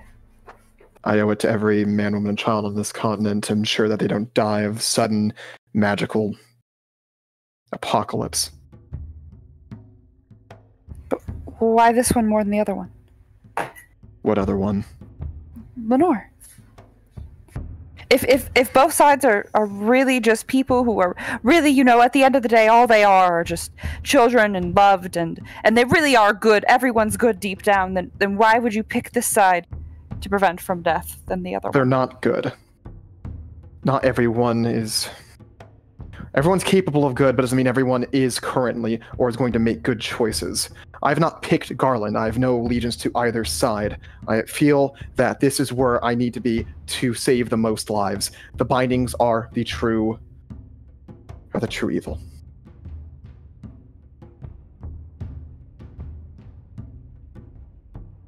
You should just nods. Yeah. Yes. Okay. The ones I know of are held in the hands of the Red Band. The last one's in Virat. Sadly, that's the one I know of. What comes of war and human politics and morals they're a lot more complicated, and they're not just good or bad. There's not just a good side and not just a bad side. There's the side that you believe in and the other side, and that's the same for them. They've been raised and conditioned to believe that their side was correct, and so has all of Garland. I'm on Walker's side, where I'm here because the bindings are awful, and I found all of you guys, and now I feel the need to help you.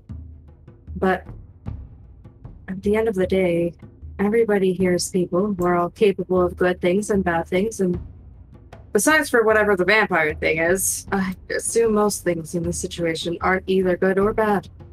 Sorry, go ahead. That's just the way things are. During this conversation, Walker would have sat down and is petting Sin at this point. Ishri, what do you believe in?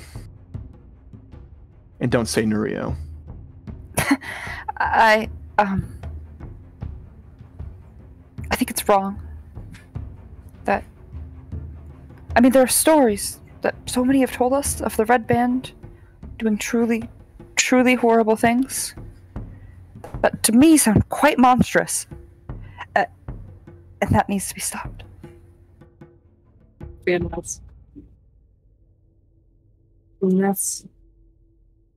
that's, at the end of the day, that's what you've decided to believe, and that's the choice that you want to live with, is you go against what you see as the greater evil. And as long as that's the choice that you've made and come to the conclusion of, that's good. You are doing what you believe is the best thing, the most good thing that you can do. That doesn't mean bad things aren't going to come of it, but that's still the most good that you can do. And that's all we can hope to do. Morality is an odd thing. I think all you can really hope to do is right by those you care about. But I don't know. It's hard to quantify how good something can be when there's so many people who see it as bad.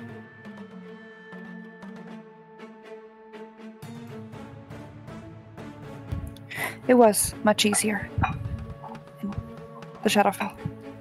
When it was real monsters. When it was real monsters. The world's a complicated, difficult place. But sometimes... I'm sorry. Sorry we brought you here, Ishri. No, don't be. Don't be. Please. Don't ever be sorry for that. No.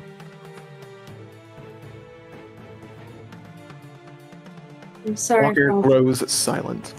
I'm sorry for all the terrible things you've had to see here, but I hope you also get to appreciate the goodness of everything else. Sometimes it's easier to see the good things when you can compare them to bad things. Which sounds quite terrible in a way, but you can't see the lightness without the darkness, and that goes both ways, since you seem to enjoy the darkness more. I got to spend an entire day not truly feeling threatened for my life. That wasn't something I really got to feel before. Except when I was in the Citadel. So, that alone is good. And I'm learning much, and I will have a lot to bring back. When it's time to go back. What happens after that, Ishri? I was telling Massey earlier. It's always good to know what you're fighting for, to know where you want to be at the end of when all this is over, at the end of the day. Do you want to be back there with your family? Do you want to be back in that cave? Do you want to take your family, bring them here?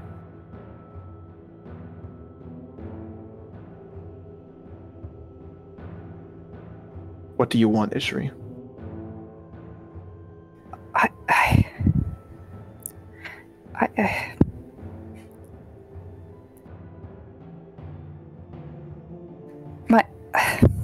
My children don't even know who I am.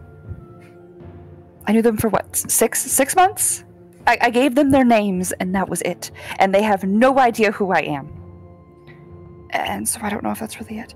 And I mean, do not get me wrong, Rogant is a amazing man, but I have not seen him in years. I'm sure he has moved on, and Cathal hates me, and Artie, I don't know what she thinks. I would want to bring people back here, as many as I can, to maybe open a connection, to bring those who would wish to come here, but what if they make me stay? And I don't get to be here anymore. Do you want to stay? No. I should. Because it's... There's no should at this point, Ishri. What do you want? Do you know how many embers have died? To even glimpse at information close to what I've gotten from being here. So many. It is selfish of me to not want to stay, to not want to share knowledge, to not want to bring that knowledge to my people when all of their deaths are in front of me. So yes, there is a bit of a should. If sending the knowledge is the only thing you wish, I can write books in Elvish for you, and we can send them the knowledge. That's the language you read and speak mostly, right? Yes. Lenorian is it's the devil tongue, so. What does devil mean to you? I don't, it's just, the language that, the darker things, the more religious of texts were written in.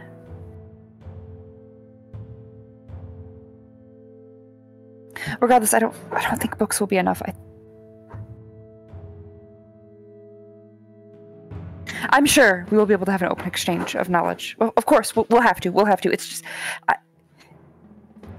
it's fine.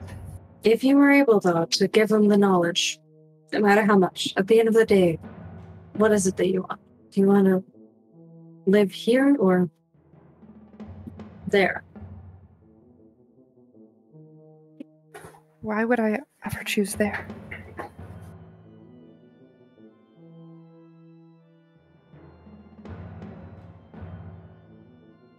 I was trapped there for a very long time. If I'm being honest, there are people I care about, and there are many, many very good people in the Citadel that I would wish to bring back to here, but no.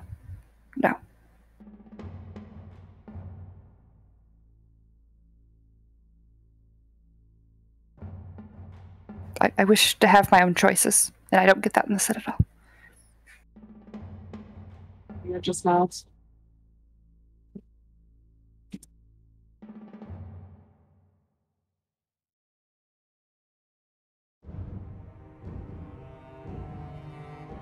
When we figure out a way to go to the Citadel and then to come back, we will need to find a way to bring a large number of people. Yes, we'll need to. Are your people going to want to come? Are the people in charge of those people going to want them to come?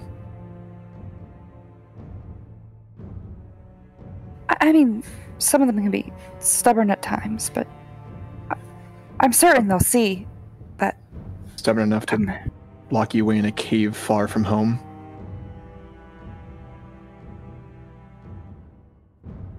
Are those people even going to have the idea that they can make that choice? You've been with us for this long and you still have this responsibility to them.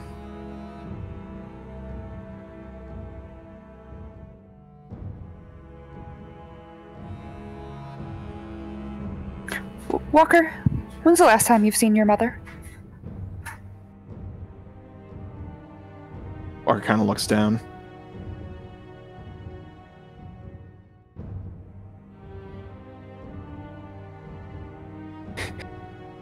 Give me a sec.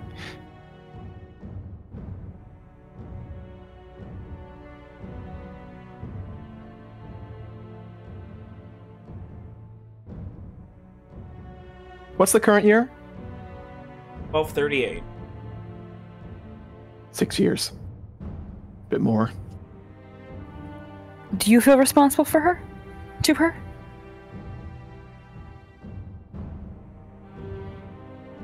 In a way. But it's not like that. I want to see my mother, brother, and father safe, away from all of this. That is my truest desire, more than anything else. I want them to be able to live their lives in peace.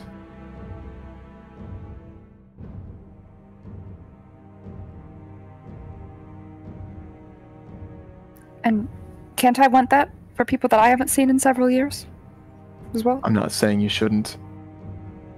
when I said responsibility, I was referring to how you want to bring back knowledge for them. Well, they'll be all of you, and we can bring I don't know, seeds and I guess books if we have to, and other things. And if we find a way to go back and forth, then that would be even better. Well, you know those people better than I do. But my worry is that I've lived in a place where the government thinks they know best, where they're willing to sacrifice the needs of a few for the many. See as the needs of the many. My concern is that if you go back there, they might not let you return. That if we go with you, they might not let us return.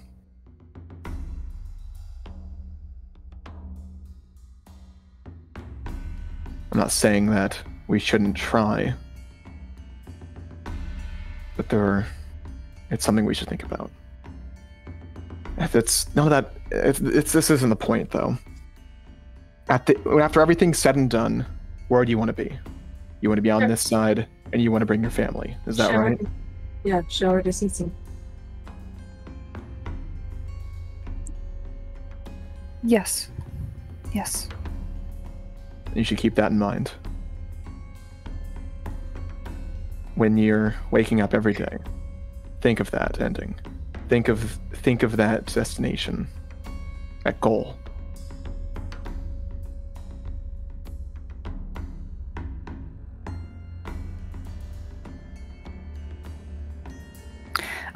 I suppose. Yes. Though I'm not sure what exactly my family is going to look like, and that's not what I need to keep in mind if I'm going to, if we're going to kill more people here. Yes.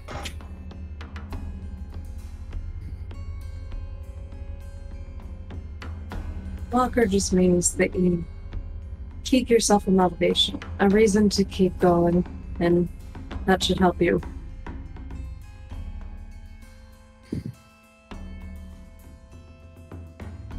Ishu just nods. And the reason why I'm here isn't to help my family or bring them back or anything. But I do have my goals, and it does help me keep going when things get hard. So just keep that in mind. When things get tough and you have to make choices that you don't like.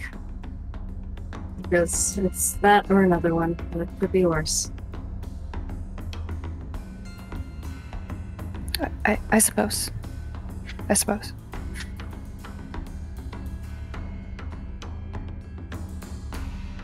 Well, I think I'm just gonna take a minute and relax before we decide whatever it is that we're doing now. This has all been a lot for our first thing in the morning. I'm gonna go for a walk. Lily the dog? And Ishri's going to take Lily the dog and they're go for a walk in the caves. He joins you excited. Walker will continue to sit with Sen where he had been.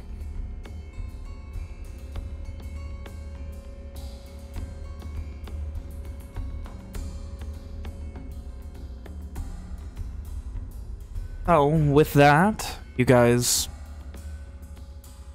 The rest of the morning, anything else you guys are doing immediately? Owen has some stuff when he parts. Go ahead. So I realize We're all only looking now. at you, Nick. We're all looking at you. I realize only now that I just had a solid 20 minutes to write this ending. And you didn't? And I didn't do that thing. Man, I'm so bad at this. That's okay though, because I have another thing that you'll enjoy, Ben. So Owen, when he leaves his friends, he storms into the forest, you know, and he does it like he does this unconsciously, where like, you know, even though he's angry and upset and scared, you know, he still is careful to not, you know, barge through undergrowth and stuff like that. He that's something he does unconsciously, but he is walking nowhere in particular, more for the sake of walking than anything else. And eventually he finds himself back in the first place that he cast divination. He sort of looks around, and for him there's just that flash of the grove, capital G, sort of superimposed on the background, and I think that just breaks him. He just kind of sinks to his knees. The tears begin to fall, and he just he stays like that for a couple minutes, probably longer. And when he kind of comes back to himself, he looks down at his hands and then back around him, and without really thinking about it, he just begins casting the ritual, almost desperate to get back to this place. And that's what he'll be doing then. He'll be casting divination as a ritual spell. Alright. What is it that Owen is trying to divine right now? So his question is, he'll, just like before, he'll get out his bowl and he'll fill it with some clear water and light some incense. And like as he goes, you know, he kind of sort of calms down a little bit and sort of slows his feverish motions. And once he gets to the end, he's mostly back to himself. You know, he wipes his nose on his sleeve and sort of composes himself, and then he'll close his eyes and take a couple of deep breaths, and then he'll breathe out. And as he exhales and lets go of the magic, he'll say to the wind, he'll say, Karad, please, if you're lost,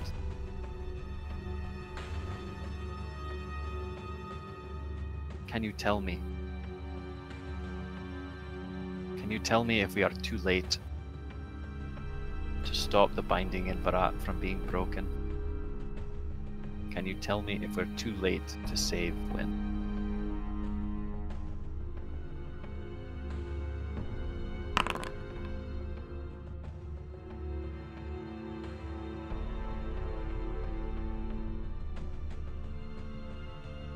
As you ask, much like before, you end up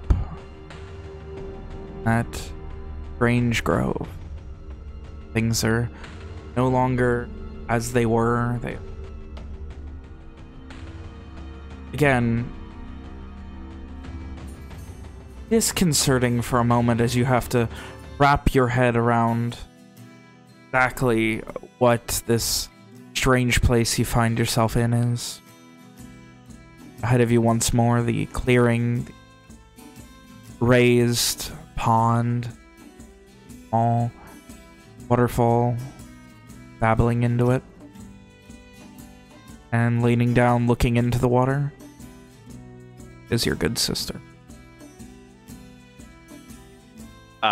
Just as soon as he sees her, I don't remember if they had physical contact the last time he's cast these spells, but he will rush to her side and attempt to embrace her.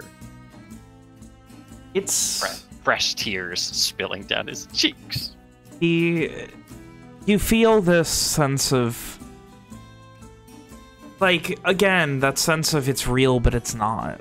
You can feel it, but in the back of your head, there's still that not real. It's a strange moment with this very real senses and your logic and understanding of magic kind of colliding. And after a moment, she breaks the embrace and just smiles at you.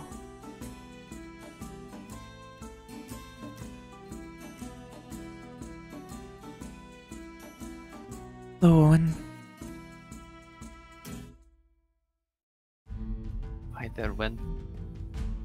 Things are going better for you. They are for the people here.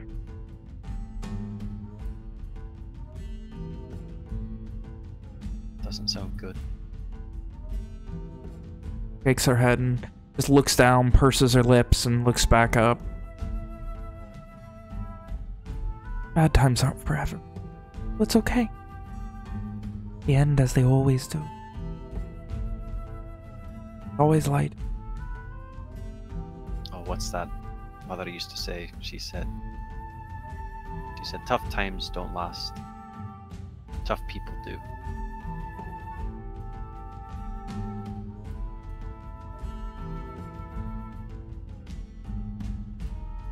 Be a wonder to see her outlive us all then. There's a half smile at that.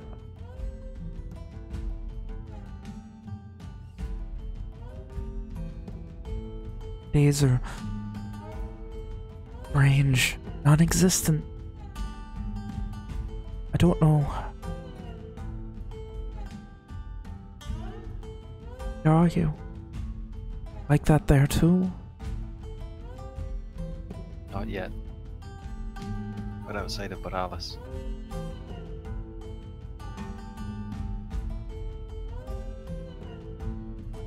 Smile and just very quaintly, very quietly, very softly just thinks for a moment.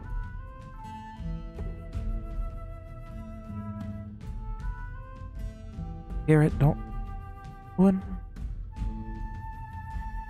Looks up and you feel this quiet wind.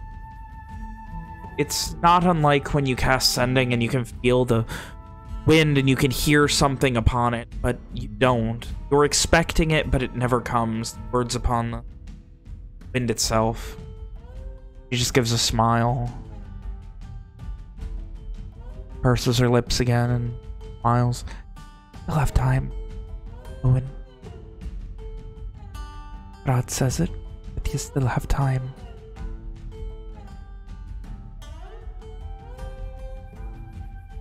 Not forever. Need to be careful. But I'm sure you will. I believe in you. I believe in you. I believe in everything you're doing.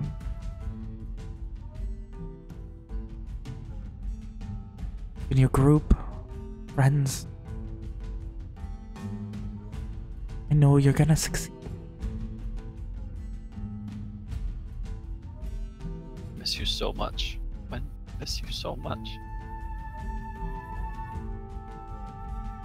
Closer and closer. Half smile at that. Day. Let this all be over. And the rippling from the small waterfall gets heavier and heavier, and your eyes get drawn into it and blink, and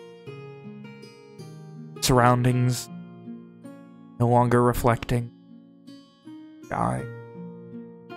Eventually, wind disappears from the reflections of the waves, and you end up back in that small outcropping of the mountain.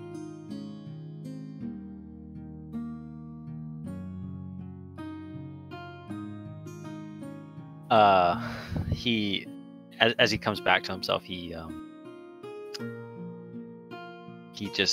lets out that kind of like nervous, not quite maniacal laughter, you know, when you're just like at the end of your rope and there's just nothing else to do but laugh.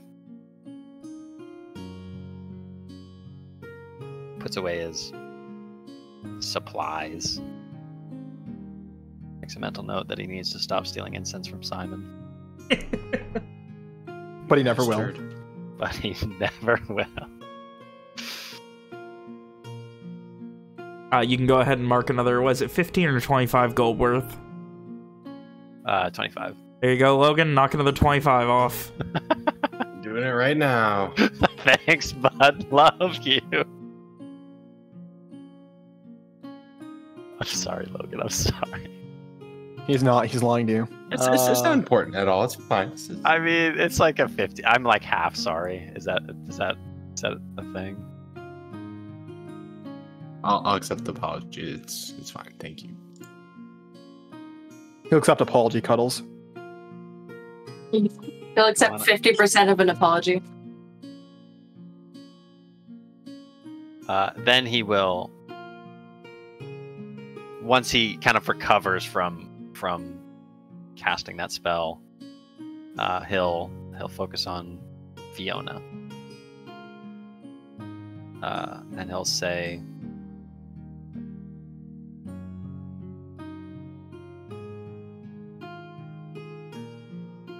"Mother,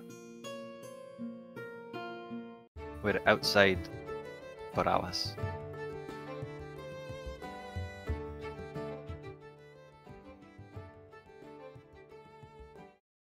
Some want to go to Barat.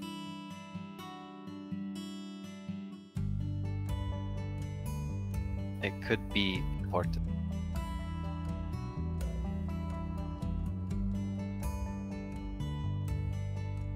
Some want to stay for the battle.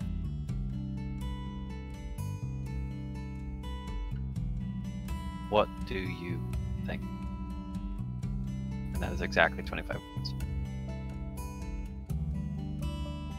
Pausing moment.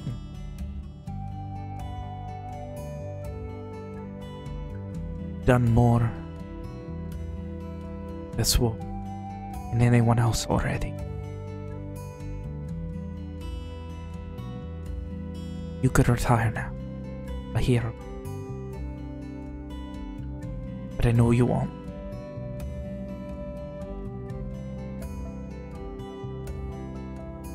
There's a pause.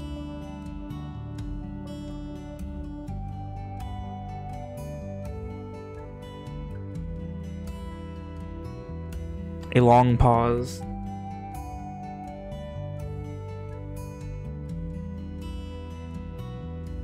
Barat, waiting. I think that's about 20. She didn't say shit, man. I think she's implying that your good friend Walker is right. She did seem to be implying for you to deal with Barat. Walker, Walker, Walker. Sad Forest Hours. That's the name of the session. That's pretty funny. Or Sad Cave Boys. That's pretty good. But they weren't sad in the cave. Yeah, but we're cave boys now. We're forever altered, changed. She's the original cave boy. Yeah, she is. Hannah, how does it feel to be the OG? Great. Really, really great. We met you in a cave. Alright. So, with that, is there anything else you guys need to do for the morning? I imagine no one's going to come back at some point, and he'll find only Walker. Well, Yeah, Sophia's I mean, not Or far. Simon, I guess. Yeah. Sophia's not far. She's like probably right next to the door of the cave writing a letter. He's he will come back, but it's gonna be a while, like at least an hour, probably more.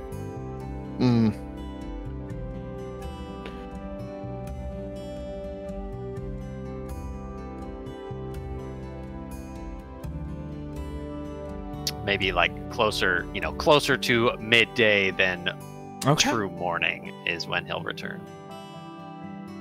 Right, is there anything else anyone needed to do over the course of the morning, midday? Walker is going to go over his crossbow that was used heavily during that period. Make sure it's fully maintained, all his bolts are sharpened, etc. He will go over the heavy crossbow of his dad's, make sure that it's not been degraded while sitting inside a fucking cave, make sure that the fucking dickhead mage didn't fuck it up at all when he was trying to clean it. Things like that. If he has extra time and issues around, he's going to ask to see the crossbow he made her say something along the lines of it's shooting the bullets the bolt's straying to the right when it shoots. Some bullshit about it not being perfect, and then he's going to try to fix this perceived imperfection and then give it back later. Ishri is going to be out for a walk for probably a couple hours. And when she comes back, she'll look probably more put together than she did when she left. And she would insist, when you took the crossbow from her, that she would watch what you're doing so she could learn what you're doing so she could maintain it herself. Sure, yeah. Make sure she understands how to, oil the joints and... crossbows don't have joints. Oil the mechanisms and, make sure that the wood itself is cared for and keep it from being dented. He'll show what it means to to fix the wood itself. To reapply like oil if it ever does get scratched, things like that. Like the mineral oil, the kind that makes wood last longer. Stuff like that.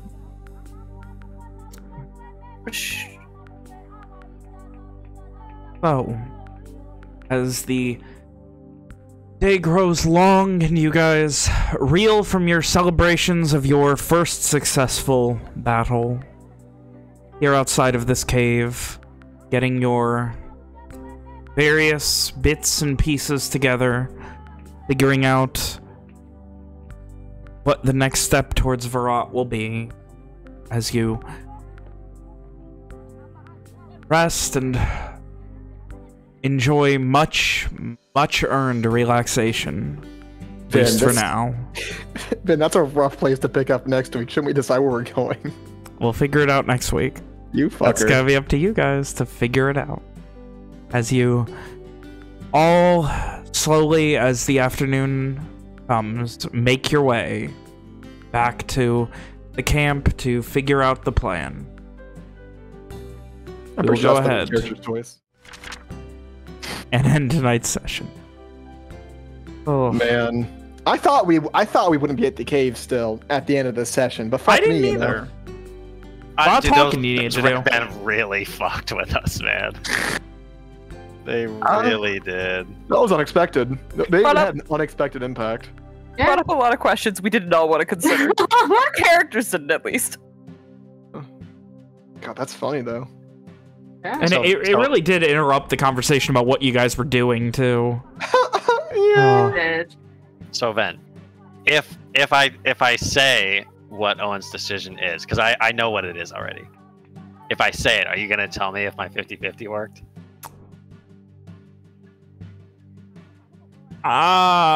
Maybe. Oh, dude, I want to know. So We'll find out. I want to. We'll find out. Bad.